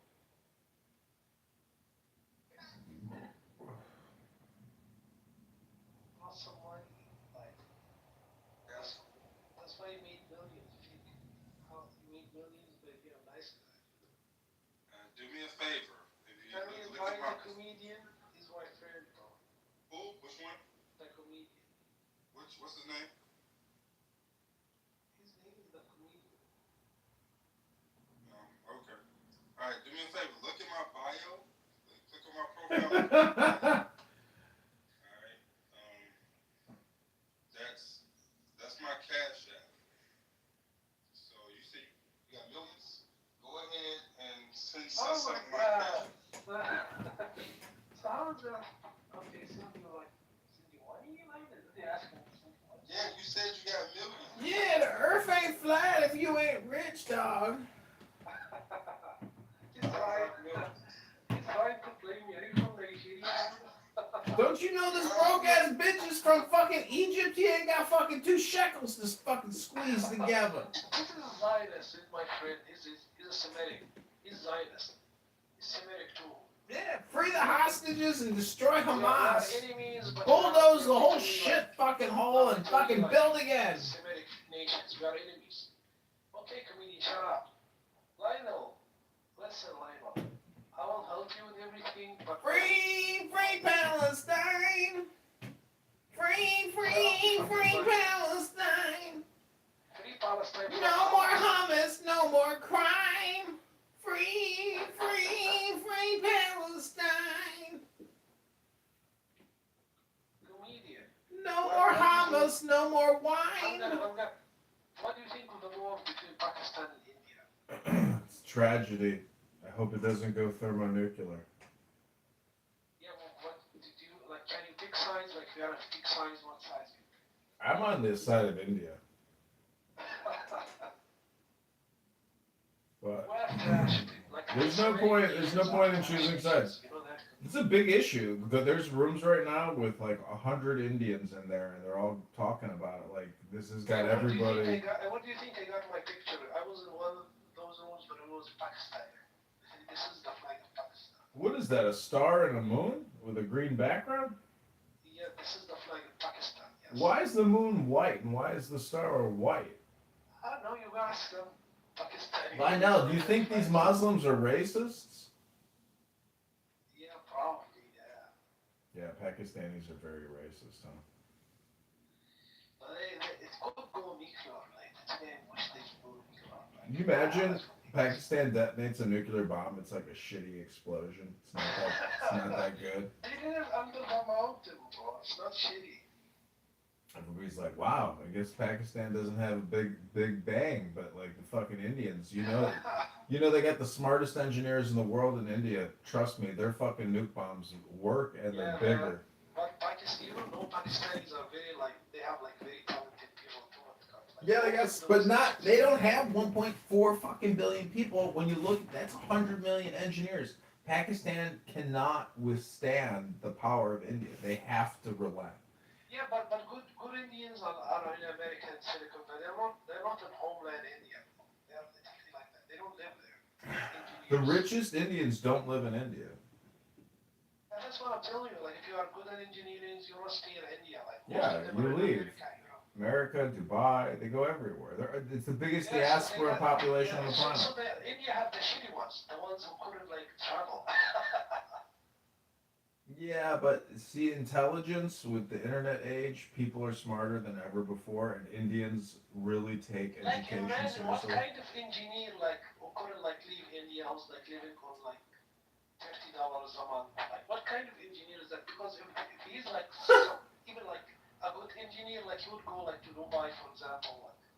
Like I'm not gonna say America, Saudi Arabia, but staying in India is proof that he's a shitty engineer.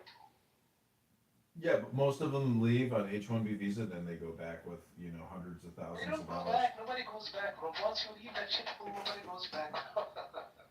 Yeah, maybe you're right. So that's why they have shitty engineers. But when comes to Pakistani, like they don't have like they have the mediocre. It's like. But why are you still in Egypt? Egypt is such a shithole. Why do you live there? Listen. When, you know that most women are like mediocre when it comes to IQ. Mhm. That's why you have more smart women. Like it's literally statistical. You have more smart women than smart men because when it comes to men, like the variations are very high. You're either smart or stupid. I'm going out with an Indian chick on Saturday. We're gonna go play tennis. She's a quantitative, financial analyst. I mean, she's a mathematician. Indian. She's from Kerala or Karachi or something. They love white dick, bro. Like I love them. She's a pretty girl. I mean, I like Indian women. You know why I like Indian women? Because they're not black. They're not Asian. Yeah, They're not like brown, bro. Chinese. Indian women are brown. They're almost black, but not quite black. But as a Zionist, you probably have this company, and she's like, she wanna go, like she probably works in your company. You're a Zionist, bro. You control. Oh yeah, this is not true. This is not just true. being a supporter of Israel automatically gives you a big business, right? You are a CEO, bro. This is the typical stereotypical like you are a rich Zionist. This is an Indian like girl. She have like ambitions, and you are trying to play her. Like this is disgusting. I'm not trying to play her. I'm trying to play her in tennis. Like your wife gonna find about it. My wife? What are you talking about? I'm not married. You're projecting, bro. You're projecting. You're cheating on your wife. We are Semitic. We understand each other, bro. Habibi, I hope Greater Israel takes over Egypt. I hope it takes over Syria. I hope it takes over. Israelis are like, I actually don't deny the right to be a Palestine. I don't deny. But What Palestine? There's no such thing as Palestine. There's only Israel. It's the same thing, bro. It's exactly the same thing. That's why there's no such thing as Palestine. Yeah, we could have it like it doesn't matter to me, but but most of them are not actually Semitic at all. We have Eastern Europeans and I'm Jewish. You're not talking. Yeah, but it's diaspora Jews. They had to flee the homeland back in 60 CE, 2,000 years ago. Okay, but are you sure all of these people are actually? Who cares? They speak Hebrew. Who gives a shit where they came from? They speak the language of the They land. speak like if somebody like he was a Slav, like he decided I'm a Jew, I'm gonna go there, like he speaks. Yeah, you ever been to Los Angeles and meet a Persian and you're like, are you Jewish? And then they're like, yeah, I'm Jewish. And you're like, yeah, bullshit, you're a Muslim. And they're like, oh, all right, we converted to Judaism back in 1967. Yeah, but I don't know. It seems like many nations have like jumped into the caravan, as they call it, like jumped, like tried like to go like with the flow, like new state, new country. That's life. Go with the flow. Yeah, it's nice, like, but if nuclear war started, you gotta watch out. We did no Indian fund to you, like, no Indian fund at all. Like, If a nuclear war starts off, do you know how much chicken muck meat there's gonna be? There's gonna be chicken muck meat for everybody. Listen, everybody left because they are afraid of you. You could literally keep them out of their jobs, influence their study. You control everything in their country, so they are afraid of you. You are terrorizing the audience. Well, I don't know. Israel's taking over the Gaza Strip right now, so maybe Israel helped India attack Pakistan, and at the same time, they're taking out the Muslim terrorists in Gaza. Yeah, but imagine if Pakistan was able to defeat India. How does that make you feel? You're so stupid. It wouldn't happen in a million years. Yeah, but imagine like if it was like Pakistani, like it was like The populations aren't even close. Do you know how many people live in Pakistan and how many people are in their military? It's very small. Yeah, but most Indians are they don't just care about the government. Most Indians are just trying to live. Like they don't care. Yeah, but you're discounting communication, and when you hypnotize a population, they get hypnotized and they'll do what they're told to do. They're hungry. They don't have the energy to fight. What about China? Hungry people make the best soldiers, stupid. You're hungry? Go here. You're hungry? Go there. They can't. Once they can't fund, they can give food to people. Yes, they can. They can just borrow. They can buy and borrow. Trust me, Pakistan's fucked. Pakistan made a big mistake. No, we have lots of money. We have literally give Pakistan $10 billion this morning. Pakistan doesn't have shit. They killed 30 Indians in a terrorist attack, and now they're suffering the consequences. Pakistani are so talented at recycling things. Like if you Recycling? Who gives a shit about the recycling industry? That ain't the banking industry, stupid. You could give them like scrap metal, they could create a tank out of it. Yeah, you give a Palestinian a fucking metal pipe for plumbing, they make a rocket out of it. Yeah, but that's good. Like when you're fighting, like in a war, that's you gotta be resourceful. Yeah, I know, but you know that's the problem. Is if you got to be resourceful in a war, you're gonna lose. But it's not you. You're thinking that you are winning because you are smart. You're smart. America's fighting for you. You have no idea. America has been perfecting war for hundreds of years. Our technology, our entire population. We educate thousands of people in battle every single year that graduate from military schools. But I'm saying like America's fighting for you. It's not you think that you are eating like in Gaza for example because you are smart. It's not that no. Because you are being supported by American companies. It's not Dude, they need to release the hostages and surrender. These fuckers need to give it up. If you have like 35s fighting against people who make pipes as rockets, it's not something you should be proud of. Proud of? I'm sitting here in my mom's basement drinking a Miller High Life, smoking weed. What do I got to be proud of? What are you talking about? You are a CEO, though. I could smell it. You are a CEO, control this engine. You have this qualitative research engine, like I got a dating app called Hinge, stupid. Aren't you on dating app? Don't you have Bumble in Egypt? Don't you have Hinge in Egypt? We're gonna hit some balls. We're gonna go to the golf course and play some golf one of these days, you and I. I'm gonna outdrive you by 50 yards. To swing the bat. Fucking evil. You are evil, bro. Okay, we have Corey with us here. What's up, Corey? Oh, I hope you don't feel like distressed with the Semitic nations. According to God, we are chosen, we are superior, so it's like, it's okay.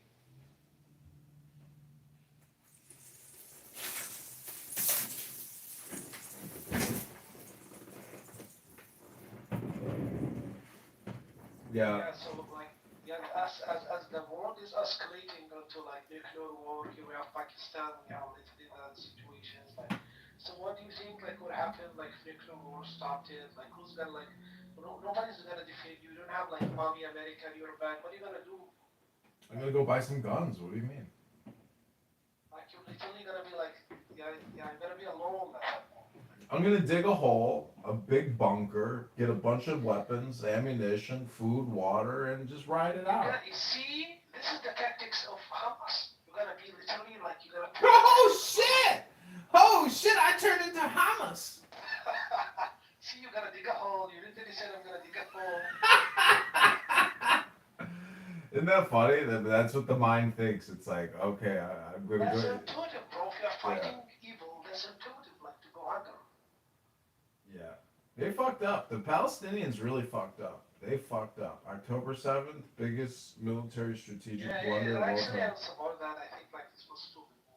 Yeah, really stupid. They could have maybe established, peace and like, see, this is the thing is, it's counterintuitive. You know what's the problem? The problem they miscalculated. See, you got to realize that Israel has been preparing for this for many years, and so they just underestimated the reaction and the energy. It's just physics. I don't know if you know this, They but underestimated. They didn't accept this skill, especially like the skill was unexpected. two planes can't bring down 3 skyscrapers. You know how much energy went into building the World Trade Centers? Do you know how much energy it takes to turn it into dust in an afternoon? It requires thermite detonators. You can't turn 3 buildings into dust with 2 planes. The energy equation is not there. It's not. It's an energy equation. It's physics. It's mathematics. And so what I'm saying is the Palestinians... You know how much energy, literally, like in those planes, they were like filled with... It's not enough energy. It's not enough energy to turn the building into dust. It's just not. The fire does, bro. They are filled with jet fuel, bro. The fire does. No. It's impossible. It's a solid steel structure. It's impossible. But it melts under fire. Like It doesn't melt. It burns. It doesn't melt. It's just too big. And where the planes hit were at the top, and the pancake theory, that was all thermite detonators. You're crazy if you just go to Google and type in demolition. Islamic like extremists, I don't believe it's a conspiracy, bro. It's a conspiracy. CIA did it, and Mossad and Saudis and others. All the guys who like partaken in most of them they are American citizens. Most Americans do not believe 9/11 was real, and they think that it was a controlled demolition. Americans are stupid.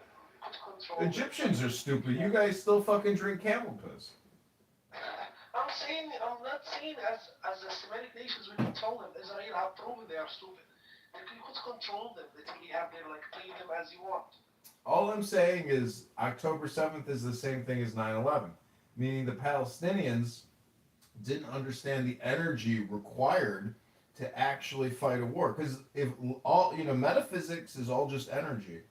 So, whatever you do in life, you have to basically break it down into energy. How much energy is it going to cost you to essentially accomplish this goal? And but comedian, you are underestimating like the work done by intelligence of Israel. Like we appreciate our enemies, even if our enemies, but they did a great job. Like especially in the Asians job, that was a surprise. That was a big one. It was like a stupid move from like. Did you see Bibi Netanyahu gave Trump a gold pager? That was like, I'm gonna blow you, or like it means like I don't like him. I don't think it was a good thing. It's not a good present. No way, they're proud. You know how proud the Israelis are? Do you have any idea how complicated that is to get fucking people to carry around plastic explosives with them and make them feel secure? It is very complicated. Also, it is like disassemble the whole Hezbollah, because once you like probably those devices have like tracing, information connecting. Did you see the photos of all the Hamas soldiers with their arms blown off, their fingers gone? They can't even do anything anymore. All they can do is get on speakerphone. Yeah, but that's how they got the information. There's actually more like information they got explosives. They literally know everybody movement. Like if you imagine, like you could know everybody, like what they are seeing. Do you know do you know how they would use the pagers? Meaning that they beep you when it's time to get to your battle position. They were using it as a signaling tool. Turns out those fuckers had no idea, but they had plastic explosives stuck to their hips. Stupid. Yeah, probably. Like I understand these things, but I think it's like there's too much to it. Like they can't be that stupid. Like I don't know how that happened. What do you mean? People take free shit all the time, and they're like, "Oh, I got some new shit. It's awesome. It was free." Oh, I got a new cell phone. Oh, this cell phone's the greatest. Boom! Like I killed that guy in Iran. Like they did. Like they also like kill lots like Zionists kill scientists. Bro. Like how can you kill nuclear like physicists? Like they killed many like Iranian. Do you know how many Iranians actually send information to Israel because they hate their government? They have they kill people regularly in Iran that collaborate with Israel. Like many of them like would go like bicycles, like they were like recruited by the Mossad. Like many of them have been executed. Like I've read about this. So they have lots of as you call it in Iran, lots of I don't know the English word, but people are against that regime. People hate their governments. I mean, you're lucky if you like your government. Traitors, bro. Traitors. That's what they call them. Traitors. Yeah, but your traitor is my patriot. So I mean. Yeah, whenever like it amuses me that never like find like a Zionist traitor like go and walks for us. Like why that you have like this like amuses me too. Like I don't think such people exist. Like. It's got to be the government, meaning like the government of Iran. If you're an intellectual and you get, abused or murdered, or you have a family member that was murdered, you get angry and you're like, I want to see this government collapse. Fuck it. And this is what happens. No, but most of these traitors, like if you read about it, you can go like Google who, like for example, one scientist was killed by nobody, like a guy who was working in the gym, like. I think he was like partaking some, but this guy was a very like he killed a genius, like somebody who's like eligible for Nobel prizes and like this. So it's not true. Like many like educated, litigated people worked for the government while like ignorant and nobody like wanted like they get like I don't know the English word, but they gonna give them money. They gonna like we're gonna get you to America. You're gonna be a citizen of the West. We're gonna give you all the American dream. Defectors. Just do that. The same thing with the Soviets. You know, America enticed a lot of Soviets to come to America to resettle and defect from the Soviet government. Life is long, man. I mean, history is. I don't know. It's generational history. I agree with you. And many Americans did it too. Like, but I'm saying like it doesn't mean like if they hate the regime. Actually, Israel have killed 5 like nuclear physicists. Like, it's very sad because one of them is very talented. They could like help humanity. Yes, they are good. Yeah, but they're not going to help humanity. They're going to build a bomb. Yeah, but that's like I don't know, but that's it. You can't like literally like. Do you think like you can like stop the world like from building bomb? Everybody gonna build them eventually. Not really. This is life. Built, you know, especially as you said, we have artificial intelligence, knowledge is everywhere now. So anybody can study. Yeah, but it's almost, even though we have knowledge everywhere, it's almost impossible to like, you can't just like force it down somebody's throat.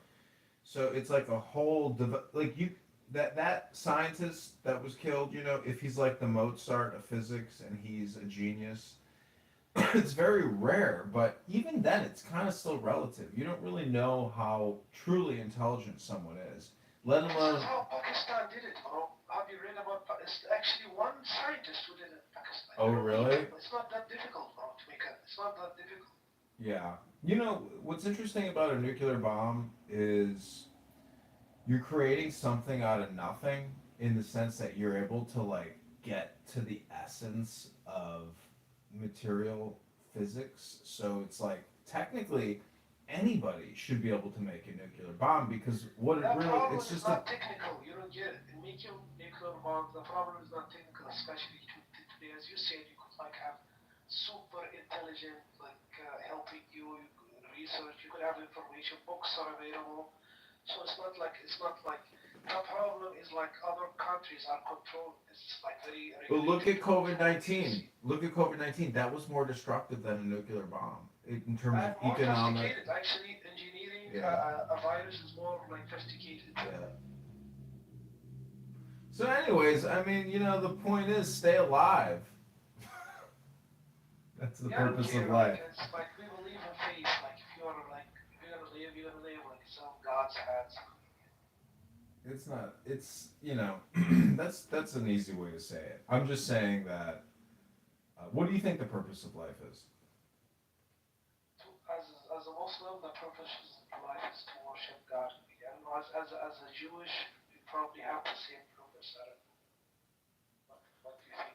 I don't think that's the primary purpose, is to worship. I think it's to cleave or to unite with God, but not to worship. Like, God doesn't want worshipers. God wants lovers. Okay. That seems like lovers. Okay. Meaning, he doesn't. God isn't so vain that God wants to be worshipped. God I wants want to live in post-apocalyptic world. That's my thing. a post-political world. Yes, post-apocalyptic. I don't know the word, but like Fallout. You know the game Fallout? I don't know, Xbox or whatever. Like when you have like war and post that, you know. It's a dream, though. That's utopia. It's not possible because, you know, I have many history books, and when you look at the Roman history, the Chinese history, Japan, everything, it's just never-ending chaos and war and war and war. It just doesn't fucking stop. It's crazy. And you know what the most wild thing is that you are having a conversation right now in 2025, and guess what?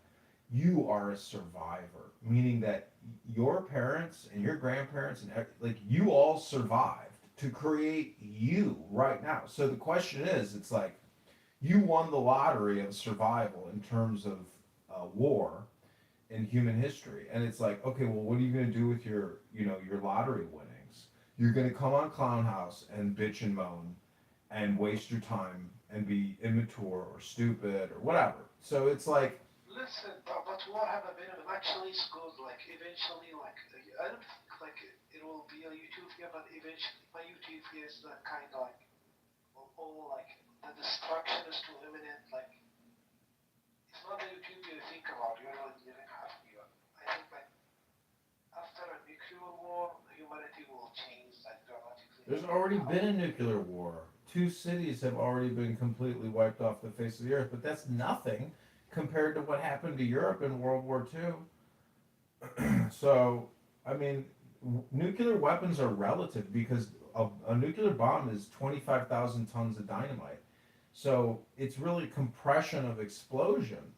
And so it's just relative. Like a nuclear bomb is not a nuclear bomb. A nuclear bomb is the equivalency of the number of dynamite sticks. So it's just energy. And so what I'm saying is you're. So do you think like for example like there are other ways for human extension like AI taking over and deciding like these stupid apes like I think the transhumanism thing where eventually like we integrate hardware into our brains like maybe at birth or something. That's happening right now, but that's But that will produce geniuses that will be able to essentially fully automate production.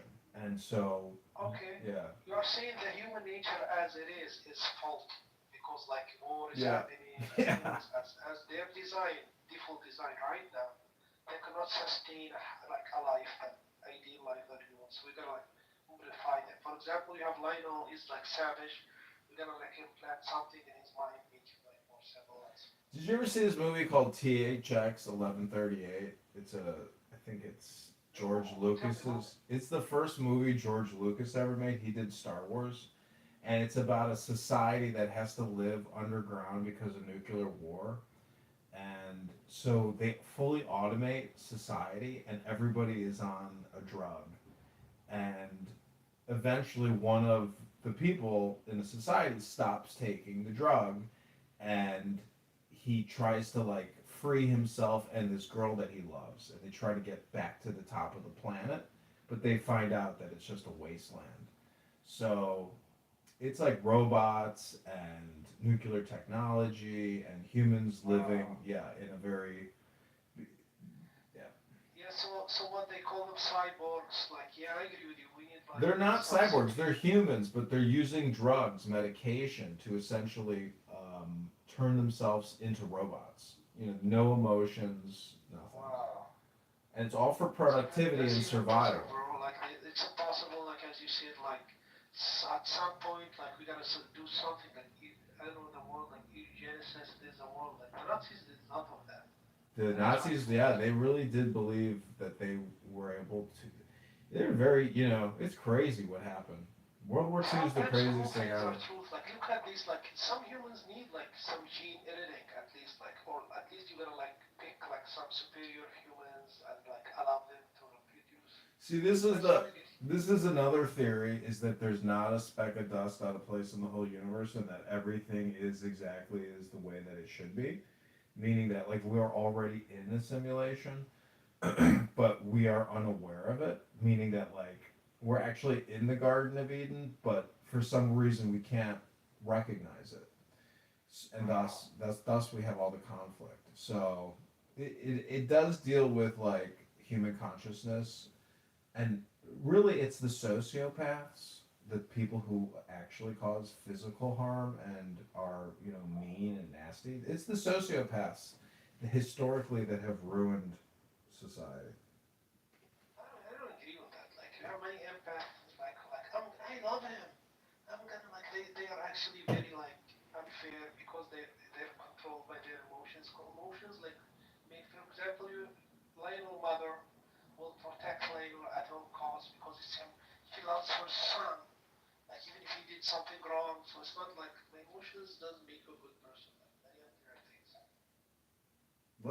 Life is like can be just very bad luck. I just read about a guy who got murdered, got robbed by somebody who robbed 21 other people, and it's like if society doesn't carry out the laws, America, Chicago, right? Yep.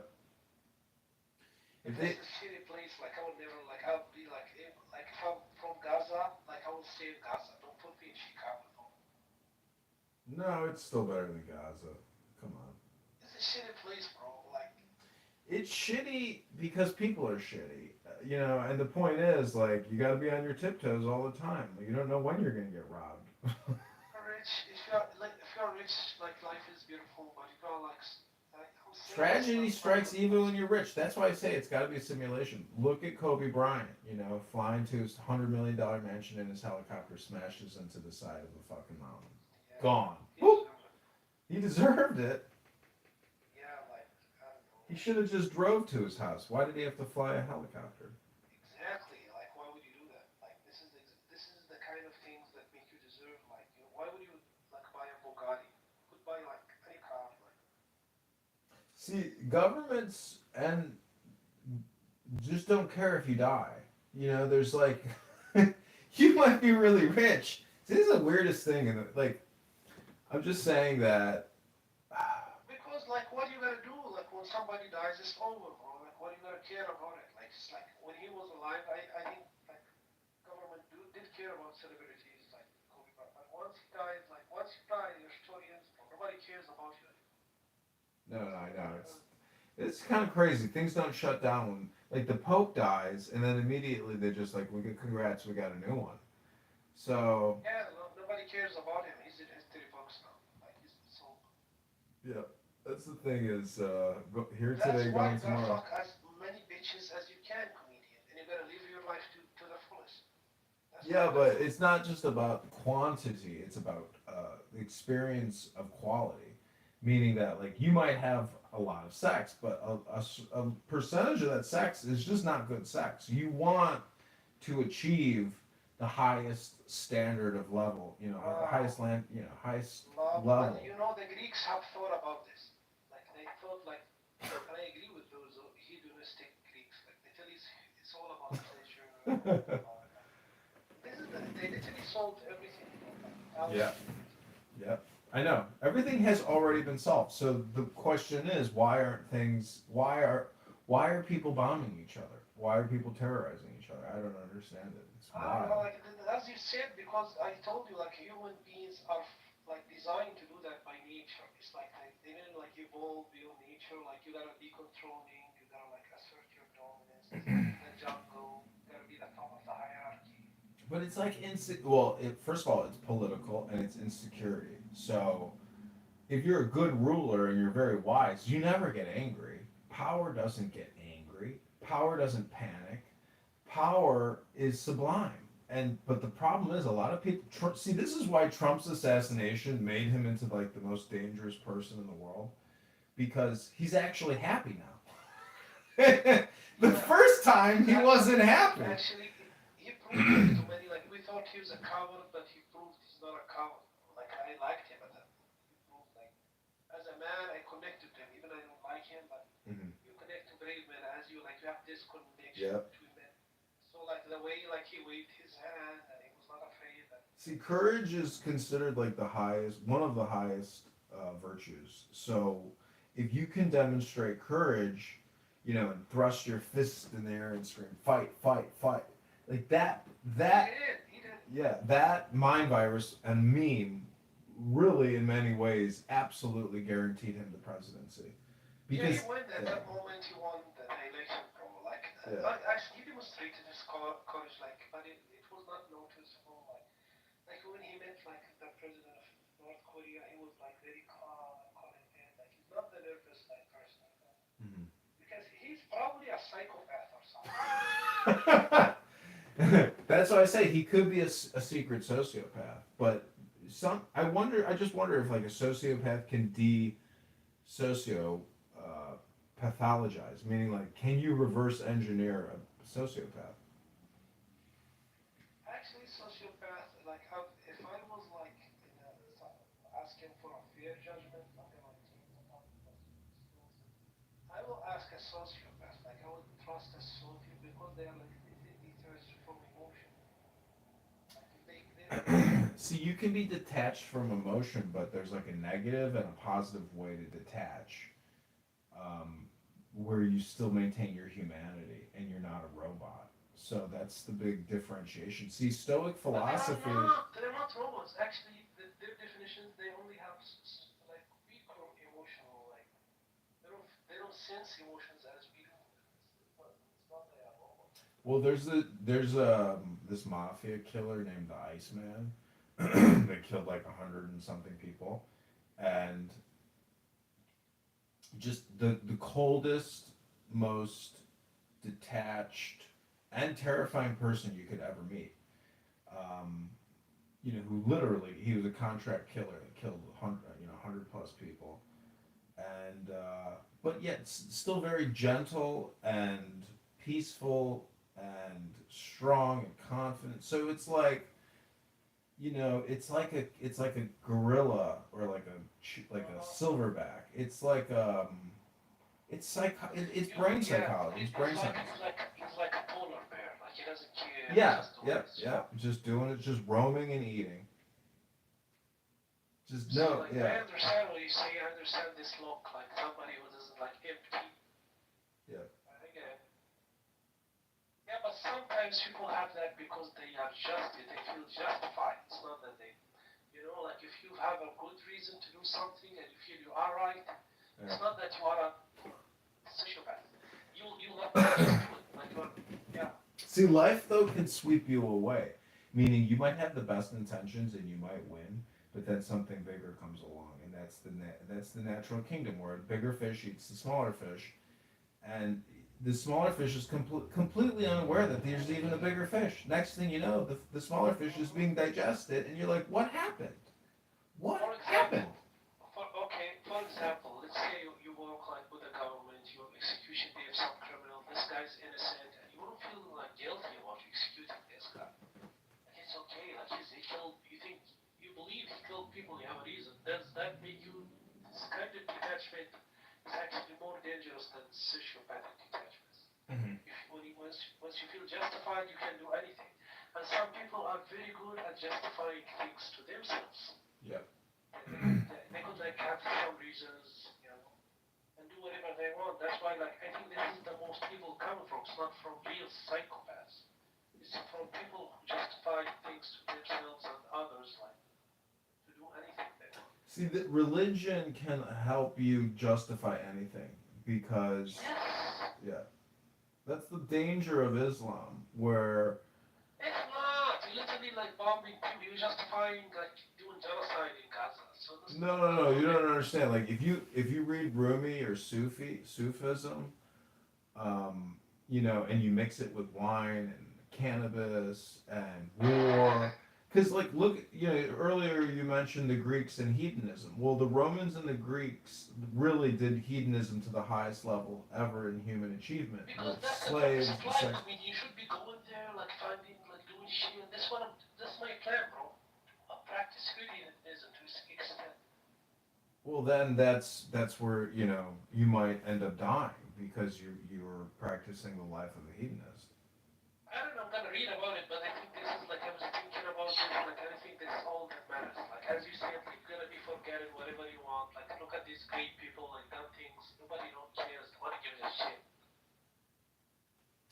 Yeah, but that game also becomes boring. So you have to find a nice blend of hedonism with conservatism and peace, because the problem with hedonism is you can end up just, it's so self-destructive that the It alternative. doesn't matter, bro. Like when you like you're gonna like be destructive anyway. Imagine if you could have cancer at any moment. Like imagine comedian. You could be like you could literally right Everybody now. could have. Everybody already has cancer right now. It's called mortality. You're gonna die.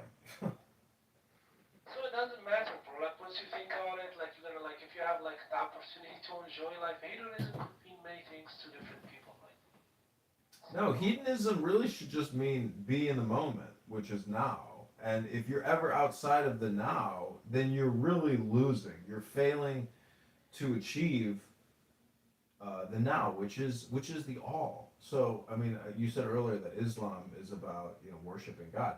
Well, God is the now. There's no God 10 years ago. There's no such thing as 10 years we ago. all know that this God is like, it's not, it's like as you said that, yeah, it's something to tell the people about. Like when it comes It's not to something to tell the people. It's the same thing as your name on this app. New is the same thing as the word now. So that's what God is. The word God can be translated as the word all or new or now or wow. It's always dealing with the present moment. There is nothing else but the present moment in our reality. So that's what it is. I mean, there's like hardly a past. There is no past. It's just a compression now. Do you think the world would be better without religions, like all religions? Do you think it would be a better place? That'd be boring. Yeah, I think it would be amazing. Like, No, it would be boring. It would be boring. Just imagine if every book was destroyed and books were outlawed. Then it would be like that book 1984 or something. It would become a prison industrial complex for everybody, and it would be boring.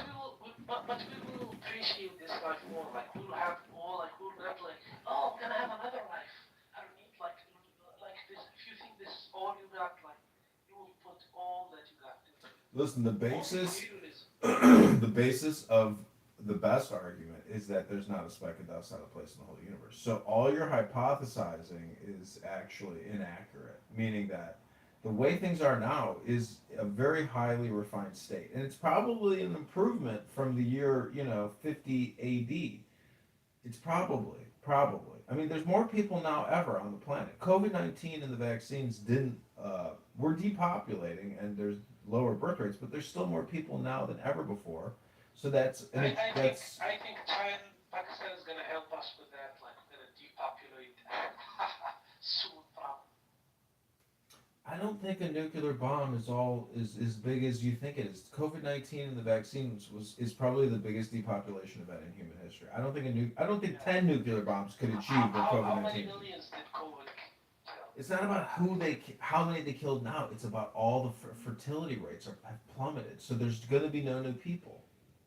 It's just like this app. You see, you see this app. You don't see any party hats, dude. That means there's no new people. And if you look around, I don't know about you, but I don't see babies. I don't see any babies. You see any babies? I don't see any babies. I'm saying like COVID doesn't like. I don't think it interfered with the ability like to see. On a really serious question. What? When it comes to like 1984, all that Orwellian bullshit. Mm-hmm. There was a movie that I used to watch where like they outlawed books, and then like you would be able to sneak a book, and like your whole job as the citizen was to read that one book and memorize the book Yeah. over and over and over again, and Yeah. burn the book. But then you walk around this lake, and then you would I would tell you my book, John, while you tell me your book. As we both walk around the lake, round and round and round, because we don't have a book, but we just remember, like, the remembrance of the books we read. Like, what the fuck movie was that? I don't know. Well, we have two personalities. No, I got another room open called comedy. You reminded me of it, talking about, like, whose truth is it? I don't know. The Bible is a really far out book because it feels old. It is old, and it does seem like it's a primordial tale. About like awakening. I mean, leaving Egypt, Pharaoh. I mean, the whole thing has really. It does seem historical. Like, because if you look at the Wow, bro. I wish we had a Jewish person here. No. yeah, because the Pharaoh, the whole history of the pharaohs, it's all well documented. You spit on them, bro, like some Christian passing takes you to spit. Like, this is depicted then.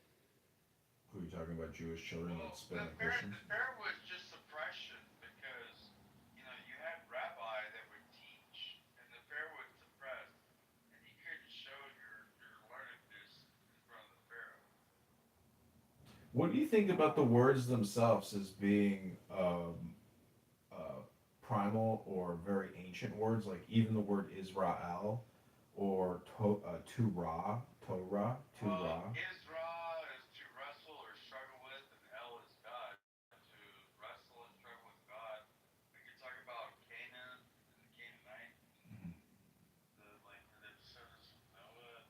I can go all down them. I think the Egyptians are responsible for everything. I love that. Yeah, it is actually it is the Egyptians. We did everything. Like, everything. I haven't pulled. In one of my boxes, I have a concordance. When I pull out my concordance, like then I have the Hebrew, I have the Greek, I have the Aramaic, I have the English, and I have every word and every definition in a level that you wouldn't even understand. Like if you don't have a good concordance, you don't know shit. Anyways, I think I'm an ancient Egyptian. Yeah, you are. God told you to go to Israel and you want to go. I want to go fight. No, I want to go fight. I don't want to go fight. Israel. And then you started worshiping literally a cow. Literally, like Moses left you. And when you came back, You know what's in? I remember. Hey, I'm gonna tell you right now. Before Jesus ever went back to Jerusalem, he and I were hanging out in Kemet, and we were going to school when he was learning about the Anunnaki. Well, when the Hebrews or the Israelites built that golden calf and pissed off God, do you know where Aaron told them to take the gold? He didn't say take the gold off your wrists, off your fingers. He said take the gold out of your ears. And so that whole thing is just a metaphor for your temple, which is your ear canals, you know, and it just what you put in your brain is your reality in many ways, and what you say is who you are, and you know that's your personality. I mean, John, do you think I really give a fuck about money?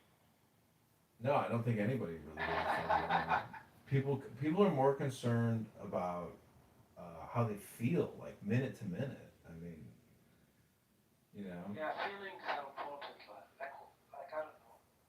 Because if Fuck feelings. you had $1 billion, like there's this Chinese guy that went to France to go buy $100 million winery, it's the most expensive one ever, and he crashed his helicopter and died looking at the $100 million winery he was about to buy. So, yeah, I mean, how do you feel? Yeah, how do you feel right now? That's, you know, if you're gone, you're gone, but it's coming. You know, that's the wildest thing about life is God is really death. Take life so seriously. You're never gonna get out of life alive. Yeah, you ain't getting out of this alive. So it's like. Hedonism, bro. Hedonism is the answer. You go buy a bottle of whiskey right now and happily in your life. It's still gonna. It's just not gonna work for you the way you think Hey, it I'm is. just saying. I've been there, done that. Got a T-shirt. Everybody's done that. Everybody's done that one. Everybody's had the best bottles, lots of them. And at the end of the day, you're like, don't want to do that again. Well, I mean, it depends on what she looked like when I woke up next to her. Yeah, but sex is the one thing. See, it's the curvature. It's the ass that is like the goddess, you know, Asiya or something. That curved ass is magic. Like Isis, she has a Coke bottle frame and she smells good. I'd make her your breakfast. I mean, do you think we're just talking monkeys? Even if I forgot the night before. Chances are we're all It's just talking not monkeys. actually. It's sex about the personality. Like it's very complex, but we fuck the personality. And some personalities are hard. Yeah, but I mean, eventually you just weed If you out. have somebody like who's like playful, you have this person, it's like it's gonna be very fun. So you have somebody who's like stupid, boring. Yeah. There's an intelligence to sex. Like, you gotta be pretty smart to have good sex because A, your body's in good condition, and B, some people actually don't know how to they don't even know how to have good sex. They're like logs or bricks or rocks. They don't even move. Let me ask you a good. You gotta know yoga. What is the speed of sex, Edmund? I don't know what. 68. You know why? Why? Because once you get to 60, you gotta turn around. It's funny. How long did you let out? You were talking about trauma. device. Imagine like having those gadgets, like you said, like you could like never have like have extend your like like we could have many ideas about sex, like we could have an implantation like go forever like that.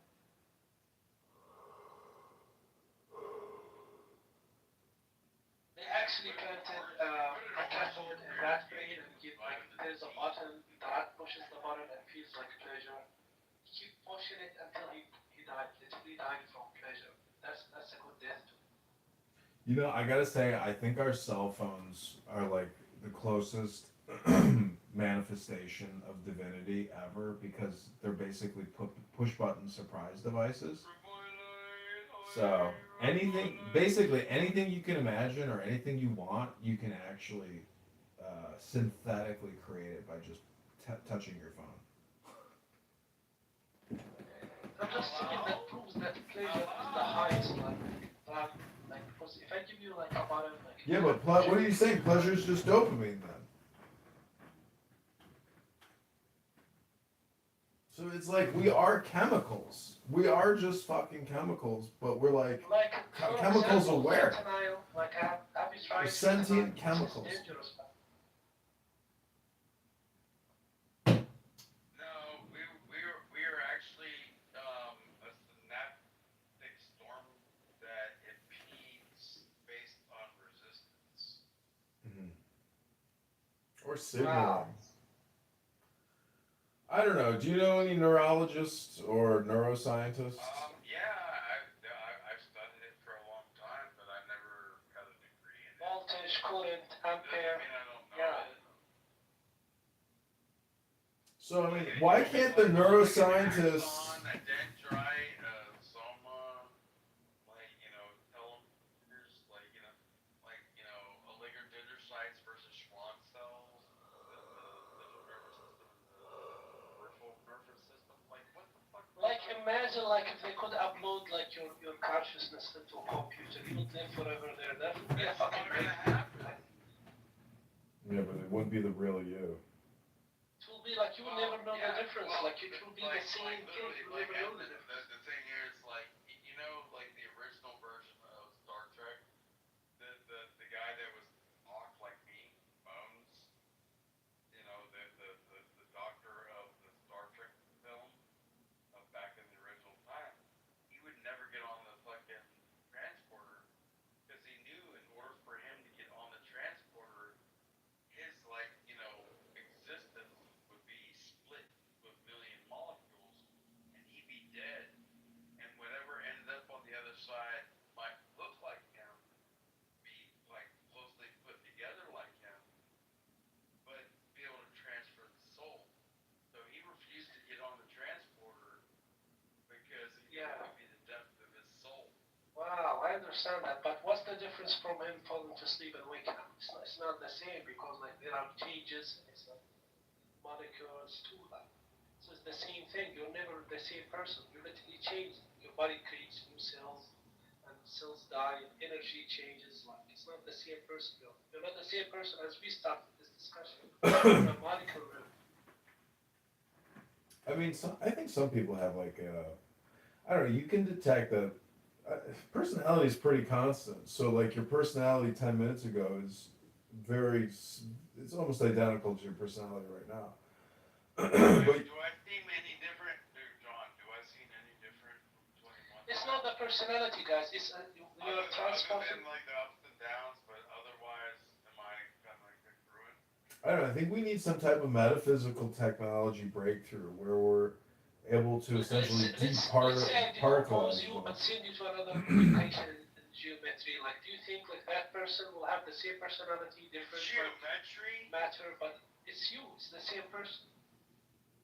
What the trigonometry are you talking about? I don't know. Personality is so relative where it's like the outside observer in many ways dictates a person's personality because you are who people tell you that you are based off of your own signaling and experiences. So, but people are also actors, and not if you are an introvert. You don't care about what people say, bro. Well, I don't think that you as much as like you are an obtuse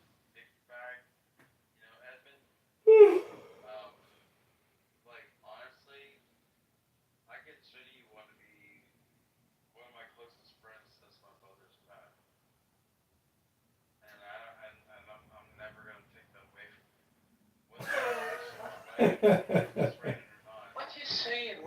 Shut up. He's just saying that he's that I'm his friend, and Are you together, guys?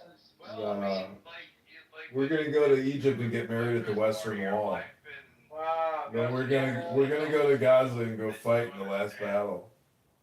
No, you don't want to go there. What do you think Israel's gonna call the final battle when they finally take control? Did you believe like God, like Armageddon? Do you believe this shit? I think Armageddon is probably not as big a deal as you think it You think is. Jesus is gonna return?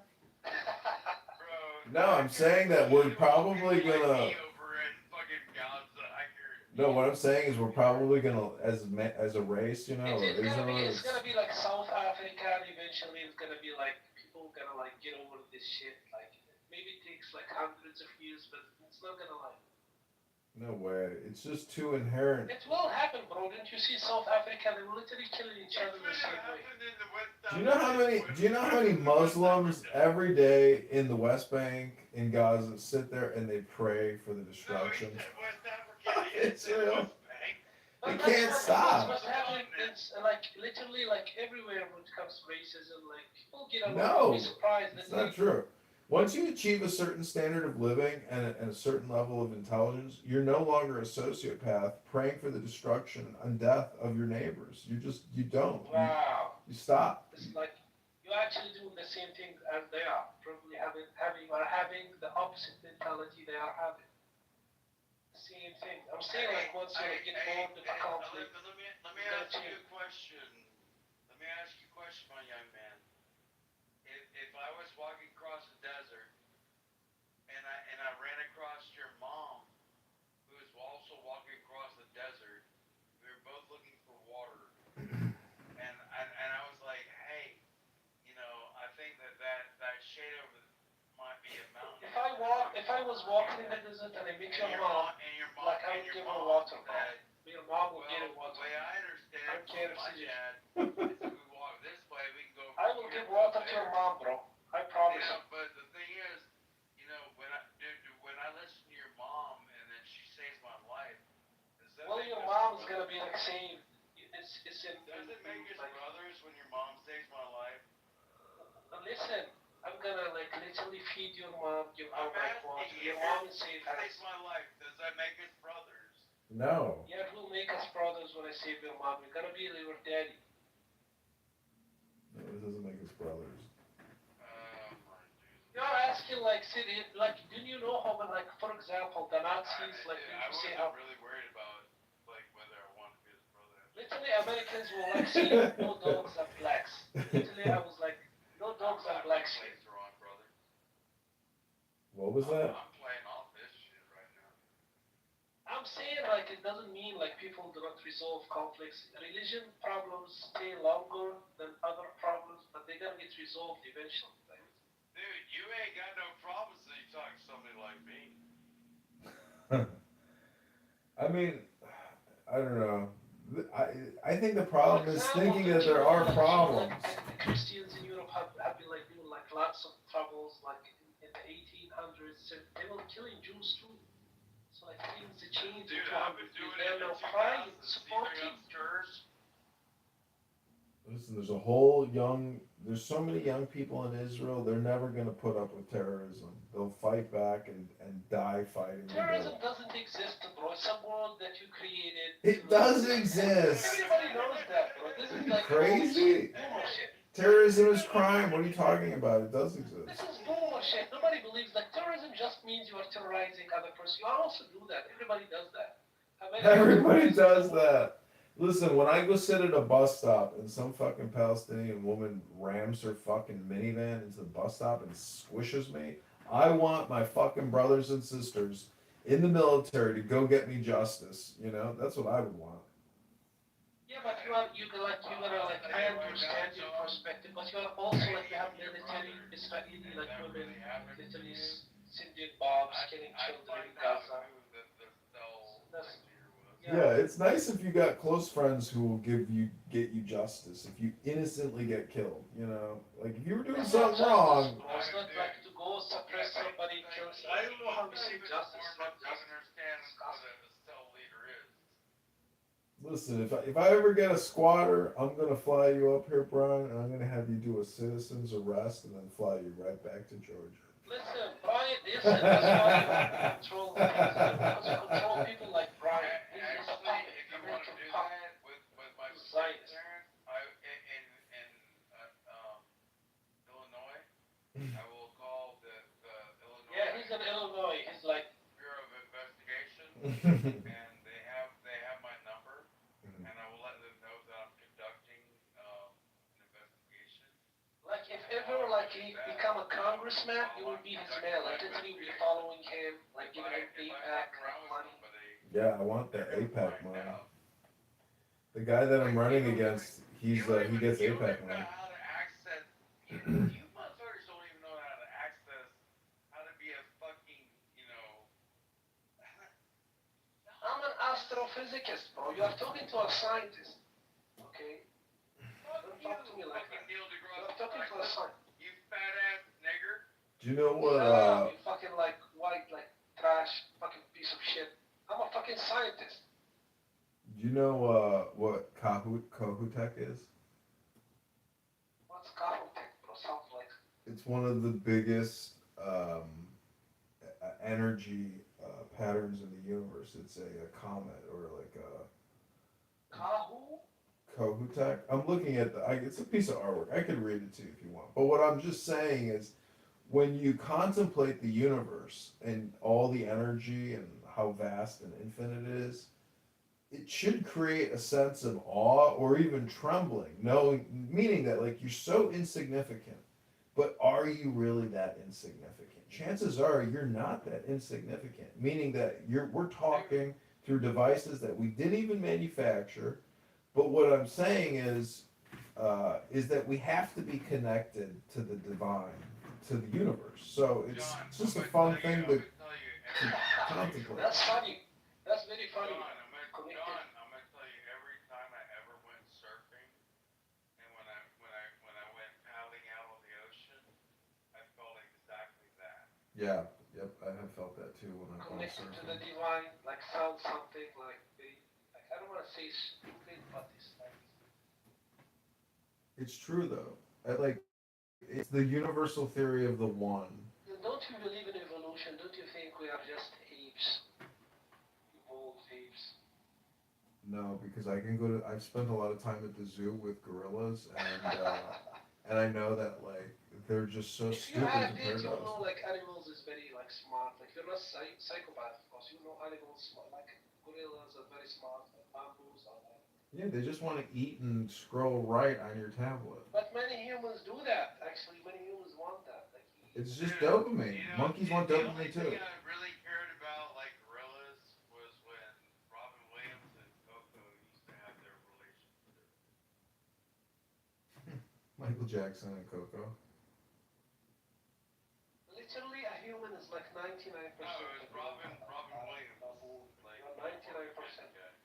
I know, but look at what we're doing right now. You think a fucking baboon or a gorilla could manufacture a device, and you're sitting in fucking Yeah, Egypt, but I'm sitting in that Chicago. you got smarter. Literally, it's just like a mutation in your brain, like your access, and that's it. You're nothing more than that. It's not.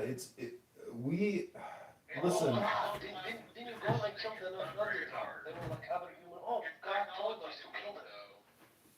I don't know. We're like infinite beings compared to monkeys. Like imagine if this is a delusion happening in life. Like an animal, just an animal on this earth who got lucky, like a mutation in your brain, and you got smart. That's it. Nothing.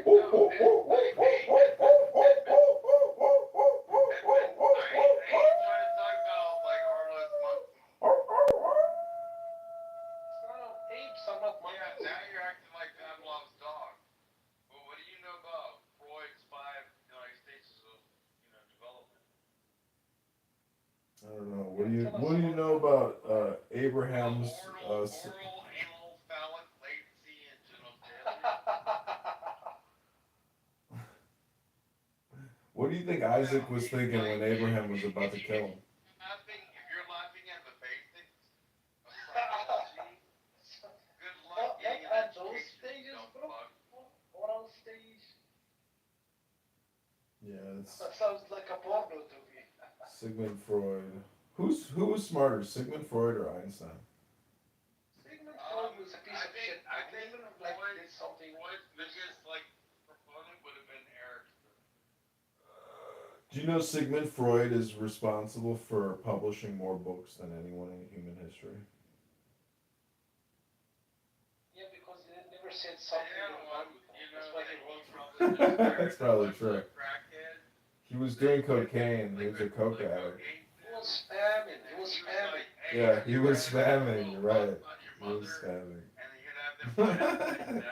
Sigmund Freud was a successful spammer. Yeah, because like you don't know, but in psychology, like they don't even like follow his ideas now.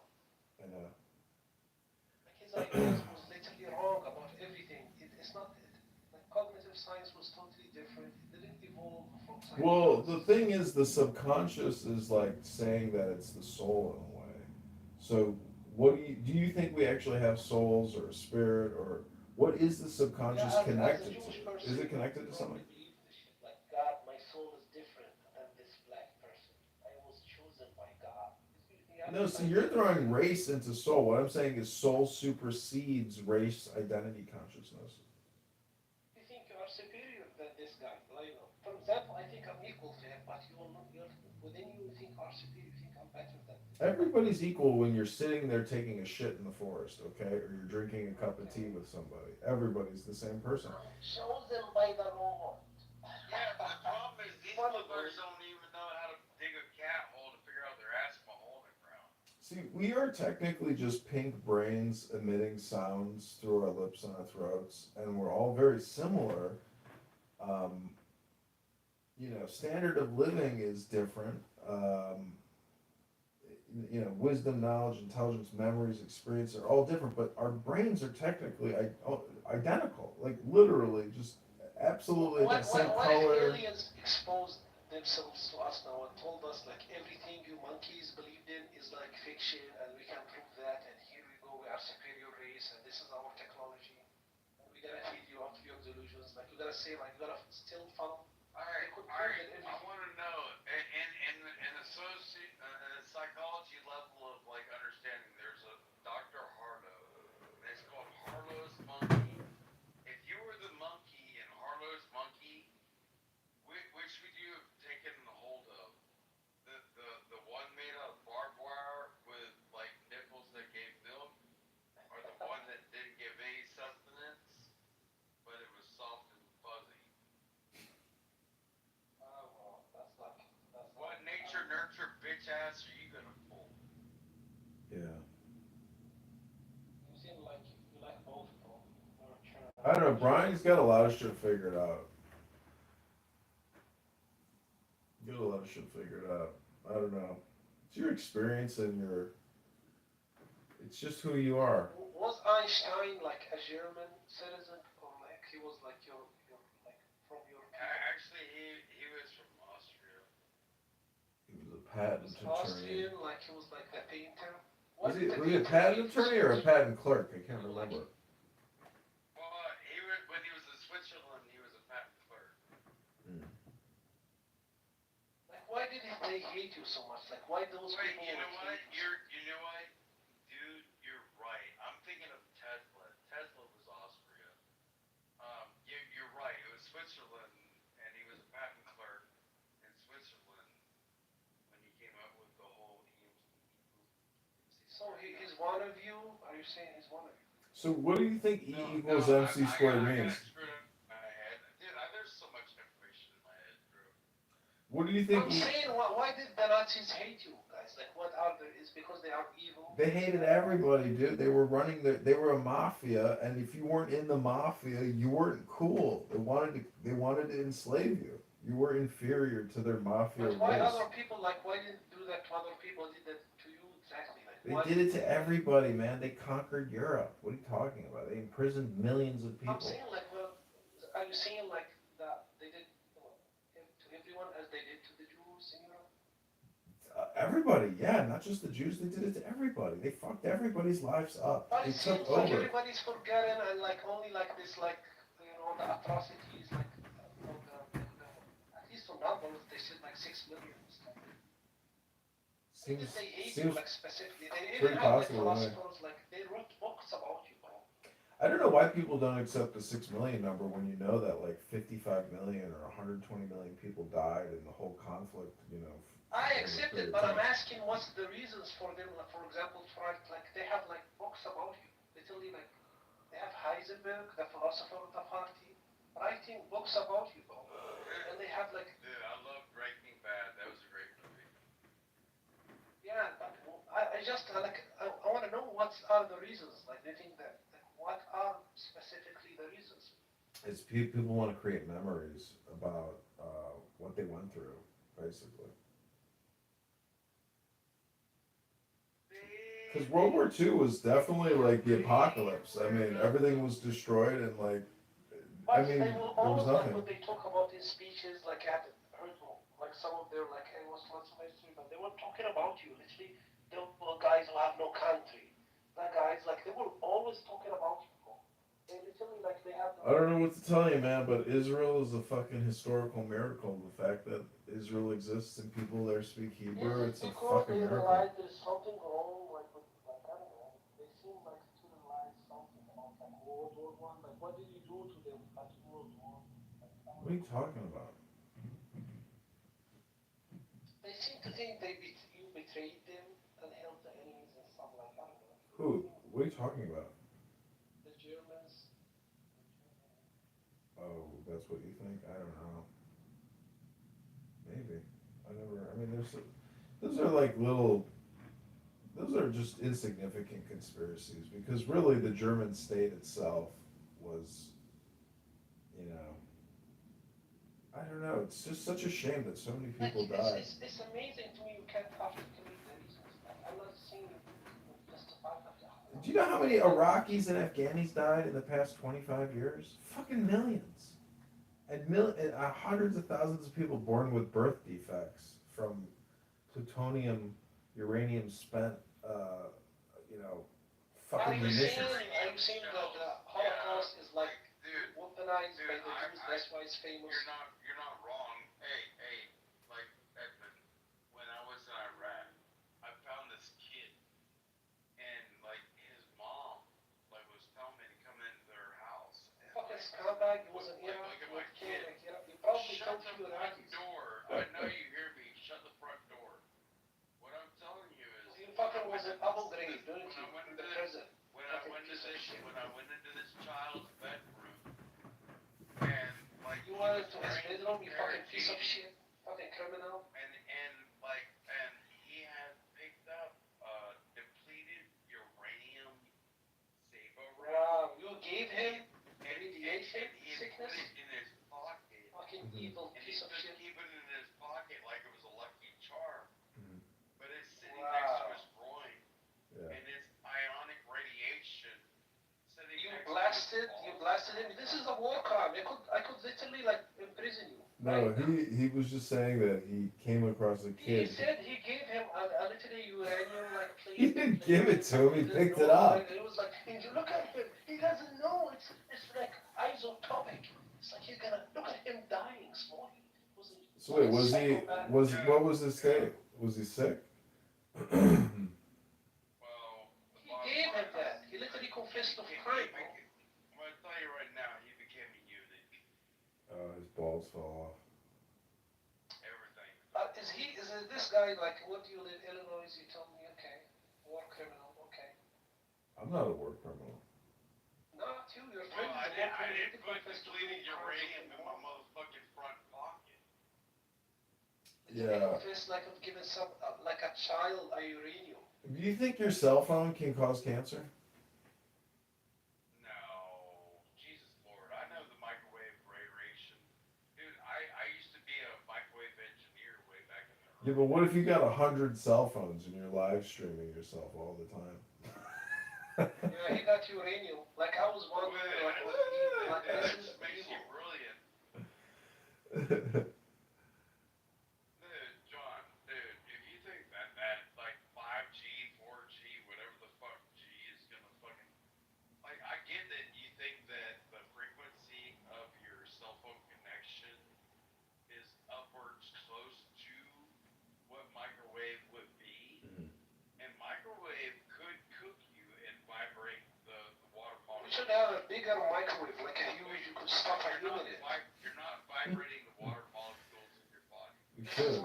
machine, like I would create a huge microwave. That would be cool. That make me laugh though.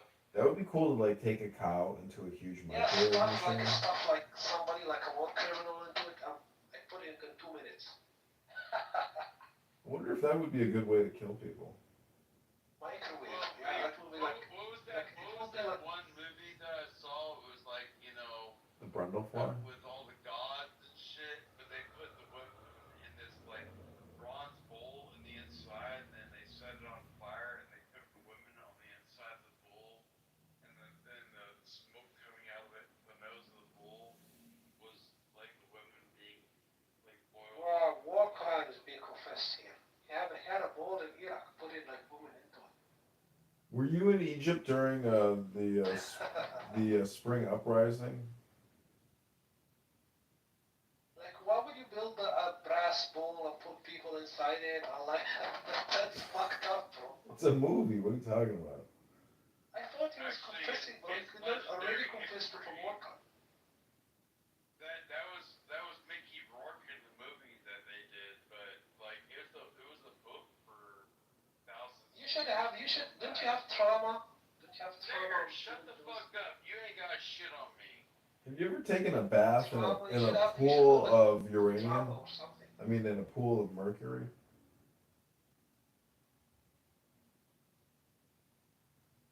Okay, I don't have against like I have I'm a played victim with myself. mercury, but I never let it touch my skin because I know it's toxic. What do you think a hedonist lifestyle is, Brian?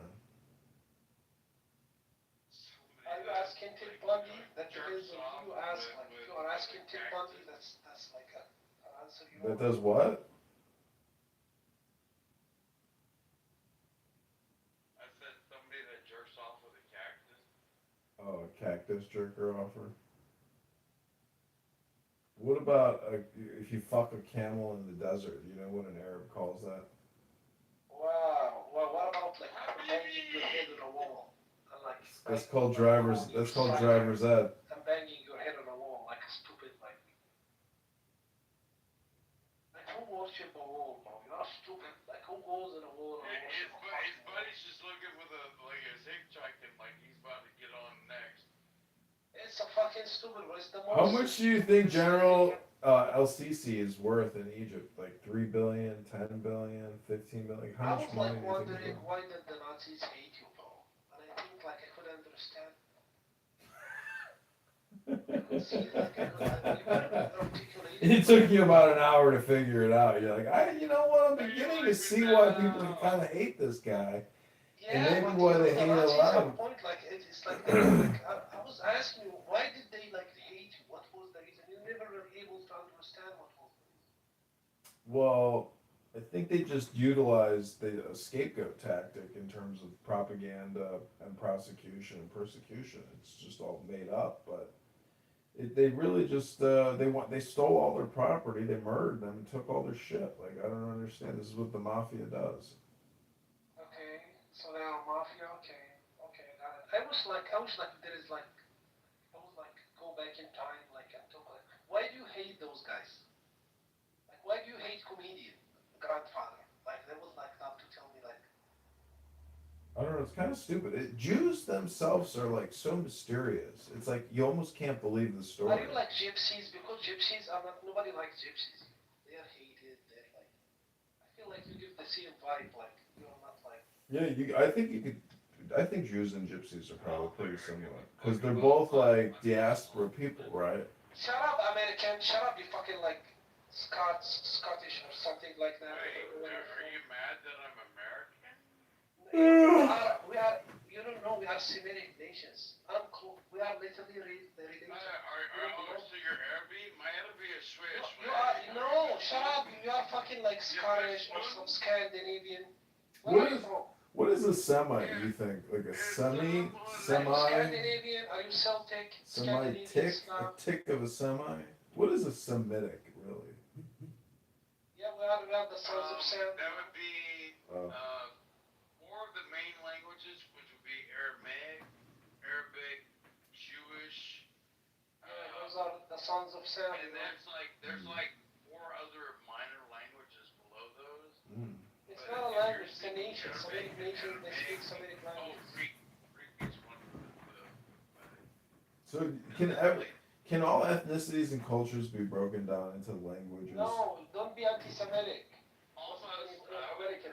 We are Semitic. Don't So be anti-Semitic. are there any ethnicities outside of language? Like, it's got to be some like Papua New Guinea bullshit that. Yes, only based on what your father taught you and what his father taught him, and that would be. Imagine being a Scotland, Irish, Ireland. Like those are the most like savages through history. Like. Have you ever eaten a Scandinavians. Have you ever eaten a cow's pussy? Scandinavians are the most like shittiest. Like, Have you? No, it's a true question. I was in Vietnam once and I ate a cow's pussy. Vietnam, you went to Vietnam? Yeah, they slice it up, they boil it, and they slice up a cow's pussy. Why would you go and It's kill, like like, sushi. It's like sushi pussy.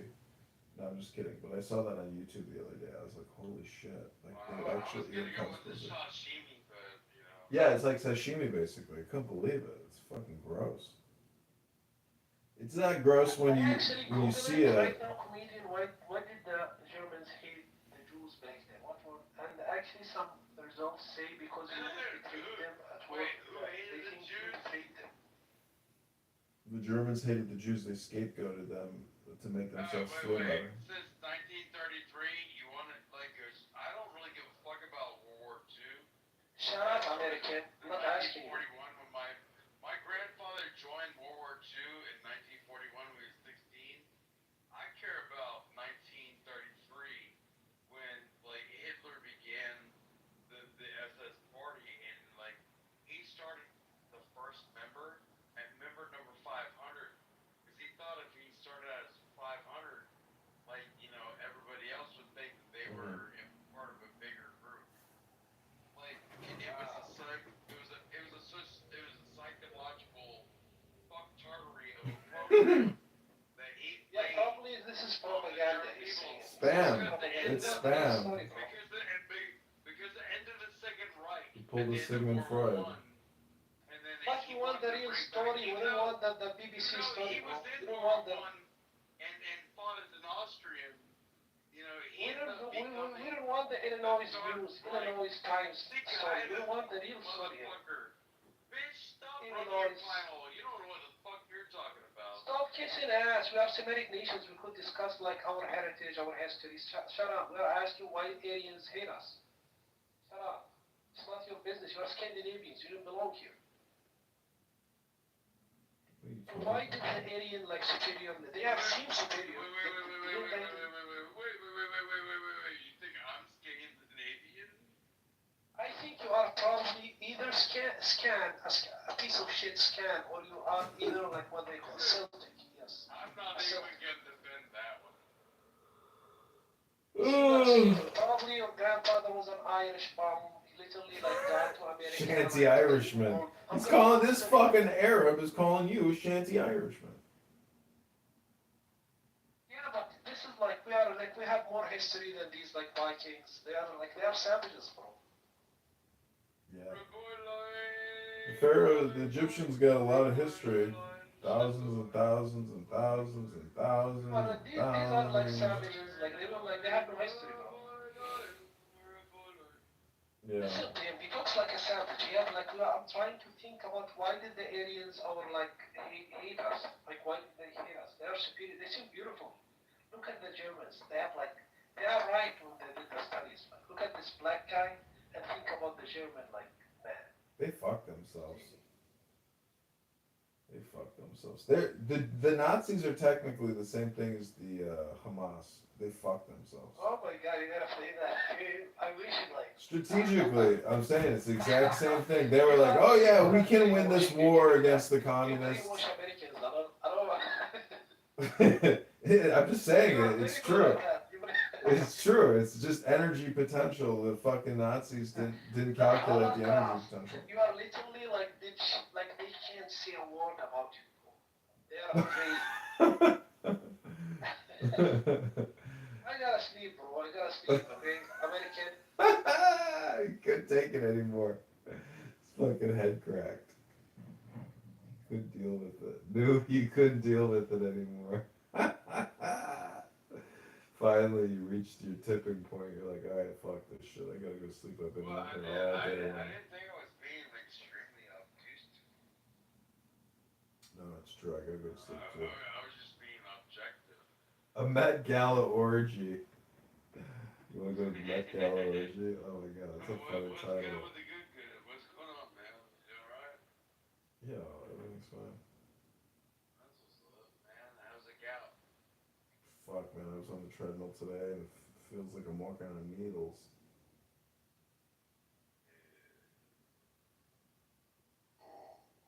I don't understand. But you know how much I run all the time, so. Yeah, you're a fucking long distance runner, huh? Dude, well, I mean, 3 miles a day, 5 times a week. It's pretty good if it's true. Yeah, you're like, oh, he's calling me out. Dude, you wanna see a picture of me with my BMX bicycle when I went riding my bike the other day? Sure.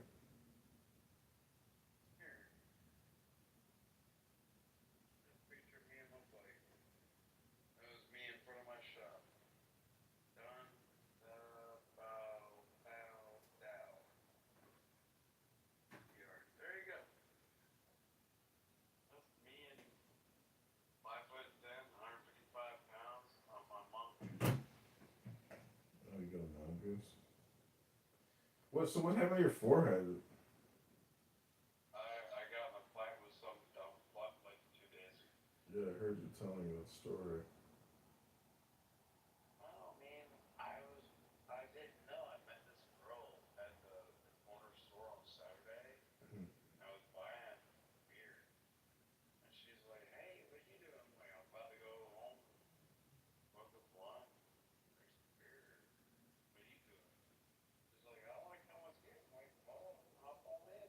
Damn. And then next thing you know, it was, blunts and beers. And we were the damn thing. And the next day after she went home, yeah, this motherfucker showed up in my motherfucking yard. No idea who this fucking guy is. None. And like, it's her boyfriend. Didn't even know she had a boyfriend. He showed up to like protect like his honor or her honor. Like either way.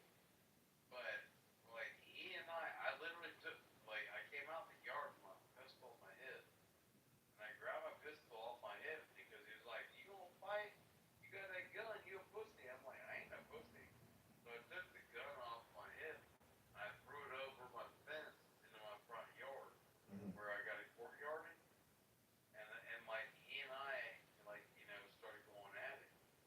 And like when I was standing up with him, oh, he was Floyd Mayweather to I didn't know what to do with it. I'm just saying. I can't believe you would fight this guy like just randomly. Why weren't you even concerned? With hands, but he went with hands and he started hitting me in the face, and I couldn't block very well. So I went and I took him with a double leg takedown, and I put him on the ground. I put him on his back, stood on his belly, and I immediately went to go start punching him, and I punched him like a couple, 2 or 3 times. But then he grabbed my hand. Yeah. He grabbed both my wrists from on the bottom. So I wasn't able to do anything. So I literally started slamming my forehead into his nose. So wait, how did the fight end? Did he just fuck you? No, I broke his nose. I broke his nose when the cops showed up. Oh And yeah. I didn't call the cops. Dude, my neighbors aren't Billy. I could barely hit a golf ball and hit my neighbor's house. And my neighbors called the cops. Wow. So they arrested him? Oh yeah, I don't even know his fucking name yet. Wow. Are you gonna? Maybe you could sue him. Maybe he's got some money. Maybe you could sue his ass.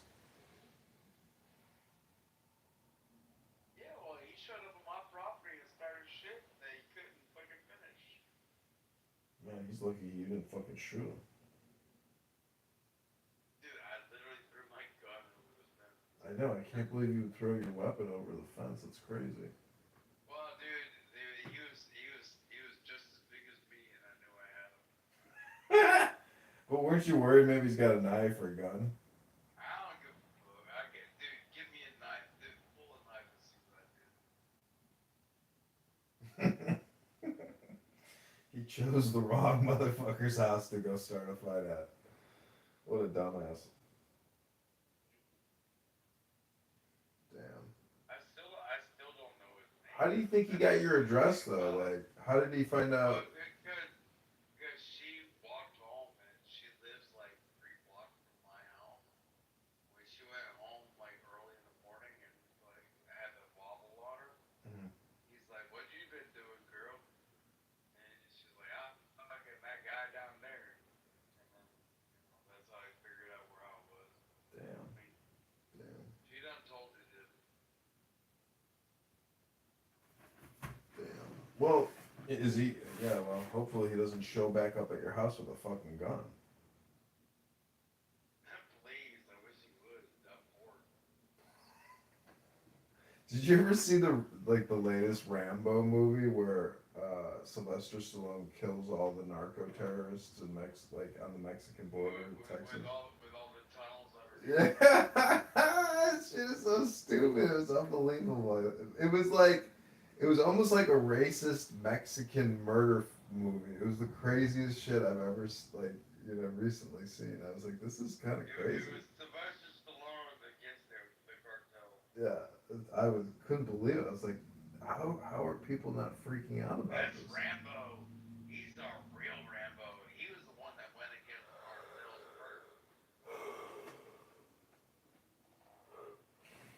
Yeah, put some orange juice in your beer, man. You're going to... One more beer. Man, I fucking got this plumber over here because I had some major leaks because the water pipes busted in the wintertime. And man, I hope to God that the hot water tank also did bust because it's brand new, never even fucking used. This whole I'm spending thousands of dollars getting this shit done. It's like fucking financial apocalypse. Take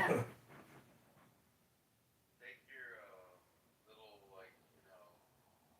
personal heater, airspace heater, Mhm. and point it towards the water heater.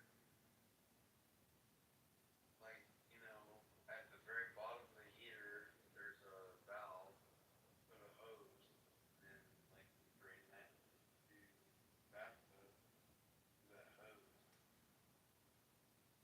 Let that heater run for about It's not frozen. It's not frozen. I mean, I'm saying it well, broke in the but the wintertime. thing is, once you really heat it all up, get all of it out, all the ice picks out, and then you open that valve, you're literally gonna drain the bottom out of that thing. And you want to turn the heater off and turn down while you don't want to heat it by air. But then once you do that, close it all up and then turn the water back on, Mhm.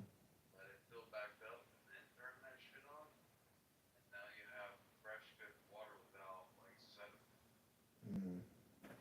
I live in a land with a lot of well water, Mhm. so I deal with this shit nonstop because there's a lot of sediment that comes out of the ground when I get on water. You know what I mean? I was thinking about Arlington Cemetery today. I was like, oh, Brian I told you about that the other day. gets to rest at Valhalla. Well, I already set it up because of the Purple Heart, and I can't imagine being any better off. Honestly. What better warrior would you want to be around? Do Congressional Medal of Honor recipients get is there a special place in Arlington for Medal of Honor recipients?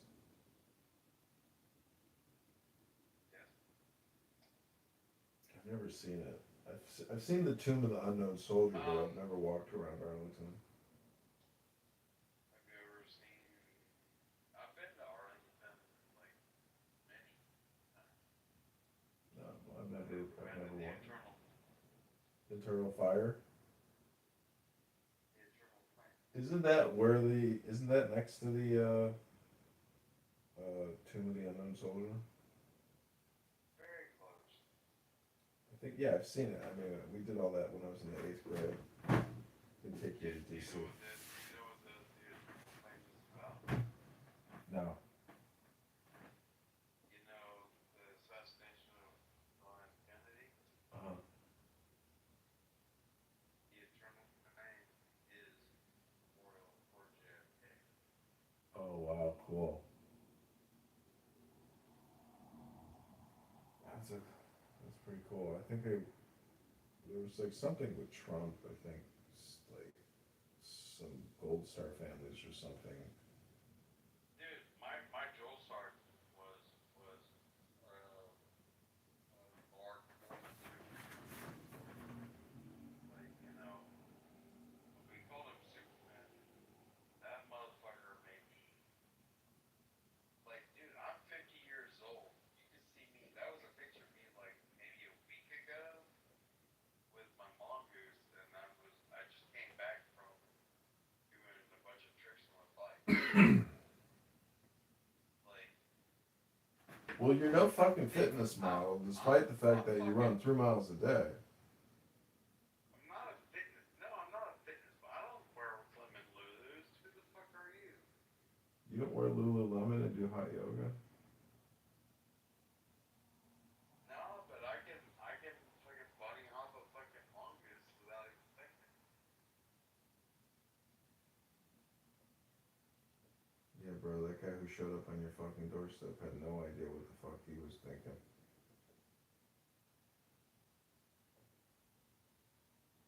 I'm not a small guy. I am skinny. But I'm not a small. I know, but you fucking probably know how to fight and like, you know, you maneuver well. So fucking you gotta sneak attack your ass, otherwise you're gonna lose. Well, man, when I break your liver and your false rib, what are you gonna do?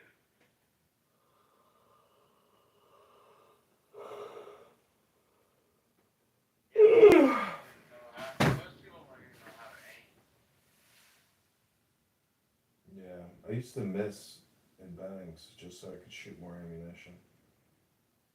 I'm talking about, man, I ain't worried about over there. Dude, I ain't go in the AT-4 if you want me to eat an AT-4. I never shot a live round AT-4. I just shot the dummy round. Oh, an anti-tank missile? Dude, I can't even tell you how many of those motherfuckers I shot. Backblast area clear. One time We didn't give a fuck about that. there was this kid from Saipan in our What it was is when we were like walking around the outside down in Mahala. Think about like a Call of Duty. Think about this long like alleyway and maybe 200 meters or like football fields down the end. There's a blockade that is very intimate, and they've got a machine gun there. And like you literally got to get them out of their position. And I would get an AT-4, and I would literally just jump out in the middle of the street, and, like yank the fucking shot at them, and then run back on the other side and like dodge bullets.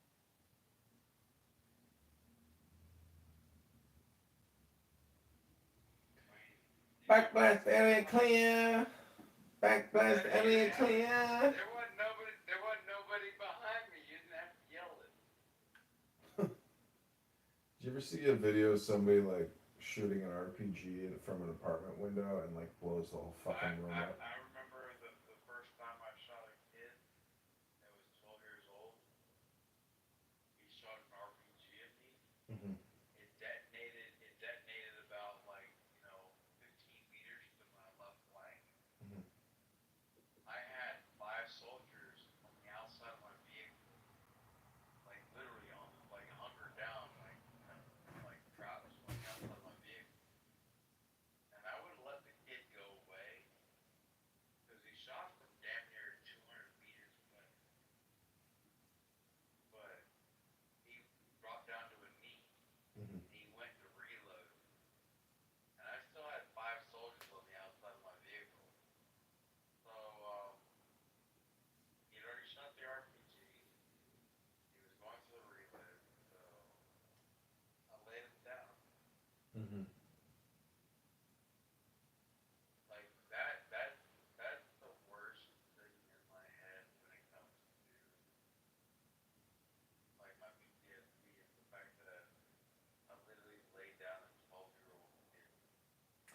you just need to read more books.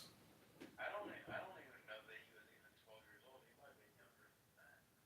Dude, imagine living in Rome and being like a gladiator or being a slave owner. I mean, just like it makes you realize that, you know, our conditioning is like so 21st century where we're like appalled, you know, at reality, but like back in the day, it would have just been like you just would Everyday occurrence. you couldn't even believe the kind of shit you saw in the year, you know, 300. I mean, you're just like, what? Like 60,000 slaves just got to town. But I went to RN school before I joined the military, so I have a moral and ethical, dilemma that's stuck in my head while I'm thinking about this dumb shit. You know what I mean? Yeah. Did you took an anatomy class? Beyond that, a lot. Yeah. I ran a blood lab for a year. I was an EMT. I was an EKG technician. I went to RN. As far as like, the classes to get into RN school, biomolecular chemistry, chemistry 2, chemistry 1, statistics, anatomy and physiology, like, microbiology, classes like this. Yeah, microbiology was a bitch. I dropped out of that class. Well, then never take biomolecular chemistry. Yeah. I took Chem 2, like second level chemistry. I had to drop out. You know what covalent bonds are? The what? Covalent bonds. Covalent bonds? Yeah, I think I've heard of that before. Well, in chemistry, when you mix one chemical with another chemical, the electrons change from one chemical to another and you make covalent bonds. Yeah. But when you do that on a level within the cells of the human body, you're dealing with it biomolecular chemistry because you're dealing with all the chemistry within the life of your body. You know what I mean? So what you're saying is if you eat a jelly bean, you get jelly belly? You're just mad because you can't bunny hop as far as I can. Bunny hop. Stop, drop, roll, fire. Clear your chamber, close your dust cover, roll, bound, bunny hop, drop. Provide cover fire. Provide cover fire. Check your left, check your right, close your dust cover, roll, bound, up and atoms, drop. Don't stop, don't stop. Don't stop, don't stop. That is not what you wanted, like, influence your, the work.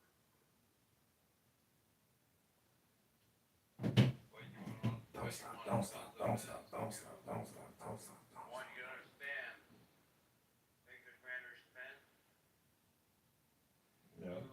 Has made decisions. Communicate. What was that? You gotta move, you gotta shoot, you gotta kill, you gotta communicate. Because I want to take what my commander wants me to do. I'm gonna move to be able to do that shit. I'm gonna shoot. I'm gonna kill. When I get done killing all them motherfuckers, I'm gonna communicate back to my commander. Sir, I completed your intent. Shoot. Communicate.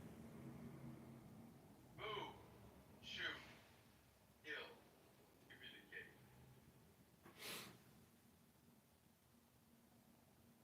Move, shoot, kill, communicate. MSKC. Well, that's the basics of being combat armed. You move, you shoot, you kill, you communicate. If I told you to, like, flank left, you know to, like, move your ankle, fire to your left. If I tell you to, like, go angle right, you go angle right. If I'm telling you forward stagger, everybody goes into a staggered position and starts moving forward. Like, you understand how this all works. Move, shoot, kill, and communicate. Because I guarantee you, I don't need to be in the vehicle to like come against anyone in this motherfucker. Basically, my people got to be fucking tough.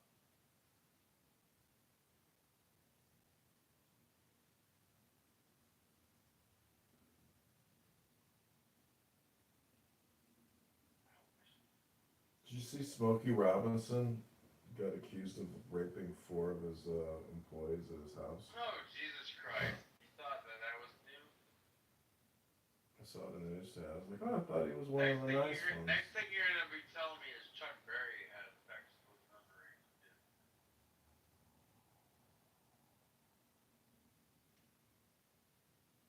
I don't really give a shit about that name, crap. It's a bunch of bullshit as far as I'm concerned. It's just like, distract me from reality of real shit.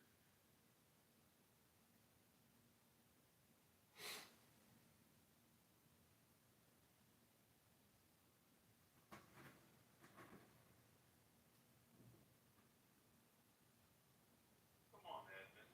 Are you serious? You act like you don't want to fight me. No. I want to fight you. I think he's missing. I haven't been in a fight in a lot of years.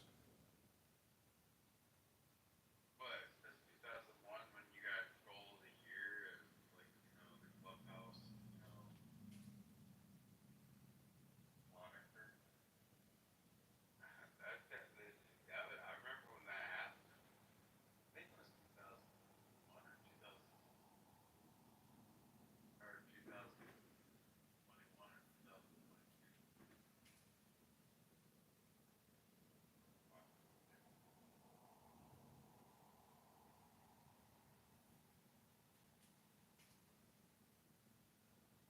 I remember when you did that though. Did what?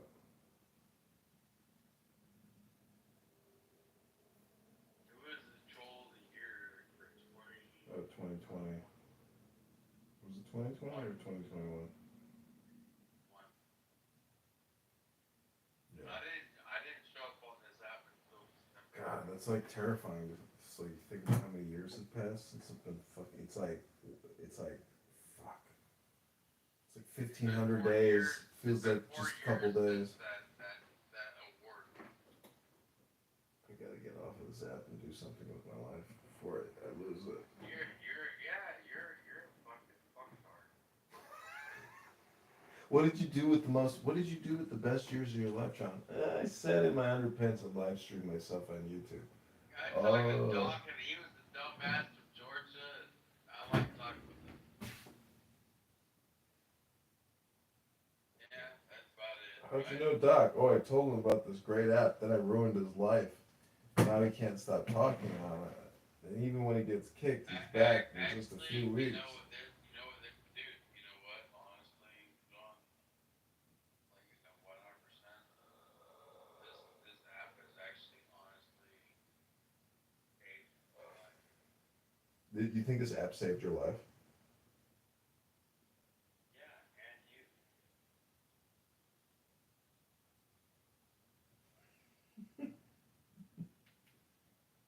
What? You don't like hearing the appreciation? No, I'm not.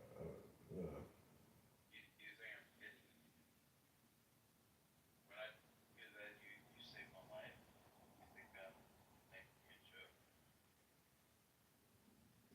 you can't. You don't know for sure. It's one of those things where it's like, John, you know. why would I have sent you that $200? I don't know, because I sent you a cell phone. Well, for $50. Because I sent you overpaid, bro. The phone was only worth $50.